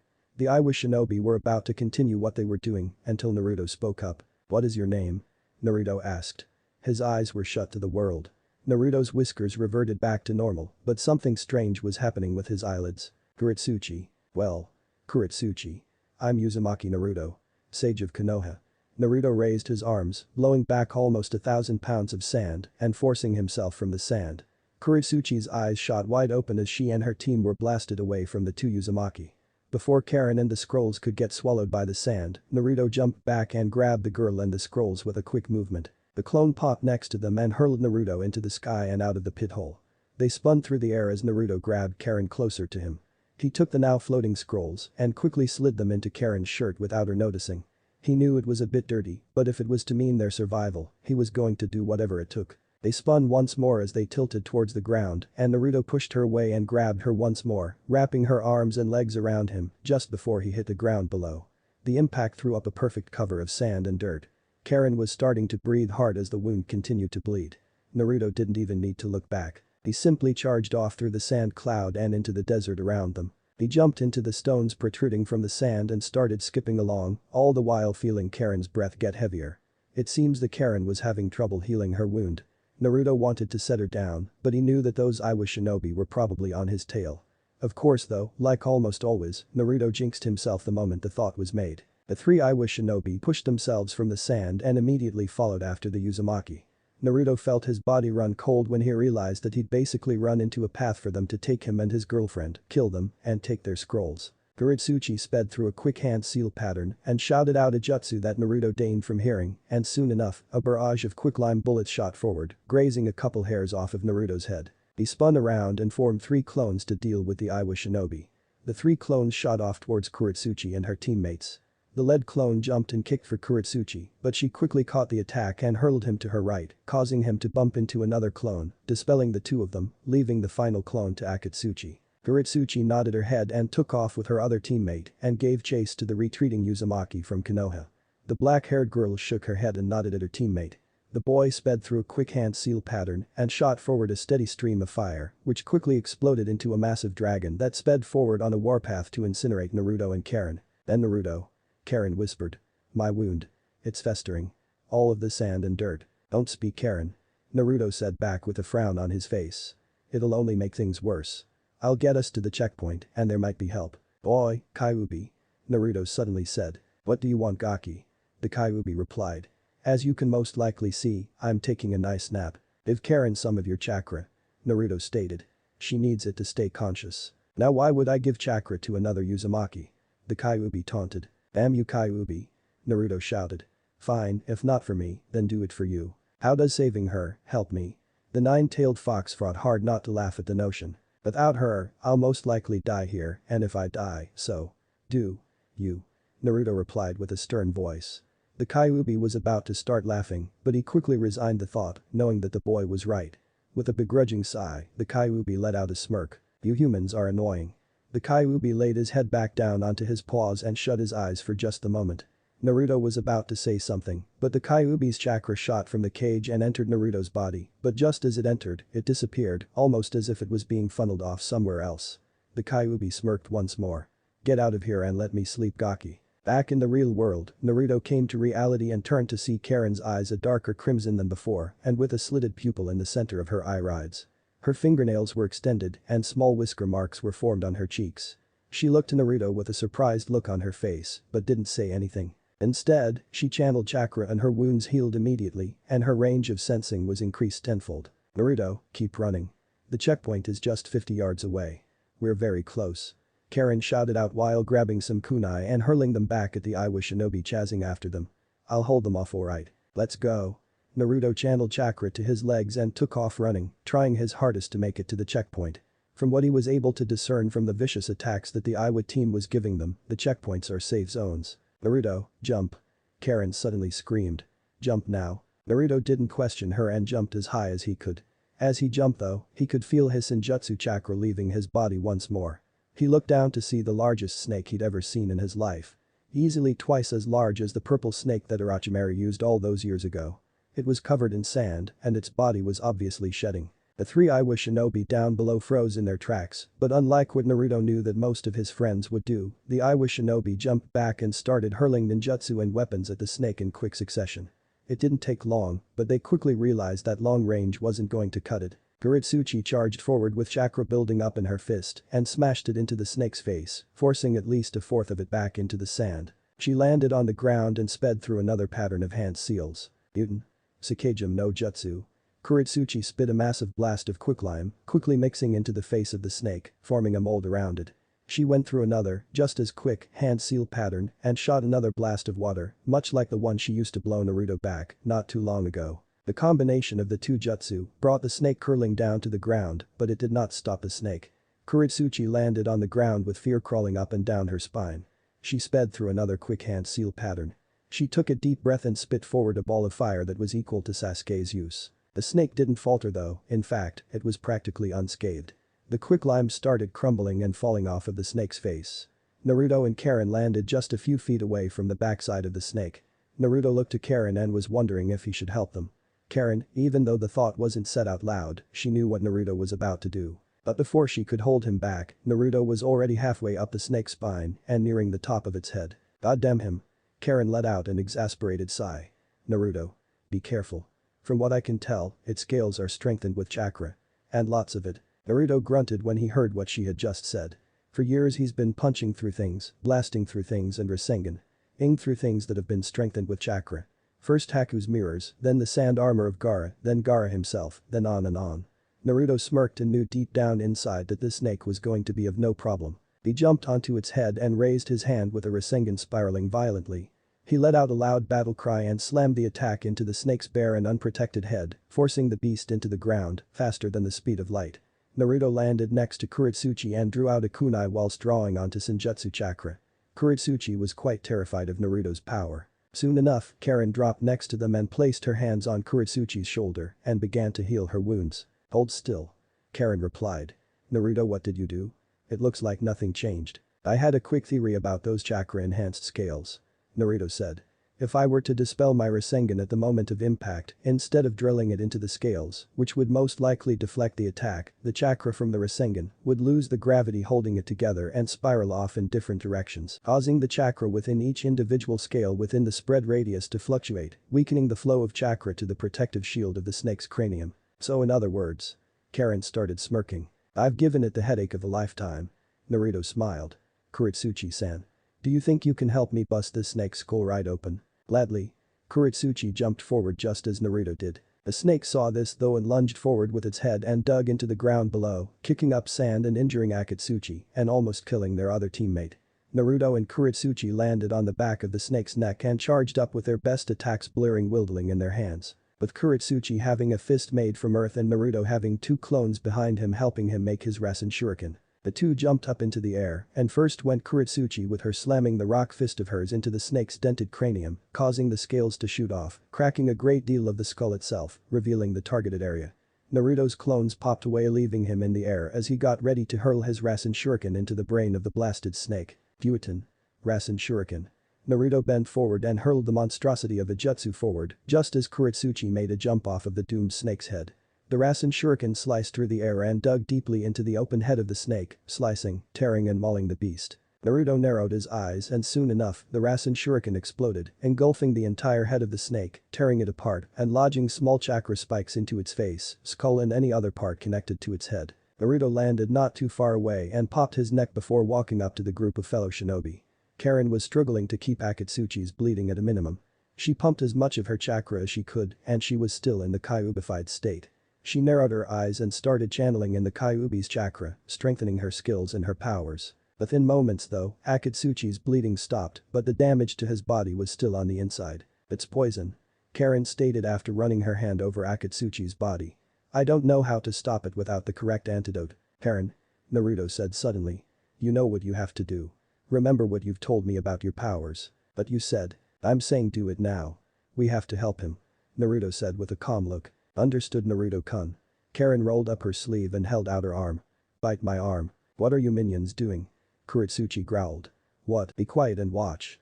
Naruto quickly said. Akatsuchi struggled but was able to sink his teeth into Karin's arm. The Redeed grunted in pain but let out a quiet sigh instead. Kuretsuchi though was appalled. But upon closer inspection, chakra was being funneled from Karin and into Akatsuchi. It didn't take long, but the effects were immediate. Akatsuchi's once pale and sickly-looking body was healed, and after doing a quick diagnostic over Akatsuchi, Karin confirmed that the poison was no more. How?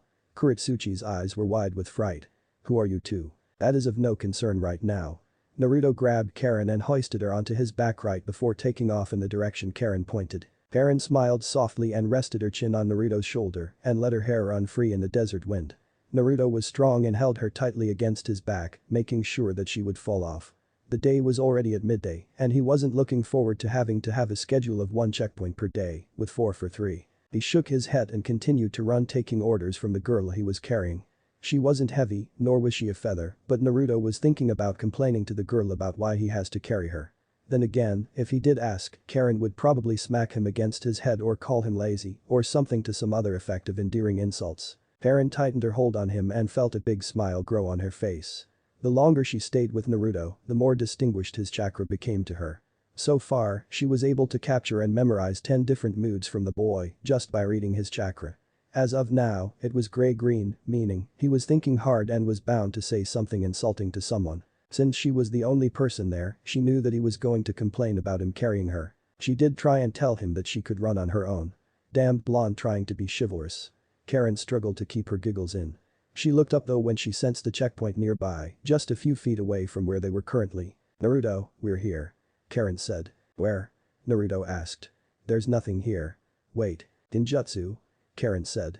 Wait, Naruto, don't dispel. We don't want brainless teams to be after us now do we? I would like to. Naruto cheekily replied. No one cares what you want. Karin retorted with a laugh. Troublesome woman. TCH. Just go already. 1 down, 3 to go. Chapter 7. The Desert Trap. Naruto smiled at the Redeed as she took a quick swig of water from her large water bottle. He ran a hand through his blonde spiky hair and sniffed the air for a moment. The doors of the checkpoint swung open, revealing a disheveled and quite messy-looking Iowa team. Kuretsuchi glared at the boy, but Akatsuchi tried to calm the girl down. Good to see you have made it. Naruto smiled. Sure. Kuretsuchi grumbled before tossing her scroll to the shinobi behind the counter. Would you like some water? The jounin asked. Kuretsuchi looked confused. Why does this place look like a pit stop? Because it is Kuretsuchi-san. The jounin sighed. During missions, even though messengers go for long distances and even through combat, they still need rest. These checkpoints are designed to simulate that. What if a team wants to sleep and rest? Kuretsuchi asked while massaging her aching shoulder. They have every right to do so, but like in real battle, if the messenger sleeps for too long or too little, it can be a hindrance to the mission and ruin the time frame designed for whatever strategy or contingency is in place. The girl nodded her head when a Chunin walked in with water bottles. I needed that. Kuretsuchi sighed as she chugged her water. It was rough out there Naruto. Indeed Kuretsuchi. The blonde laughed. That snake sure did pose a challenge. Not for you. The Iwa Kunoichi replied, sounding a bit annoyed. Nah. It was still a challenge. Naruto said. That snake could have killed all of us if I wasn't careful in how I attacked it. Good thing you're not as stupid as most make you out to be Naruto-kun. Karin secretly slurred the honorific while giving Kuretsuchi a glare. Neither Naruto nor Kuretsuchi's teammates caught the look or the slur, but Kuretsuchi sure did. The Kunoichi glared at the Redeed and clenched her fists, causing the leather of her gloves to rub. It seems that the Redeeded whore has the hots for the hero of Konoha. Kuretsuchi glared. It seems that this blondie is perfect for promotion, the Redeed though. I don't know. She sure is a great healer and she has a strange Kekkei Genkai. Wait, now that I think of it. She's strong, too strong to be a genin. Karin narrowed her eyes at Kuretsuchi. I can sense her chakra, but something feels so familiar about it, almost as if I've sensed it before. But her chakra wasn't what I was intending to sense. I know it. Yes, I remember now. Holy fuck. I know her. She was at the cage summit. The two girls thought at the same moment. Karin shot from her seat with her hand wrapped tightly around Naruto's wrist, causing him to drop his water. Kuretsuchi did the exact same thing, but instead, grabbed her own teammates from their seats, causing them to spill their waters before they could even get a drink. Naruto was about to protest, but Karin flashed him a look that seemed familiar. Naruto looked back to the Iwa team to see that Kuretsuchi was doing the exact same to them. "Thank you for the water. We'll be on our way." Naruto bowed before he and Karin broke off into full sprint. "Down in San," Kuretsuchi said with a different tone than what she used before. "Get this message to the cages. I have information about Uzumaki Naruto and his companion that might seem interesting, especially to my grandfather." "Understood, Kuretsuchi-sama." The Jounin bowed. "Will you go off and continue pursuing the Uzumaki?" "Sure, why not?" Kuretsuchi laughed. "I was tasked to do so by the Hokage herself to test him. Might as well see how high of a tolerance level he has for pain." Akatsuchi and their teammates stared at Kuretsuchi with sad eyes and felt a small pang of sorrow for Naruto and Karin. Kuretsuchi gave them a look and glared menacingly before taking off after the golden-haired boy and the Redeed. What the hell is the hero of the leaf doing with an Akatsuki? Naruto and Karin were making great distance from the checkpoint and were already backing into the desert. So far they hadn't encountered any other teams, but they were sure that there would be opposition sometime soon, especially since there were only a few more hours left before the evening hit. Karin was worried that Kuretsuchi might have noticed who she was. The two Uzumaki jumped over a large cavern in the middle of the desert and landed safely on the other side. Sand was blowing in their faces as the winds picked up to a violent speed, nearly blowing them from their positions and into the cavern below. Naruto struggled to keep his footing and nearly slipped because of the sand swirling beneath his sandals. "Karin!" Naruto shouted. There was something strange about this cavern. Suddenly, images of his first time summoning Gamabunta flashed through his head. He looked down and realized that the cavern had the same build and physical terrain as the cavern back in Konoha. There was a heavy gust and pushed Naruto off his feet and into the cavern. "Naruto, hold on." Karin caught his arm as quickly as possible, making sure that she wouldn't lose her grip.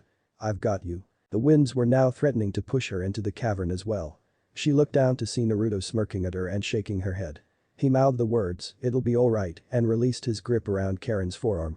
The Redeed's eyes shot open as she screamed out his name, terrified of the prospect of him dying. Naruto shook his head, feeling the need to laugh at her naivety, and spun around in midair while speeding through hand seals. After looking around the cavern he wanted to laugh at how easy it was, almost exactly like summoning Gamabunta.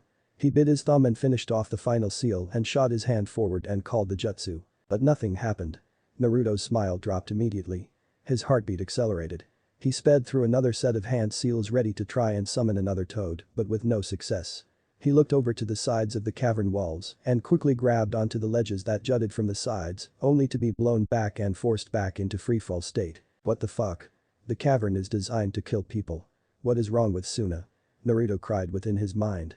He channeled in whatever senjutsu chakra he could muster and nearly felt his heart sink into his gut.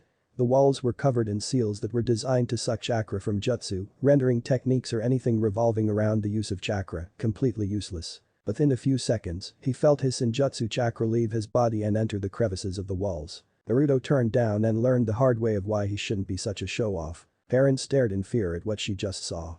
Naruto was lying face down at the bottom of the cavern with a large pool of blood spreading around him.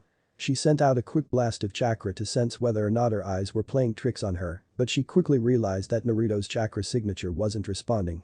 She couldn't sense it. She couldn't even sense the Kyuubi's chakra from within Naruto. Then Naruto.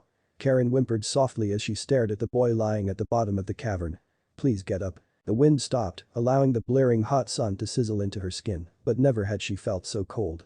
The warmth that came with Naruto's chakra was gone, completely non-existent. It was a signature that she would never forget, one that she knew that she would always remember, one that she was looking forward to for the rest of her life. But now, it was gone. She waited a few minutes, knowing how Naruto usually is, but he continued to lie down at the bottom of the pit, face first, with a large pool of blood surrounding him. Karin knew that if Naruto wouldn't survive the fall, she wouldn't. She shook her head violently, knowing that there was no way that Naruto could die. She sent out another chakra blast, but this time, using as much concentrated chakra as possible and did a distant diagnostic of Naruto's body, hoping to Kami that Naruto was still okay. What she sensed made her heart shatter. Everything was mush, jelly. His bones, shattered completely, his brain suffering from a massive hemorrhaging, and his skull was cracked in 8 different places. But what really hurt Karin, 3 of his ribs snapped and dug into his heart in 3 places, impaling the organ, stopping it completely. Tears formed, stinging at the corners of her eyes and threatened to fall if she continued to stare at the boy at the bottom of the cavern. She sensed another group of chakra signatures and clenched her fists as the tears finally fell. She reached down and grabbed a handful of kunai and shuriken. She narrowed in on the source of the incoming chakra. It was Kuretsuchi. Karin shot to her feet and jumped up, hurling her weapons, blowing the Iwa shinobi off of their course, causing them to scatter. Karin grabbed another bundle of shuriken and started spinning on her heel while keeping a steady barrage kept on the Iwa shinobi. Kuretsuchi was surprised by Karin's sudden increase of skill and jumped for the ready to take her on personally.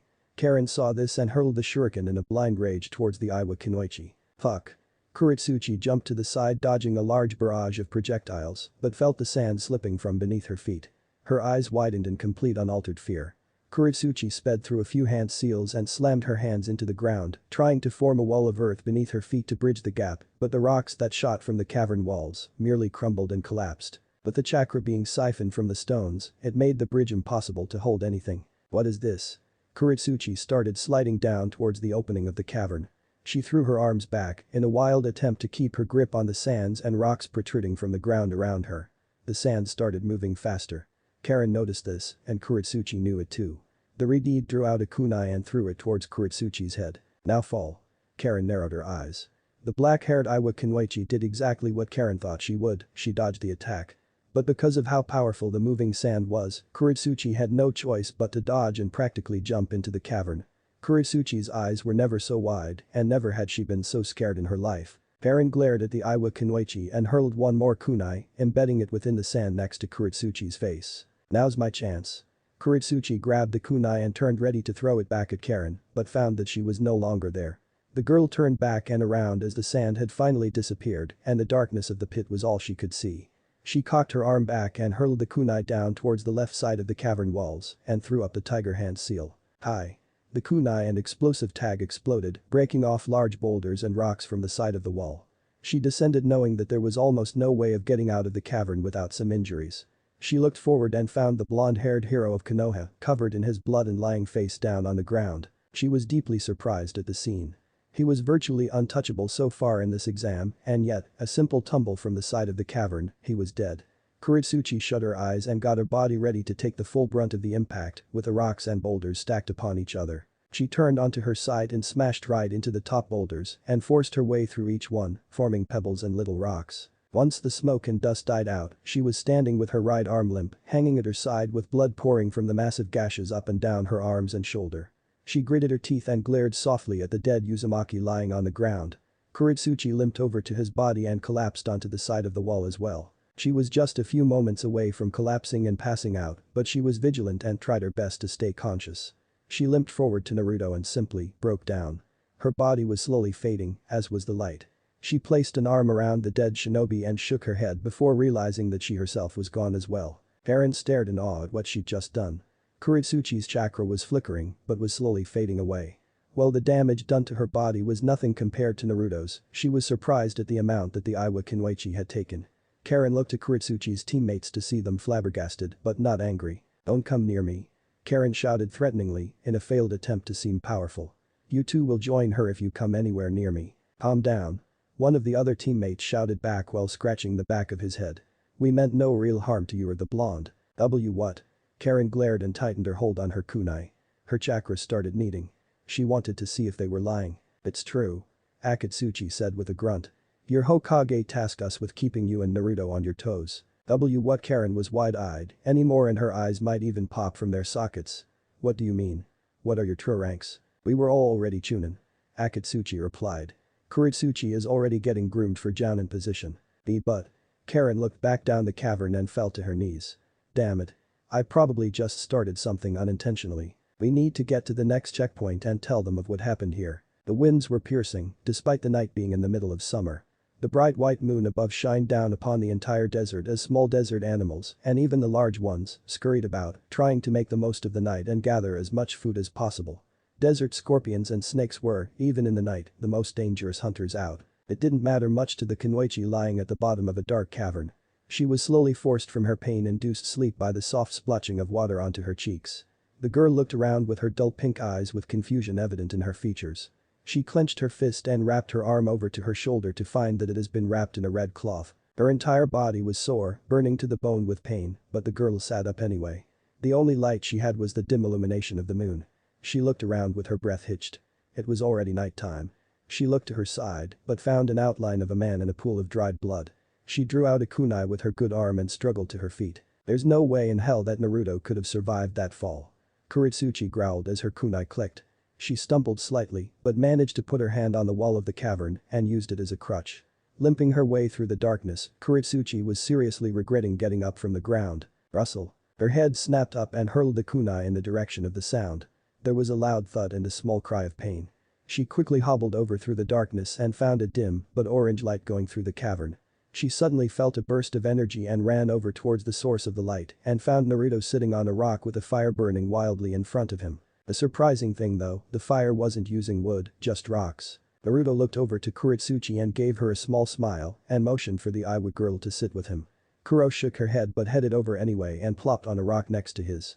She trailed her eyes over his physical features and found nothing wrong, nor was there anything bruised. His haori though, was torn and matted in all places and directions. The cloth used as a sling was apparently from the hem of his haori. While being lost in her muse, she completely forgot that she was actually really hungry. During her moment of unawareness, her stomach grumbled like a truck's engine and nearly had Naruto rolling. The boy held in his laughter and snapped Kuretsuchi from her thoughts with a desert rabbit on a stick. The girl looked at him with an incredulous look for a good 5 minutes before she realized that the boy was offering her some food to eat. Don't worry. I've made sure that the entire thing was cooked right. Naruto smirked. It's not going to jump off the stick and attack you. Sorry about that. Kuretsuchi laughed softly and took the rabbit. So, where are we? I have no idea really. Naruto shrugged. So you're telling me that you don't know what this place is? Kuretsuchi asked. I thought you and Jiraiya of the Sannin traveled all over the elemental nations for training. Oh, we did wait. Naruto caught himself. How did you know that? HMPH. Kuretsuchi huffed. I guess we should have a proper introduction, eh? Agreed. You go first since you were the one that tried to kill me and my teammate for the entire day. Naruto laughed. Alrighty. Kuretsuchi is the name. Daughter of Katsuchi and granddaughter of Inoki, the Sandaime Tsuchikage. The girl replied with a smirk. Judging by your reaction, you know of them. How can I not? Naruto replied. Training with Hiro Sennin, he made me learn and memorize the current great shinobi of the different nations. Katsuchi and Inoki were no different. Interesting. Oh well anyway, I never mind. Deception is after all a shinobi's greatest weapon, right? Kuretsuchi smiled. Indeed. Naruto nodded his head. Well, I'm Uzumaki Naruto. Hero of Konoha. That's all you're going to give me? Kuretsuchi feigned a look of hurt. Is it because you don't know me that well? Nice try. Naruto laughed. Just eat your damned rabbit and then we can try and find a way out of this stupid cavern. Naruto stared into the flames and released a sigh. Kuretsuchi was obviously thinking about something and it was beginning to bother him. He tried his hardest to pay no attention to her obvious thoughts, but it was starting to grate on his nerves. He slowly lowered his cooked rabbit and turned on his seat to face the black-haired girl. She merely looked him back in the eyes and looked back to her food. What is it that you wanted to ask her, say? Naruto asked. I won't do anything. So is that Reed your teammate or is she? Kuretsuchi used her hands trying to get what she was trying to ask across. My girlfriend? Naruto asked with a raised eyebrow. Yeah. To tell you the truth, I have no idea. Naruto grumbled softly. We've kissed. A lot, but we haven't made a relationship out of it. Not only that, there's another girl back in Konoha that I've been seeing, and then this other girl who confessed to loving me, and then there's. Forget I asked. Kuretsuchi deadpanned. You Konoha shinobi are so strange. I like to think that it's just me. The time around the fire went by quickly, leaving the two young adults with almost nothing to talk about. Kuretsuchi chose to hit the sack and sleep on the rocky floor ahead of Naruto while he went scouting for an exit.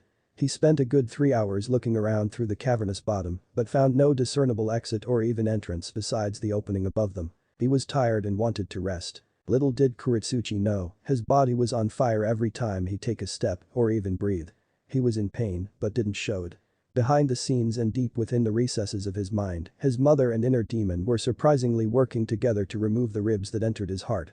So far, they were able to remove 2 of the ribs, but they weren't as bad as the final. One false move on Naruto's part or theirs, the sharp tip of the snapped rib, would slice open his aorta, no matter which way they go.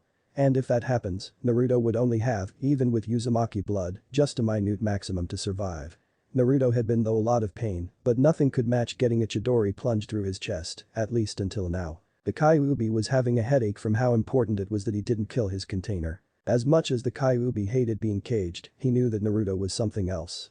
The Kyuubi sighed and went right back to channeling his chakra towards the bone and the heart, keeping it pumping and healing the holes formed in the organ. It was easier to heal his chest from the Chidori attack because Naruto was able to make the Chidori miss his heart even if it was by a little, but this was a fall from Kami knows how many feet. This was an entirely different level of expertise. Something that the Kyuubi had never experienced in his immortal lifetime, especially since neither of his previous Jinchuriki were stupid enough to try and show off his skills when his teammate could have easily helped him up. The Kyuubi was laughing so hard when Kushina went on a rage about the stupidity of Naruto, but quickly shut his mouth and started channeling chakra into his body to strengthen it. He knew about the seals and what they do, and he even knew a loophole. The only way to beat the cavernous walls was to use Bijuu chakra. But, the Kyuubi couldn't just load the blonde's body with Bijuu chakra because the chakra would go straight to his chakra reserves and into the blood and straight to the heart, which was extremely weak at this point. If there was an overload, along with the chakra being used to move the bone out of place, he could end up causing the heart of rot and decay from the boy's chest, killing all three of them in the process. Damn humans and their need to show off. Kushina sighed from within the mindscape and picked her nails with a kunai that she fabricated. She sighed and stared at the dark walls while the Kyuubi continued his job of keeping his jailer alive.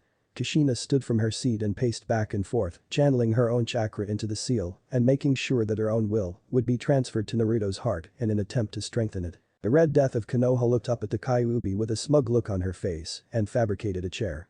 She unceremoniously plopped down onto the seat and looked at the giant fox with a funny look. You know Kurama. You don't seem like such a big mean fox. Kushina chided with a shit-eating grin. If someone were to see this, they'd think that the great Kyuubi no Yoko was turning soft and protecting some teenager. How many times do I have to tell you? Not to call me that. Kurama roared, but Kushina didn't budge 1 inch and merely waved her hand back and forth in front of her nose. You know, Kurama, your breath hasn't changed at all. Kushina laughed. I think you might need some breath. Why did it have to be too disrespectful, Uzumaki? Kurama sighed. At least with Mito, she was smart enough to respect my power. I respect your power, Baka Fox. You're just fun to piss off. Databane. Kushina yelled back. The feeling is mutual. Kurama suddenly had an evil glint in his eyes. Don't you say it, you Baka Fox. Kushina growled menacingly. Tomato. Morning suddenly came and Naruto was kicked awake by a restless Kuretsuchi. She was still using the walls as her crutch, but she was managing. The blonde, being the man that he was, he didn't care and suddenly hoisted the girl over onto his back, but the girl lost her grip with his arm and accidentally slapped him just over his heart. Fuck. Kurama roared. Oh no. Naruto rambled. The pain seared through his body, tightening his muscles and nearly making him go back into a near-death state.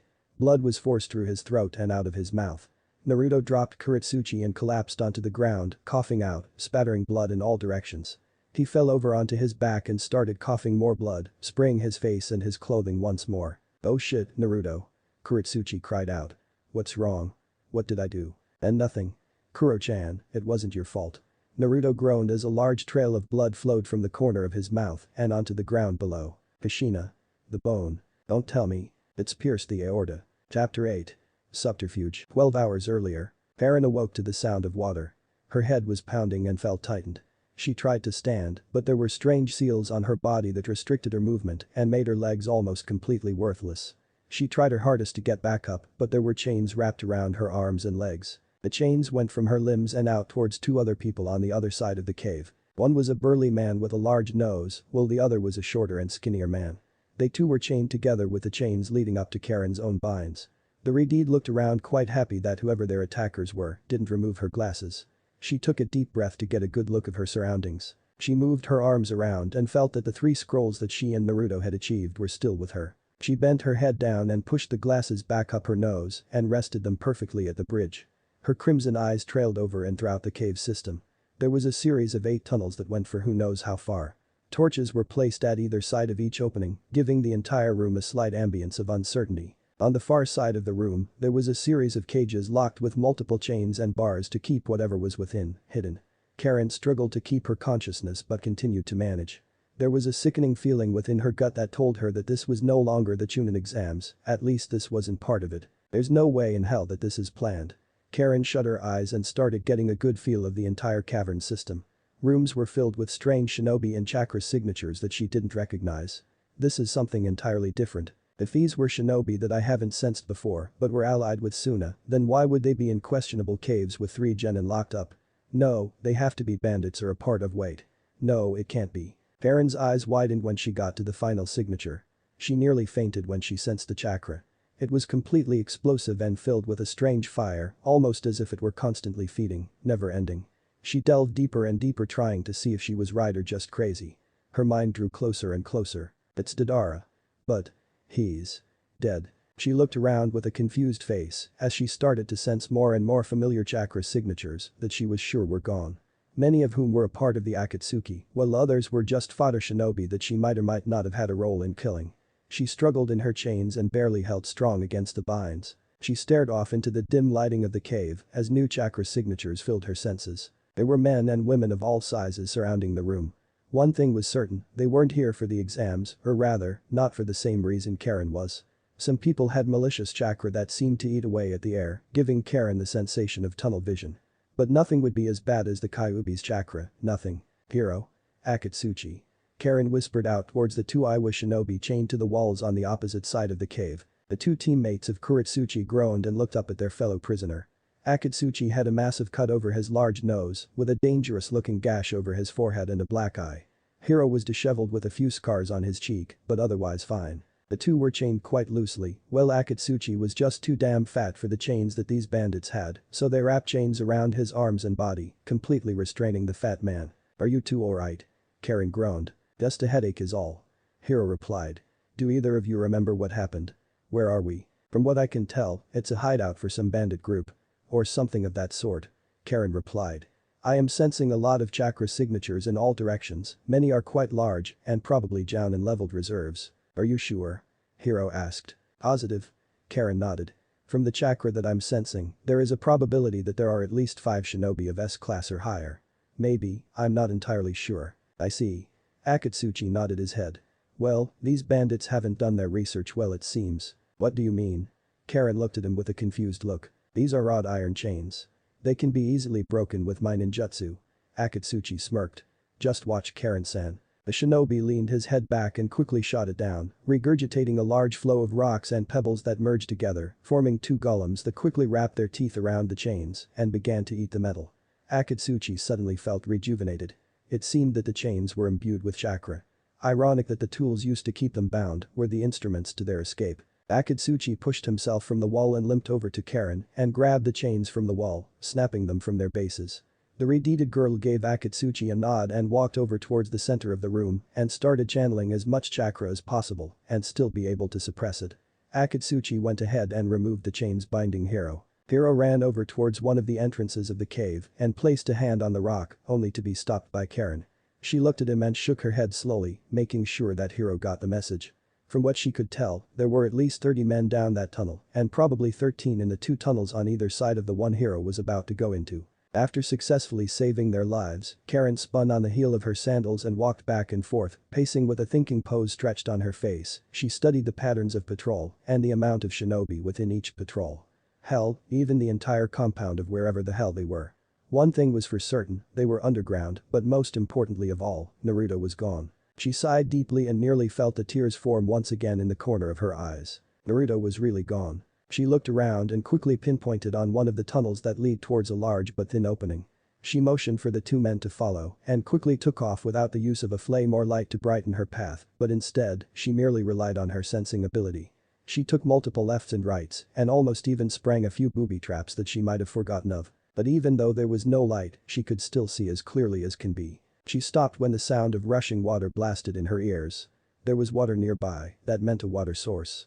The rushing sound made her parched throat get drier. She could sense the rushing waves, but she could not sense where the obstacles were. She looked left and right, trying her hardest to catch on to whatever escape path there is, but it was near impossible to do so in complete darkness, even with her special ability. Suddenly, from behind, Akatsuki and Hiro showed up with torches and bloodied rock clubs in their hands. Akatsuki gave her a nod and looked around, illuminating the entire cavern. Akatsuki narrowed his eyes at one point in the dark horizon and found a dim light at the end of the darkness, directly ahead of them. Akatsuki grabbed Karin and started hauling ass through the tunnel, but because of his excitement, the echo and vibration went through the tunnel and joined in with the atrium that the other prisoners were in. From there, the vibrations shot out and entered the other tunnels and led to the defenders. Karin sensed their sudden change in emotion as their once blue chakra turned into a light shade of red to signify their anger or rage or even the readiness to end the life of someone else. Karin screamed and asked Akatsuchi to drop her. The large shinobi complied and slowly lowered her onto the ground, but just as her feet touched the ground, an arrow snagged just in between her heels, nearly impaling her feet in their power. Karin took a deep breath and sighed. This wasn't what she wanted to deal with so early in her escape. We need to get to the end of this tunnel this instant. Karin roared as she ran farther ahead than Akatsuchi and Hiro. Shouts and screams echoed through the cave as men and women, shinobi and kunoichi, drew their weapons.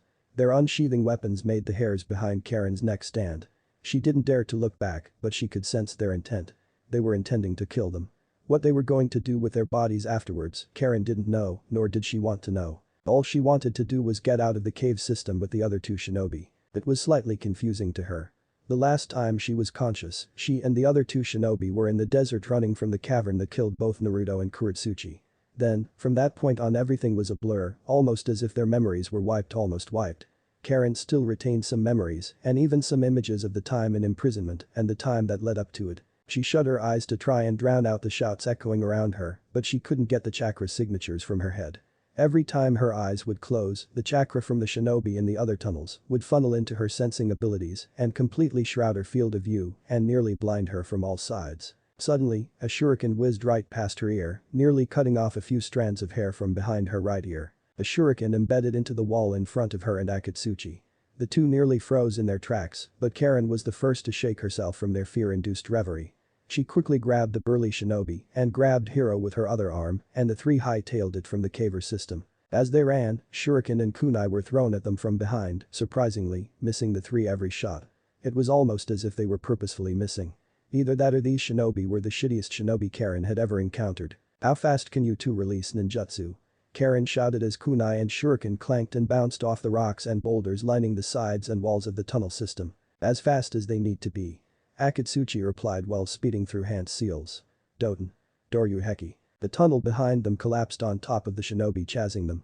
Their screams were the last thing heard before the tumbling rock and bouncing pebbles rung in their ears, drowning out all other sounds.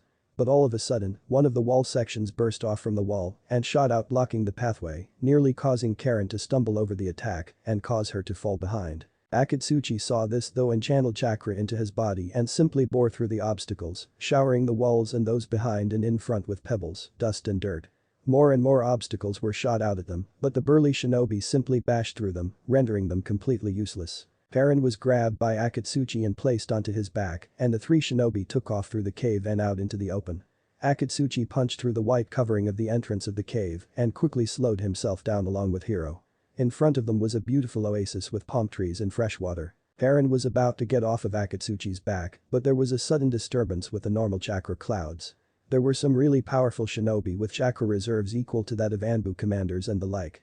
The most powerful of them all was apparently staring at him through his training. The girl quickly pushed Akatsuchi forward as one of the powerful chakra signatures shot a fire technique at the three.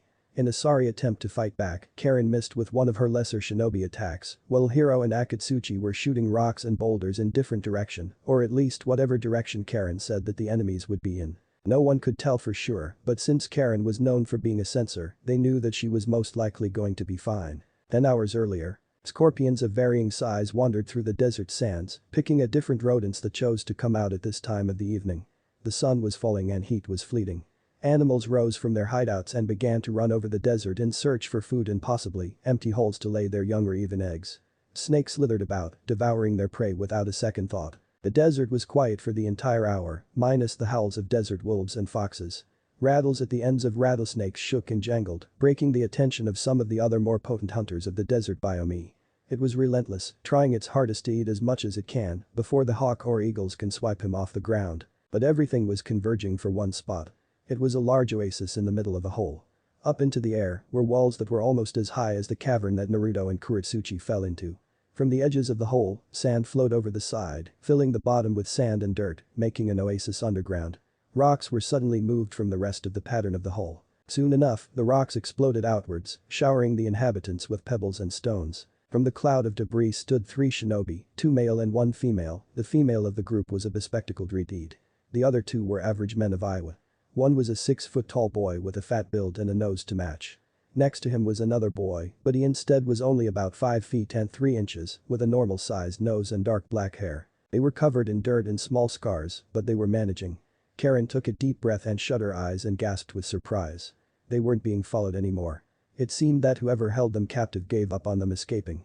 It was definitely something she was looking forward to. Karin opened her eyes and motioned for the 2 Iwa shinobi behind her to follow. She followed her ears, and soon enough, she found the oasis with flowing water. She and the other shinobi charged for the oasis, scaring the desert animals and creatures back into their hiding holes in the sand and rock face. Karin dumped her face into the water and soaked up as much as she could. She was ridiculously thirsty, especially after being in a cave for an undetermined amount of time. She really needed this. She looked up into the sky and found that the night was dark and the moon was up. She was in awe of what she saw though, stars. There was an ocean of stars flooding the night sky with their lights and wonderful colors. She could see star clusters and even gas clouds from far in the universe. But what really got her attention was the North Star twinkling in the far distance. She looked down and looked at the other shinobi with her. Hiro had a massive gash on his back from a Fuma shuriken not too long ago, and Akatsuchi was still trying to nurse his wound from a bladed trap from within the tunnel. She looked back down at her wrist and found that her watch was still operational. The time was about 2000 hours. Only 4 hours until the second day of the second stage of the exam. We were running through the tunnel for about, I'd say, 2 hours maximum. Karin surmised. So we woke up at about 6 p.m. How long were we in there? Naruto and Kuretsuchi fell at around midday, so 12 p.m. to 1 p.m. Well, that doesn't matter. What does matter though is, who the fuck were those shinobi? And what were they doing with dead nuknins? Karin kept thinking but shut her mind off and dunked her face back into the clear water of the oasis. She shot her head from the water and ran a hand through her hair to help dry it off a bit, but suddenly, a blast of emotion shot through her body. It overwhelmed her at first and nearly caused her to topple over and into the water of the pool. Her eyes were wide. She pushed her glasses up to the bridge of her nose and focused on the emotion. It was like laughter or even happiness. There was some worry and even some wariness in the emotions, but it was so amazing, Karin couldn't ignore it. She gathered some chakra and soon enough, tears began to fall.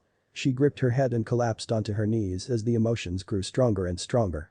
Her chakra fluctuated in a way that said it was excited. The emotions were surrounding her like a warm blanket, but she continued to cry. She gripped her head tightly trying to make sure that she was fucking up. Her face crunched up as the tears fell harder and added to the oasis pool. She bit her lips softly and tried her hardest to hold back her hiccups. She trembled and shook. There was only one person who had emotions like that. There was only one person who can cause her to become like this. Naruto's alive. 8 hours earlier. Karin followed the trail of Naruto's chakra as best as she could, while trying her hardest to keep her own emotions from clouding her vision. It's true that when you're emotionally compromised, you are the most dangerous, it's a fact when you're someone like Karin. If she didn't keep her emotions reined in, she might lose track of Naruto's own trail and end up going in circles trying to find her own chakra signature. She followed the cave systems trying to build an imaginary map of the entire cave and tunnel complex, but ended up finding a lot of dead ends and rooms filled with enemy shinobi. She placed her hand against the walls and sent out a small chakra burst to act as a sonar wave. She sensed the chakra bounce around and wash over rooms and over other tunnels, but there was one that the wave's chakra moved faster over and even went around a few times before returning back to her. If it's moving that fast, there's only one meaning: fire. Karin placed her fingers underneath her chin and went through the informations for a few moments and looked back down at her watch. It was 11 p.m. The moon was almost right above them and was already blaring down onto the hole in the ground and started illuminating the tunnels, making them start to lose their way once more. This place is a death trap, almost as if it was designed to make unwanted visitors or hell, even prisoners like us, to never make it out alive. Karin groaned. I need to get to the other room and help Naruto and Kuretsuchi. We need to get the fuck out of this godforsaken hole of a trap and get to the cages and tell them of what happened. She followed a path that was barely visible and almost seemed like another dead end, but Karin motioned for the 2 shinobi with her to follow anyway. They were nervous, especially since they were burning through nighttime that could be used for sleeping. Akatsuchi was carrying a sleeping hero on his back while the 3 traveled through yet another tunnel. This was probably the shittiest test Karin has been in. Even memorizing Orochimaru's underground complexes weren't this fucking hard. Karin kept at it though and led the 2 shinobi behind her to the best of her abilities. Her crimson-red eyes examined each rock and each crevice, trying to make sure that she didn't miss any hidden rooms or even hidden switches. Suddenly, a warm and powerful gust of chakra hit her, making her knees weak. Naruto was smiling. She could sense his dream and how calm it was. Her mind too became hazy and almost unresponsive, but that didn't matter. She turned back to see Akatsuchi and Hiro plopped against the wall, fast asleep with a blanket over themselves. "I might as well sleep too." Karin yawned and yet another wave flowed over her, this time, blowing her from her feet and onto her back. But, instead of hitting hard rock, she was met with the soft feel of waving grass. The warmth of the sun was perfect for her bare arms and bare navel. The sun, though, was suddenly blocked by the silhouette of a man's head. The girl squinted her eyes and soon enough, the shadows became dim and Naruto's face began to take shape. The breeze rolled in, blowing through their hair and through the long grass surrounding them. He had a small smile as he looked over her features. She was blushing madly, but she too was smiling. Suddenly, she flipped Naruto over and straddled the boy for a good few minutes while keeping their eyes locked, red and blue. Karin gulped softly as a ball was stuck in her throat. She didn't know what to say.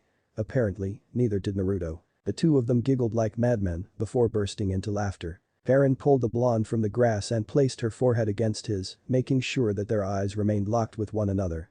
His breath was heavy but smelled a lot like minty ramen. Karin was about to laugh once more, but Naruto pushed forward and laid her against the grass, but this time, with his lips pressing against her. Her hands began to roam up and down his chest with her left hand wrapping around his shoulder, while the other going for the zipper of his jacket.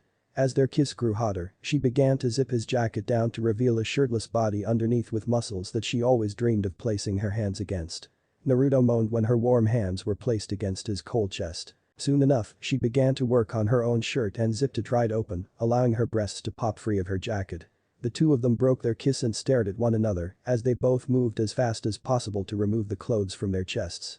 Karin's face was on fire, as was Naruto's. He leaned back in for another kiss. Suddenly, there was this strange feeling at her side, almost as if someone was kicking her.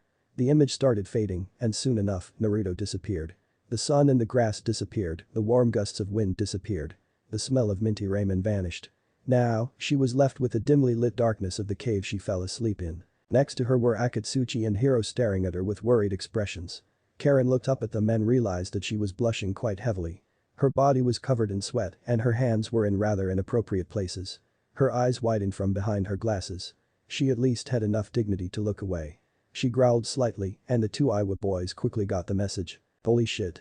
I was that wet." Karin's eyes widened and her breath hitched. "This is not good. I need some alone time with Naruto soon." She retracted her hand from within her shirt and from her pants and quickly brushed herself off trying to retain any dignity she had left. She stood up with her eyes trailing around in different directions and quickly looked down at her watch. "It's 5 in the morning." Karin sighed. "I guess we should just go ahead and continue looking." She walked over towards one of the walls and started knocking chakra into the stones, vibrating the walls and sending vibrations back towards her. She need to find the two shinobi locked on the other side. She dashed through the stones when she sensed Naruto's body from the vibrations. But there was something that astounded her too. 2 of the 3 bones that stabbed the boy's heart were removed completely. A smile formed on her face when she found that his heart was completely intact and working perfectly. She looked over to the side to see Akatsuchi gasping for air. Karin tilted her head slightly, but then Hiro came out with a chocolate bar and shoved the candy into the fat boy's mouth. "That was exactly what I needed." Akatsuchi sighed. "Oh Kami. He's exactly like Chouji," Karin said with wide eyes. She shook her head and walked ahead of the 2 boys, knowing that they were probably still tired. She traced her hands against the walls and followed the trail of chakra she sent out. There was a sudden spark in the back of her mind. She took off into the rocky cavern while calling for the 2 shinobi behind her to follow. They groaned and stumbled to their feet, but they quickly realized that Karin was way ahead of them. Present time. Karin was running for almost 3 hours straight, much to the ire of the 2 Iowa shinobi. She punched through walls and rocks with strength that she only reserved for when she was pissed off, and she had successfully terrified the 2 boys with not only her strength but also her innate babbling. The poor Reed was shouting incoherent words and indecipherable sentence structures, which had the 2 boys worrying about her mental state. She jumped up when she sensed that Naruto's chakra was getting stronger and stronger. She cocked her fist back and rammed it into a wall just a few yards away from the blonde. Once the debris cleared, the girl plowed through the smoke and rolled out into the rocky floor below. Once she gained her footing back, she looked back up through the sky and realized that it was once again morning. The sun was barely able to light the cave because of how deep it was. Looking around, she could smell a fire and the remnants of what seemed to be rabbit or some form of meat. She motioned for the 2 shinobi behind her to follow and kept her back to the cavern walls. She threw up the tiger hand seal and received a better picture of Naruto and Kuretsuchi's situation. As it was, Kuretsuchi had successfully awoken Naruto from his sleep. But there was a shout of pain and Naruto's chakra rippled and went haywire. The chakra signature went in all directions, almost as if something had just been stabbed through his body. Karin focused as the two shinobi took off for the others. Her eyes widened once more. Tears fell as the pain from the bone seared into her heart. I have to hurry to him. Oh shit, Naruto. Kuretsuchi cried out. What's wrong? What did I do? And nothing. Kuro-chan, it wasn't your fault. Naruto groaned as a large trail of blood flowed from the corner of his mouth and onto the ground below. Don't worry about me. I'll be fine. Kushina. The bone. Don't tell me. It's pierced the aorta. Wait a second. It's that teammate of Naruto-kun's. Kushina replied. She's gonna heal him. Karin slid down on the rocky floor and grabbed Naruto tightly. The boy was quickly losing consciousness and blood. She rolled up her sleeve and forced Naruto to sink his teeth into her arm. The effects were instantaneous. Naruto's once sickly-looking appearance was quickly replaced with that of a tanned and completely healthy-looking blonde. Karin struggled to keep from moaning, but she couldn't help it. It escaped her mouth, but only Kuretsuchi could hear it. The Redeed was also blushing quite brightly. But within a few moments, Naruto's blood stopped leaving his body and his chakra had returned to normal. His breathing wasn't as rugged and his heartbeat was nice and smooth. Karin sighed in relief and laid the boy down onto the ground. Rest up a bit. She looked up at Kuretsuchi with a nod and sat down against the wall of the cave. Naruto suddenly started snoring. Karin looked off into the cavern trough and sighed in relief. Thank you, Karin. Kuretsuchi sighed. I was about to start freaking out. Nah, there's no need for that. Karin leaned her head against the wall and pulled out a food bar. It's been a while since I've been able to eat. Akatsuki. Hero. Kuretsuchi cried out. They're okay. What happened to you two? We don't know, Kuretsuchi. Akatsuchi replied. We need to get a message out to the cages. There's something else going on in this desert. I almost forgot. Karin sighed. We were somehow captured by who knows who, but we broke out about 12 hours ago. What were their ranks? Kuro quickly asked. Many had Jounin or higher level chakra reserves. Karin replied with a sigh. We are in no place to be traveling as of yet. He might not be your teammate, but Naruto is mine. If you intend on fighting those guys, you'll need both of our help. What makes you think that? Kuretsuchi asked, slightly peeved by what Karin was implying, or at least what she thought she was implying. Naruto-kun and I have the ability to sense where our enemies are. Karin replied. I am also a great healer, as seen with what I did with Naruto. So? Kuretsuchi growled, knowing that she had lost. So we wait for Naruto to wake up or you three can get killed. Chapter 9. A Heart of Rock. Naruto was fast asleep and snoring slightly, but Karin was starting to worry about the bones still lodged into his aorta. While her blood could heal any and all wounds, she wasn't able to force bones back into their place, but rather, only form new ones to replace those that were lost. So as of now, she was completely confused and had no idea what to do to help Naruto get better. At least it punctured. Karin sighed. If it sliced, Naruto would have bled too quickly and I probably wouldn't have been able to save him. But if it did just slice, the bone could have been easily removed from his heart cavity instead of being a permanent part of his heart. Shit.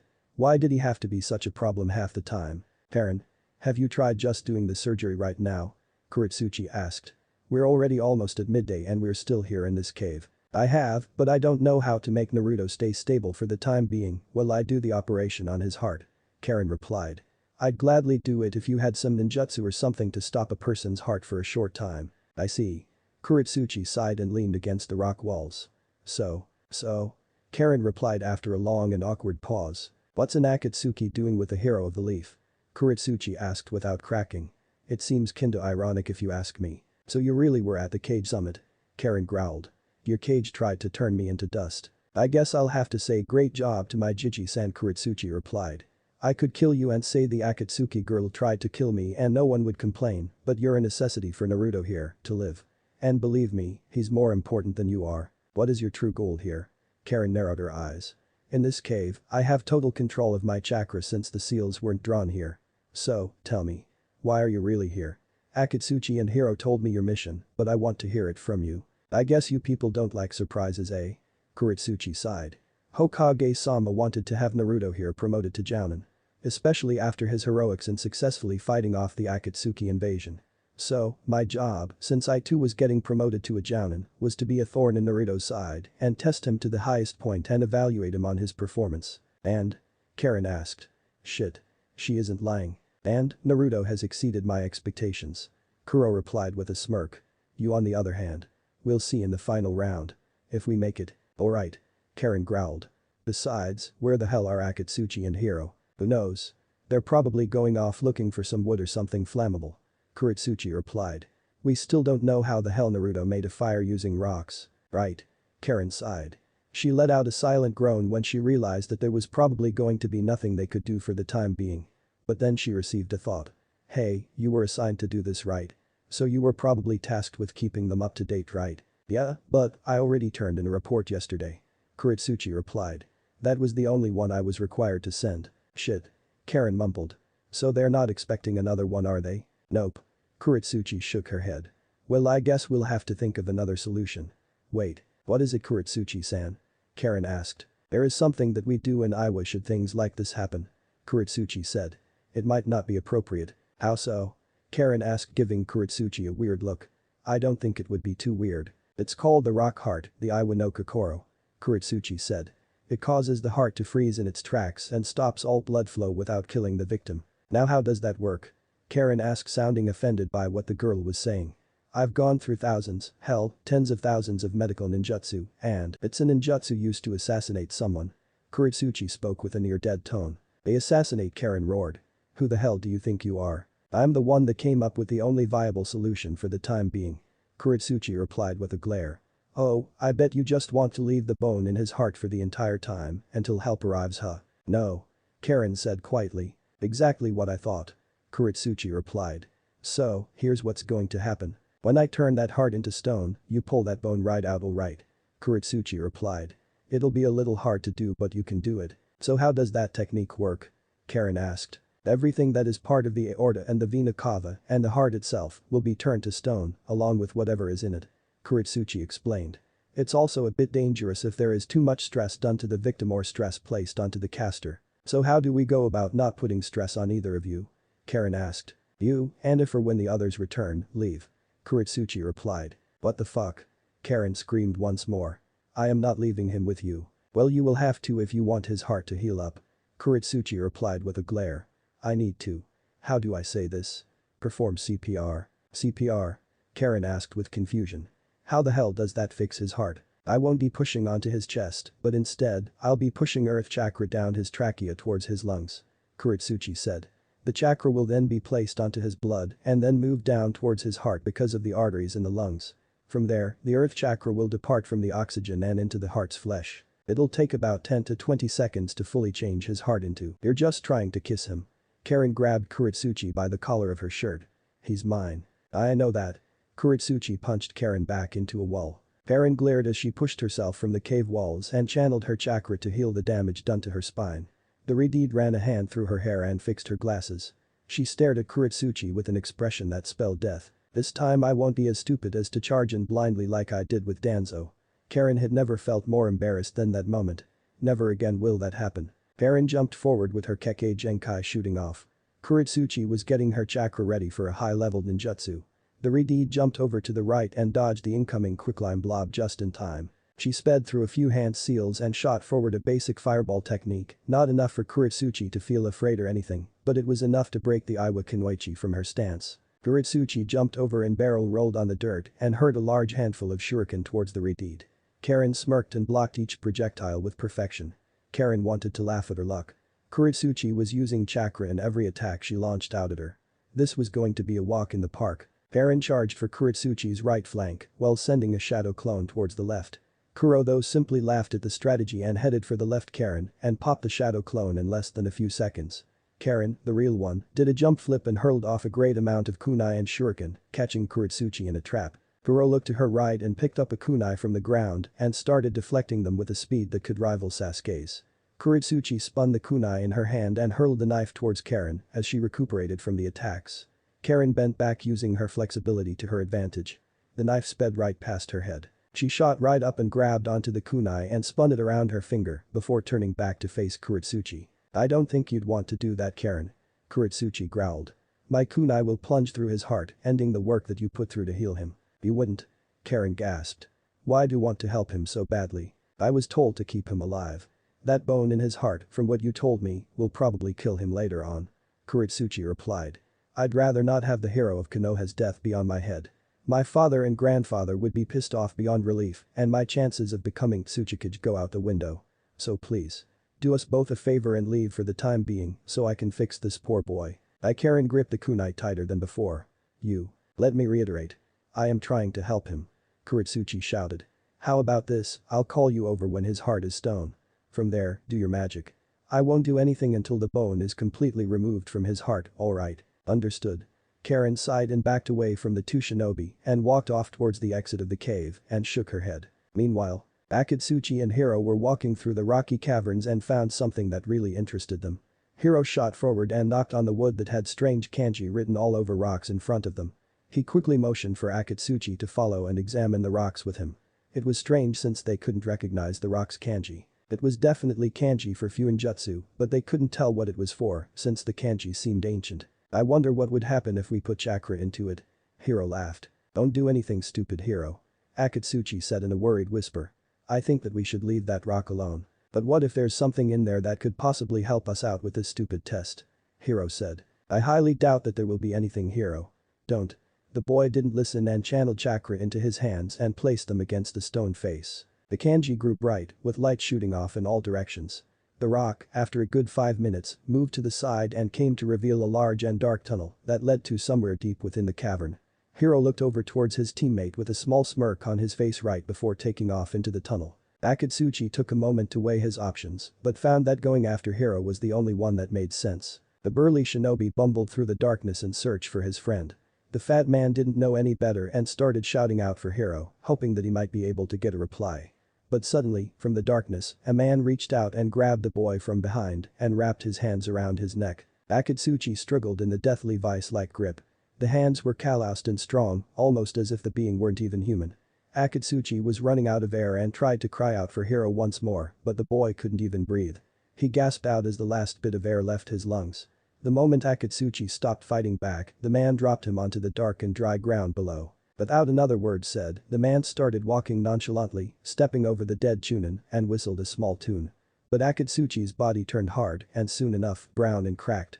The man swiveled on the heel of his sandals and stared in disbelief that the boy wasn't dead. Akatsuchi's body crumbled loudly, echoing throughout the tunnel, and within 10 seconds, collapsing completely into a pile of rock and dirt. The man walked up to the rocks and ran a hand through the dirt, surprised that it was laced completely with chakra.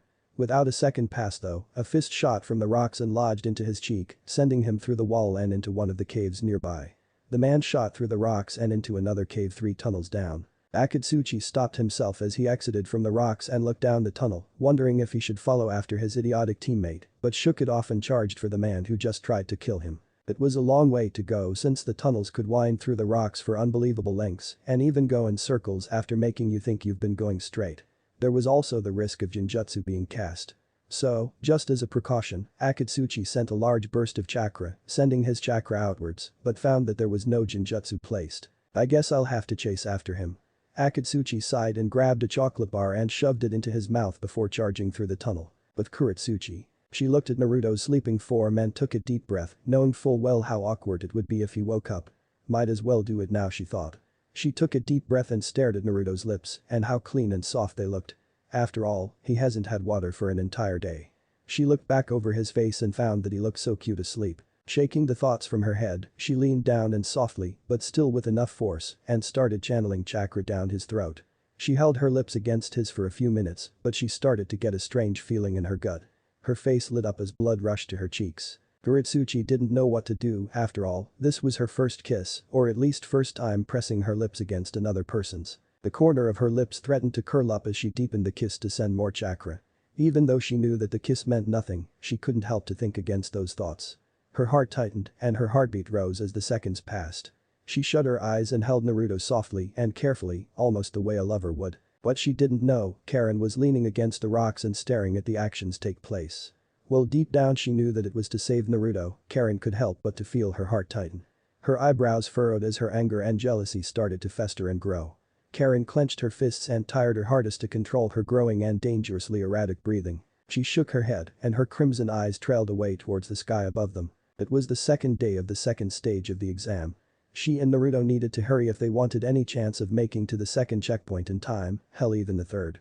It wasn't going to be easy to make it to the next 3 checkpoints with the only teammate she had incapacitated. Karin wasn't a strong girl, nor was she weak, but she knew that she'd wear herself out if she chose to run through the desert with Naruto on her back. Kuretsuchi paid no attention to the obvious flares in chakra and emotions coming from Karin. In truth, Kuretsuchi was in bliss, complete and utter bliss. Never before had her heart raced to such speeds, and it was all just from a kiss. It wasn't even a serious kiss. She wondered what would happen if she kissed someone she truly felt something for, something on the level of love. She pressed deeper, but then her mind started going on autopilot as her nerves went blank. She built up chakra at the tip of her tongue, and her tongue went into Naruto's mouth, awaking the boy from his sleep. Kuretsuchi, with her eyes still closed, didn't even realize that he'd awakened from his rest and continued pressing chakra into his mouth. He too went into autopilot without even making a word and started kissing back, much to both of their surprise. Kuretsuchi pulled back and stared at Naruto with wide eyes. Her cheeks were on fire and her body was suddenly cold and pouring sweat. She raised her fist and with a quick motion, knocked the boy back out so she could continue the operation. Kuretsuchi shook her head, knowing all too well that she was getting emotionally compromised and almost completely forgot the true reason she was even pressing her lips against his in the first place. With Naruto out once more, she bent down and went back to kissing him, but tried her hardest to not make out with him again. She started the chakra flow once more and again the heartbeat rose again. Kuro looked up to see Karin looking at her and Naruto with a glare. Turns out, Karin sensed a sudden burst of emotion from Naruto and went to see what had happened. Karin was debating whether to knock Kuretsuchi out for hurting Naruto or letting the Iwa Kunoichi continue what she was doing. Good thing that you're here. Kuretsuchi responded quite sheepishly. His heart is ready. Alright. I know this might sound ridiculous, but you might just have to kiss him again. Karin said with a grunt. His heart may be stone, but you'll need to keep channeling chakra into his body to keep him sedated from the pain I'm about to cause him. Understood. Kuretsuchi said with a small unnoticeable smile. She quickly bent down and started kissing Naruto once more, shoving chakra into his body. Karin shook her head and reached up to her glasses and pulled out a scalpel from the arms of the glasses. She opened Naruto's shirt underneath his jumpsuit and cut open the skin, revealing bone and lots of flesh. But upon closer inspection, the heart was indeed made of stone. Karin looked at Kuretsuchi to see that the Iwa girl wasn't even paying attention and was too engrossed with Naruto's lips. Karin shook her head and channeled chakra to her hands, creating a chakra cover over her palms and fingers almost like a blade, and cut cleanly through the ribs and opened the chest cavity where the heart and lungs were located. Karin looked and found the final rib still embedded in the stone aorta. It stuck out like a sore thumb. Karin grabbed a bone and pulled softly, but found that the bone was stuck. She grunted with another pull, the bone was still stuck but managed to shift out of position. She wrapped both hands around the rib and pulled with all of her might and managed to tear the bone from the aorta, sending her back a few feet because of how much power she put into her pull. She stood up and patted herself down and walked up to Naruto only to fall down to her knees. Kuretsuchi shot up from Naruto and looked to Karin with eyes as wide as plates, almost as if the girl was saying, "What have you done?" Naruto's rock aorta and heart crumbled almost completely halfway. With rock dust and other contaminants going onto the rest of his body, Naruto started convulsing and twitching. Karin was frozen completely, never has something like this happened. She looked at Kuretsuchi and glared while channeling chakra once more. Kuretsuchi pushed Karin away and sped through an unknown hand seal pattern and placed her hands onto Naruto's chest but didn't say a single word. The boy suddenly stopped moving. Naruto was still and laid on the ground in silence.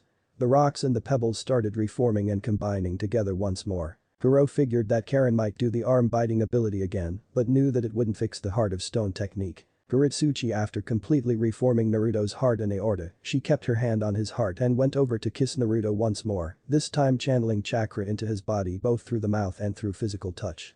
Karin sat down and stared in awe of what Kuretsuchi was doing. As she forced chakra into Naruto's body, strengthening and freezing the heart into stone, she was also taking away the chakra and turning the organ back into flesh, almost like a mold. Within a few minutes, Naruto's heart was back to normal and free of damage. Karin was dumbfounded.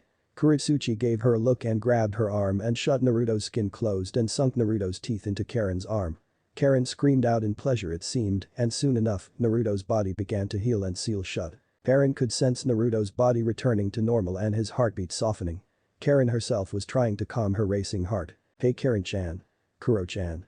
Naruto looked confused and stared off at the two girls sitting next to him. They looked disheveled and completely in fear, or at least, recovering from a lot of it. He tilted his head slightly and gave the two of them a small smile before lying back down onto the ground and falling back asleep. He was suddenly forced back awake by Kuretsuchi and Karin shouting at him. Naruto raised an eyebrow with an obvious scowl on his face and was pulled to his feet by both Karin and Kuretsuchi. Why do I have to move so much? Naruto asked with a growl. Why are you two shouting at me? Because Naruto-kun, we only have one more day left for the exam. This day is already coming to midday and we still have 75 miles left to go Baka. Karin shouted. We also have to find Akatsuchi and Hiro since they haven't returned from their search for food. Why are you shouting, Karin-chan?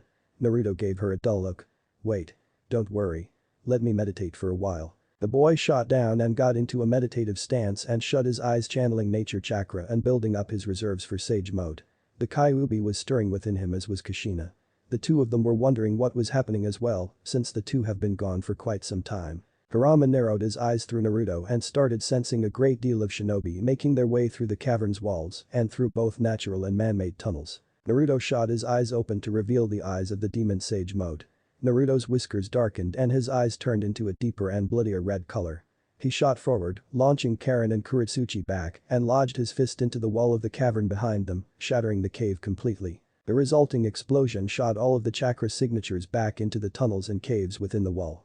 Naruto shut his eyes once more and channeled a great deal of Inkai before shooting it out in all directions, frying the Fuinjutsu all over the cave walls. You two go on and deliver the scrolls to the next checkpoint. I'll get Akatsuchi and Hiro out of the caves and meet you two there. And with that, Naruto dashed into the hole. Screams echoed through the dark tunnels and the sound of slashed flesh and cracking bones reverberated within the cave the two girls were standing in. It didn't take long, but the two girls disobeyed Naruto and dashed into the hole after him, knowing full well that Naruto might do something that would endanger all of them or even more. He was annoyingly known for doing such things, it seems. Karin shut her eyes and sent out another chakra burst, trying to sense where Naruto was. After all, he was the brightest and the most peaceful chakra source there was. Despite being washed down in complete darkness by the Kyuubi's chakra, Naruto's power was exceeding what it normally was in sage mode and was starting to drown out all other chakra signatures, slightly causing Karin to worry. Right. Karin motioned for Kuretsuchi to follow. The two girls dashed down a large hallway that was almost perfectly rectangular with angles and a perfect ceiling. Karin was worried for Naruto at first, but now she was completely terrified. The walls were almost too perfect, reminding her of the bases that Orochimaru made all over the elemental nations. The patterns on the walls really gave the impression. This wasn't something she was hoping to encounter. It was either some Odo shinobi that were left after the dissolution of Itagakure or they were joining together under another upstart. The most likely was that Kabuto was trying to build an army again, but in the name of Orochimaru most likely. Karin smacked her lips and continued the chakra flow following after the massive darkness that was plowing through the tunnels and structure. Left. Karin jumped in front of Kuretsuchi and took off down another tunnel that within a few yards of running, brought the two of them to a T-intersection of the tunnels. There were two ways to go, left or right, but at this point, they were so close to Naruto, Karin couldn't tell which way he was since his chakra was just so great. Not only that, but while there were lights on the walls themselves along with the floor was covered in corpses, mauled and ripped to shreds. It was terrifying to Karin since never in her entire life, even under the servitude of Orochimaru, had she seen such carnage.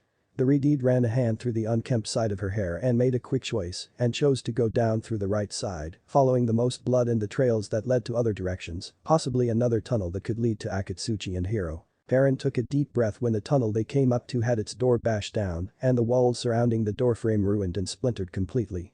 She pushed the door down and sighed in relief when she found Naruto cutting Akatsuchi and Hiro free from the robes and chains that bound them against some pillars. Naruto created two shadow clones that picked the two boys up and carried them on their backs. Good thing that you two don't listen to orders, or else I would have been worried. Naruto replied with a smirk. So you knew we'd follow after you? Kuretsuchi gave him an incredulous look. How? Chapter 10. The Desert End. Naruto smirked at his luck. He found an oasis in the middle of the desert between the second checkpoint and the third. So far, this was the only form of water he'd been able to find since turning in his and Kuretsuchi's scrolls. He and Kuro were in a hurry, so they didn't take the checkpoint as a pit stop and right after turning in their scrolls, took off into the desert. But now, they were finally somewhat getting back on schedule since they managed to get at least halfway to the third checkpoint. Naruto though, was parched and was leaning on his knees, gasping for air and drowning in his own sweat. He let out a small sigh and led the rest of the two teams towards the oasis and the blonde took a dive into the water. His body quickly cooled to the water. A sigh escaped his lips, a sigh of content. He swam around and motioned for everyone else to join in. Kuro and Karin were completely against the idea since they were running low on time, but the boys didn't listen to them and jumped into the water as well, splashing the liquid in all directions. Kuretsuchi grumbled in defeat and leaned against a date tree with her body underneath the shade of the leaves rustling in the desert winds. Karin shook her head and sat next to Kuretsuchi, basking in the cool that the shade provides. Naruto saw this and was quickly annoyed that Karin and Kuretsuchi seemed better under shade than in the water and chose to splash some of the water towards the two girls. The two were quickly soaked, pissing them off indefinitely. Kuretsuchi charged forward with fire in her eyes ready to kill the Uzumaki. Karin though, had some water enter her mouth and she involuntarily swallowed, tasting something that made her hurl over onto the sand and desert shrubs nearby. Her crimson eyes looked around and quickly realized that they were actually under a powerful genjutsu placed by some pretty good teams. She could sense at least 6 different chakra signatures that she didn't recognize, but their chakras were concealed and hidden, at least from the naked eye. She narrowed her eyes towards the largest chakra signature behind the group and started memorizing his chakra signature. On his back was a katana that was obviously made from chakra conductive metal. The taste suddenly registered in her mind, the metallic aftertaste, the gross response to the flavor. It all made sense. Her eyes widened when a chakra spike was sensed. She threw her hands together and channeled as much chakra as she could and managed to dispel the genjutsu for everyone. Naruto was quickly released from Kuretsuchi's death grip. The two teams gasped in surprise at what they saw. There were scorched bodies and blackened sand, along with the oasis of clean and wonderful water, really being a pool of diluted blood filled with body parts. Karin jumped up and pulled out a kunai. Naruto and the others jumped from the pool and quickly wiped themselves free from the bloodied water. From the shrubs came 6 shinobi it seemed, especially since their chakra signatures spoke volumes. The thing was, they weren't wearing any hitai to signify whether or not they were aligned with any of the great nations, or even with the land of iron. If anything, these men seemed to have been a part of the group that attacked Naruto and his team not too long ago. It was at that moment that Naruto facepalmed harder than ever before. His skin was cold and his body shivered from embarrassment and let out a pained sigh. And tears trickled down his cheeks as he looked at both Kuretsuchi and Karin with a distraught look. The two girls gave him a strange look before placing a hand on his shoulders, but Naruto quickly shrugged them off. I knew I was forgetting to do something back at the checkpoint. Naruto whined. I didn't tell the jounin in command to look for these guys. Kuretsuchi and Karin froze in their tracks, their faces completely still. The attackers lowered their defenses and stared at the two teams in front of them. Karin was the first to react and rammed her fist into the back of Naruto's head, making him plant face first with the sand below. Kuretsuchi was about to join in, but Karin held the Iwa Kunoichi back and mouthed that she'd handle it. You fucking baka. Karin grabbed a blonde by the collar of his jacket. Who knows how many are after us. Naruto was shaken viciously by Karin's superhuman strength. Her grip was starting to slowly dig and tear at the blonde's jacket and jumpsuit jacket. She continued trying to shake an answer from him, but he was just too shell-shocked. Karin, after feeling bored with shaking the Uzumaki back and forth, released him from her grip and nonchalantly dropped his limp body onto the sand below. She turned to face the attackers only to see Kuretsuchi and her team beating them into the ground with their feet quicklimed in place. The 3 Iwa shinobi used the 6 men as spring-loaded punching bags. They continued pounding into the men until they could no longer bend and bounce back. Kuretsuchi was about to take a kunai and end their lives, but quickly realized that these men could be used as prisoners to interrogate. Naruto and Karin broke from their actions and stared as Kuretsuchi and Akatsuchi took out a large scroll and quickly unraveled the object, revealing a large empty seal that was surrounded by an intricate array of other seals. Naruto was completely surprised by the sight since he'd almost never seen something like that. While the Kuchiyus shot out seals in different directions, they looked nothing like the ones that he was looking at right now. These were more intricate, almost as if they were made to hold things in while keeping them fresh, almost like a refrigerator, but for more important things, he surmised. Kuretsuchi broke the man from the binds wrapped around his feet and laid him out onto the scroll and sped through a few hand seals while Hiro started doing the same. Within a few seconds, they slammed their hands into the shinobi's chest and the seals shot out from beneath their palms, wrapping around the shinobi. After a quick, split second, the man disappeared within a large blast of smoke. Once the smoke dispersed, it came to reveal a large kanji character that said seal. Akatsuchi rolled up the scroll and wrapped the object around his back and tightened the strap. Kuretsuchi looked back to Naruto and Karin and motioned for the two of them to follow. The two Uzumaki broke from their trance and followed with a quick pace, not wanting to fall behind. They had 2 more checkpoints to go and barely 12 more hours remaining for the second stage of the Chunin exams. Naruto was feeling a bit confused, especially since this Chunin exam was probably 1,000 times harder than the first one he took. Kuretsuchi shouted out to the entire group and raised her fist and channeled a powerful blast of chakra and ended up dispelling the genjutsu in place of the area they were stuck in. The horizon shimmered and distorted to reveal a building filled and surrounded by Suna shinobi. Kuretsuchi took the number 3 scrolls and headed into the building to make sure that the entire shinobi alliance knows what they encountered in the desert. Naruto and the rest of the teams were led into the checkpoint and given water bottles and food for a quick rest and rejuvenation. Karin leaned her head on Naruto's shoulder and took a bite from her energy bar, while Naruto took a massive swig of water from his bottle. The two stayed quiet and didn't say a word, while Kuretsuchi spoke to the Jounin in command. It took a while longer than what was originally thought, but after nearly 20 minutes, Kuretsuchi returned with another scroll in her hand and motioned for the four shinobi still waiting to follow. They took off into the desert with the sun still up in the sky, but quickly descending. This wasn't good for them, especially since they were already starting to fall behind. Karin ran up to Naruto and nodded before jumping onto his back just like she did at the start of the second stage of the exam. She shut her eyes and started channeling chakra again, while giving a second-by-second update of teams nearby or far. As it was, there were probably 20 to 30 teams still making their way towards the third and fourth checkpoints, while there were about 6 that were already made it to the end. It was quite embarrassing to Naruto since he had lost to a bunch of genin that were probably a year or younger than him. Kuretsuchi quickly turned and reminded him that she wasn't the only applicant that was secretly already Chunin rank gearing for a higher rank. Why would they pit them against a bunch of genin though?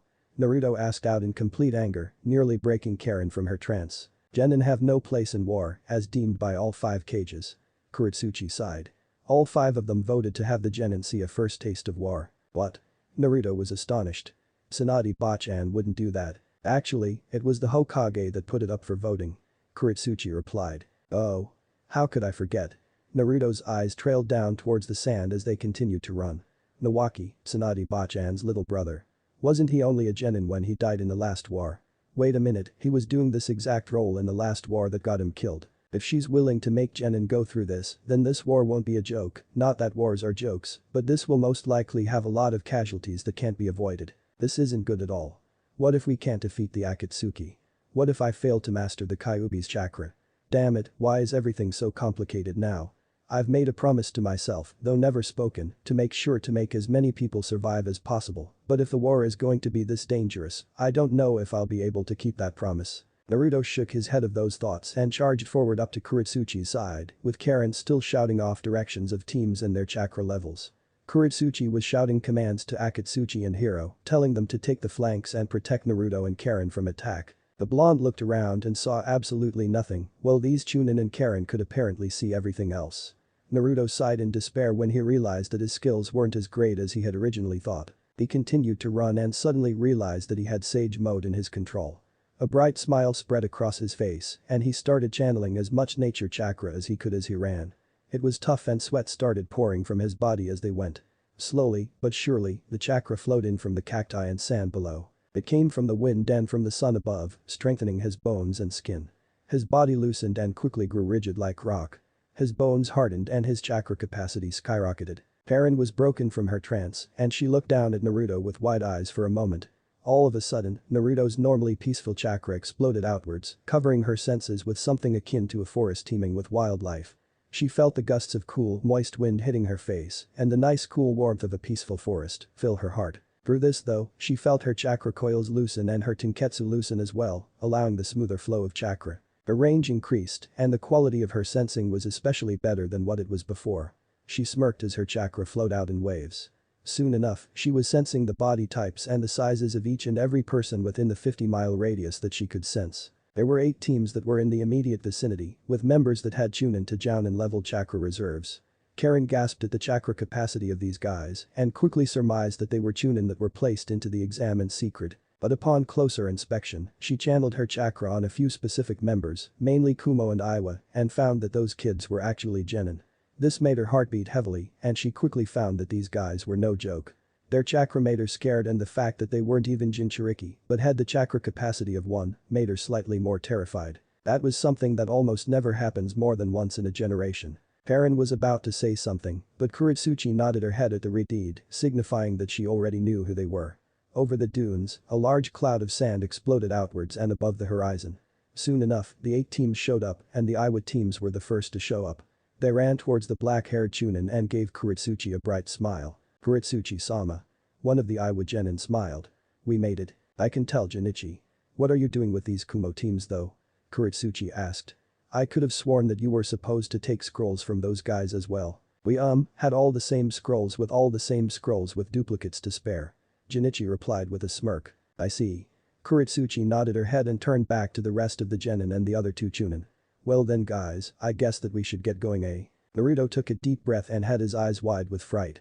Because of his senjutsu, he was able to sense the power that these genin held within them. They weren't even Jinchuriki, and yet their chakra was on his and Sasuke's levels. That was something that was a bit of a terrifying thing to prospect. His senjutsu was almost blocked out by the rest of these massive chakra signatures. Karin was faring no better. Her red eyes trailed left and right, staring in awe at the 12 and 13-year-olds standing in front of them. They all were probably only 5 feet as well, so it was even more of a confusing thing to think about. After all, they were just children. At least in her eyes, they were children. Karin shook her head and took a deep breath while sending out yet another blast of sensory chakra and nearly fainted. Eyes. Karin shouted. There's a large group of high chakra shinobi moving in this direction. They aren't friendly. What are those guys doing so close to the final checkpoint? Naruto shouted out.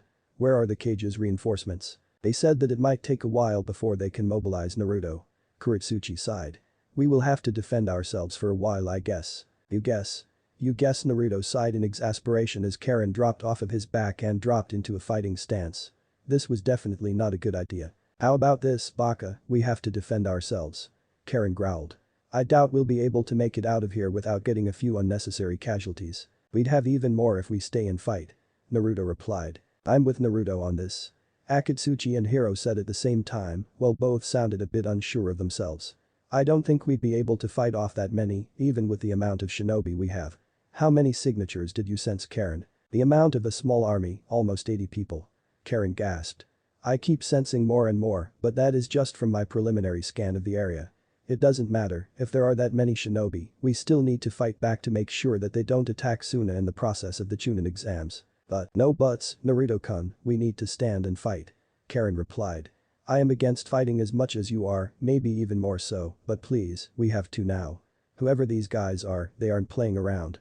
We don't even know their true intentions for the rest of the exams. We don't even know who their allegiance is with. I didn't know Konoha shinobi could grow some backbone.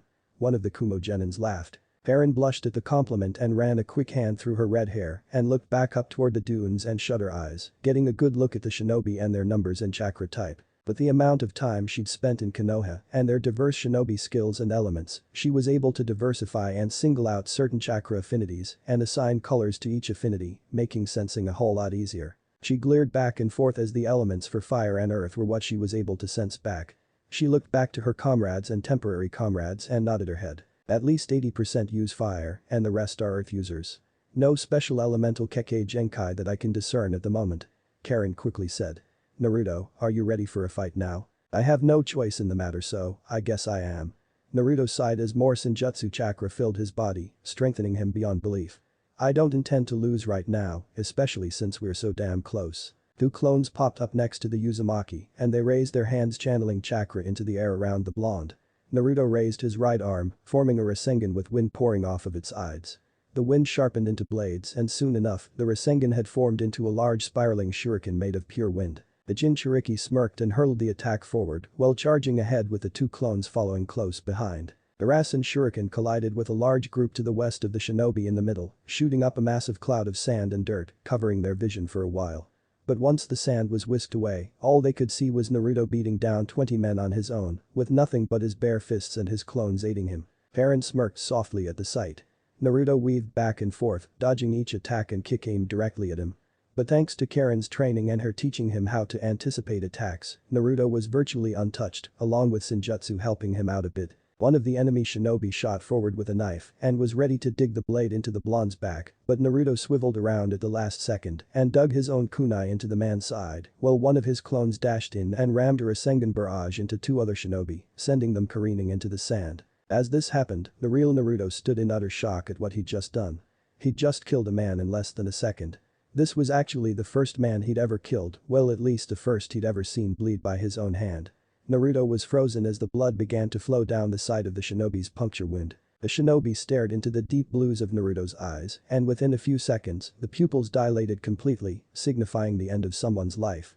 Something that Naruto had never anticipated seeing. Well, at least for the time being. It didn't take long, but Naruto dropped the dead shinobi onto the ground and took a deep breath in fear as he'd finally realized that he'd ended a man.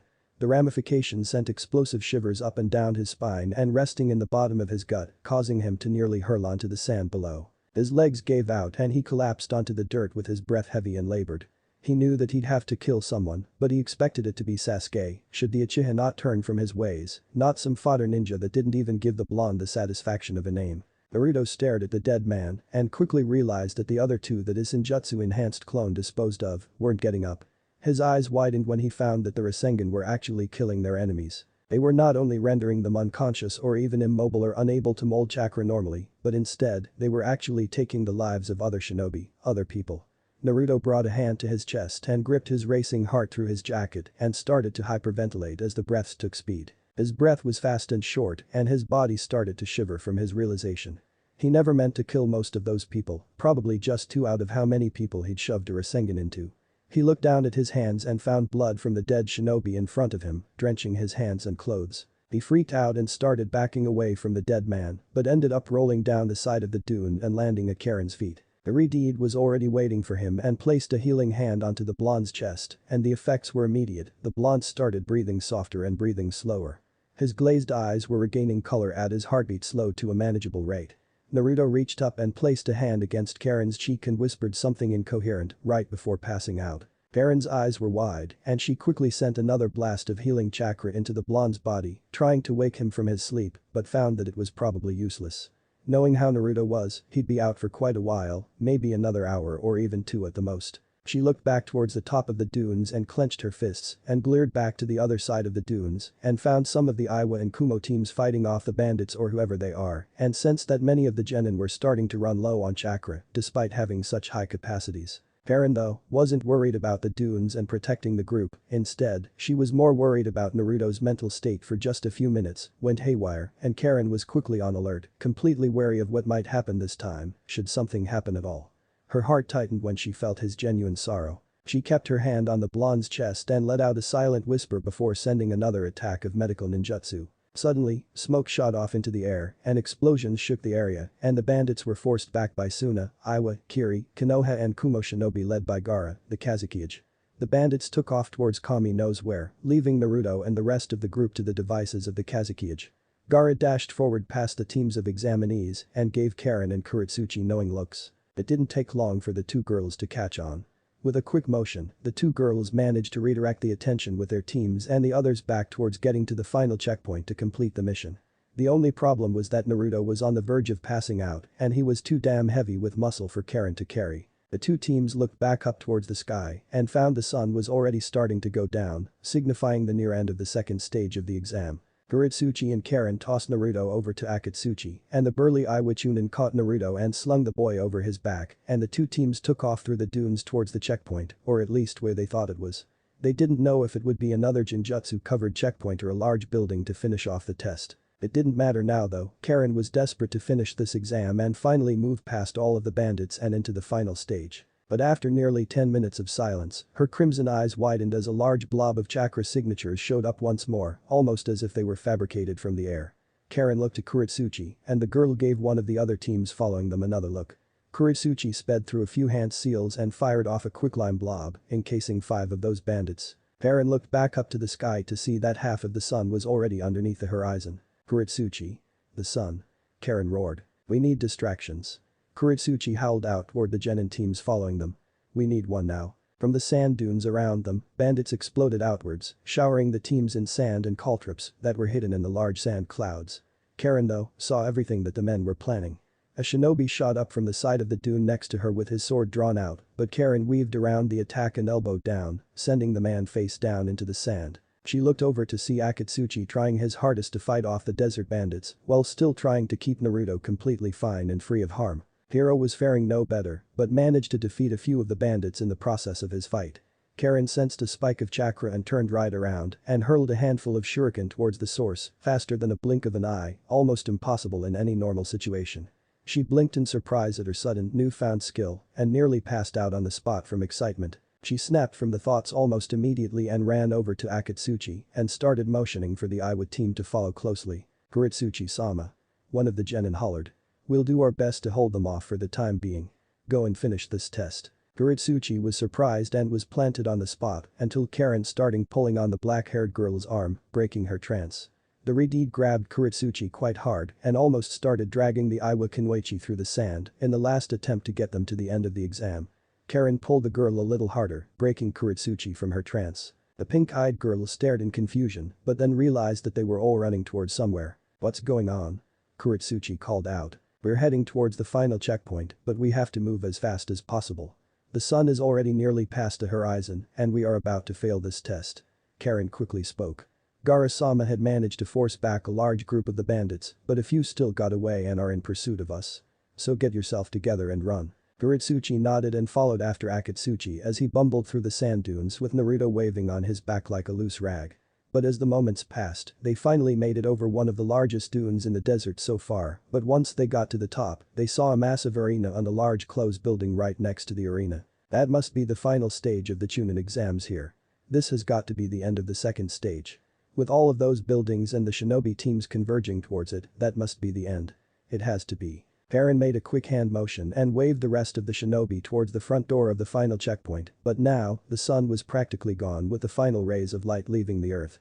Karin looked down at her watch and felt her blood run cold just like the desert land. There was only 2 more hours before the second exam was over. After all, this was the desert and the sun was out longer than in other countries. Karin looked down the slope of the sand dune and found almost all of the teams charging at each other in the last-ditch effort to get rid of the rest of the competition. They used an assortment of elemental ninjutsu along with a large assortment of weapons and taijutsu attacks. There were large bonfires made from the bodies of teams that were defeated in the last few hours of the test. The sad thing though, they weren't even 100 yards from the final checkpoint. The 2 teams rolled down the slope of the sand dune and landed just in time to dodge a powerful fireball technique from a Konoha team taking on an Iwa team. Just a few meters away, a Kiri team was taking on a Kumo team with water and lightning techniques. Over to the far right, 5 Kiri teams were fighting toe-to-toe with 5 Suna teams, one by one, killing each other off as explosions rang up and down the stretch of land. Karin shook her head and seemed to get a slight apocalyptic feel to the second stage's final part. The Redeed shouted over the commotion and the screams and managed to keep the 2 teams together and steady throughout the chaos. Fire rained down from the sky above and boulders were shot from below the sandy surface. Water globs from the mouths of experienced genin hit with wind techniques from some fan-wielding Suna shinobi. Akatsuchi ducked as a powerful ball of fire shot for his head and flew right above him, hitting a poor genin form Kiri with perfect accuracy, setting the kid ablaze. Karin's crimson eyes went wide at the sight and her ears were on the verge of bleeding from the ear-splitting shrieks the poor genin let out.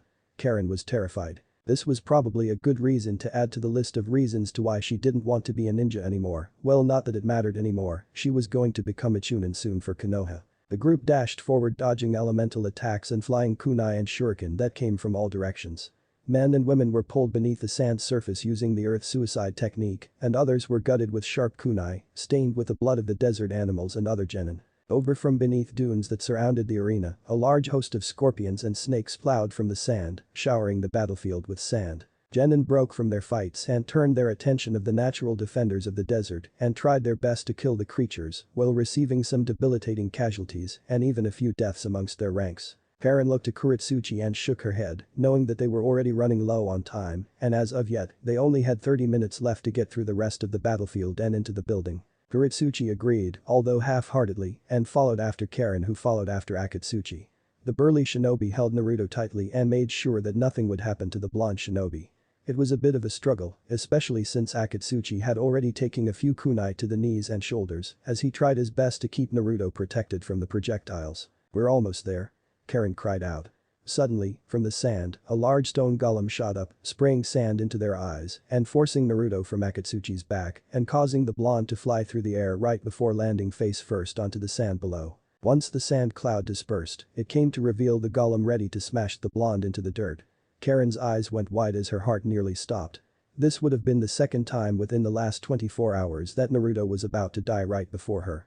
She felt something within her snap, almost as if a barrier that was used to keep her from knowing her true self had fallen. Power exploded within her in just a quick split second.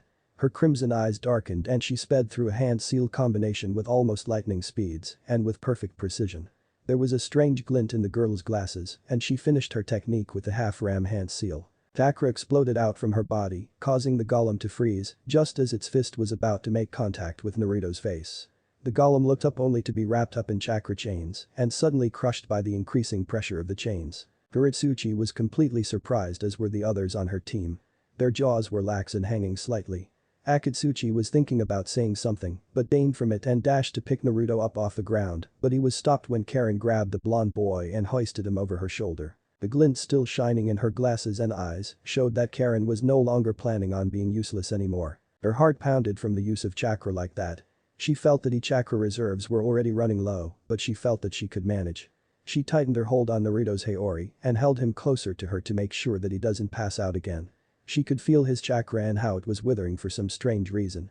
His mental state was also no good either, making Karin worried. The powerful explosion shook the ground, causing everyone to the group except for Karin. She turned to Kuritsuchi with a new light and ran a quick hand through the unkempt side of her hair and nodded softly. No words were needed between the two girls, since they already know what Naruto would say if he were awake. Karin simply turned her back to the battle and charged headstrong towards the front door, with the final and fourth scroll ready. It was finally over. Thanks for listening. I do hope you enjoy it. If you want the next part of this video, turn on that bell notification. Like, subscribe and comment down below. And also check out the others' videos I have created and enjoyed it. See you guys next video.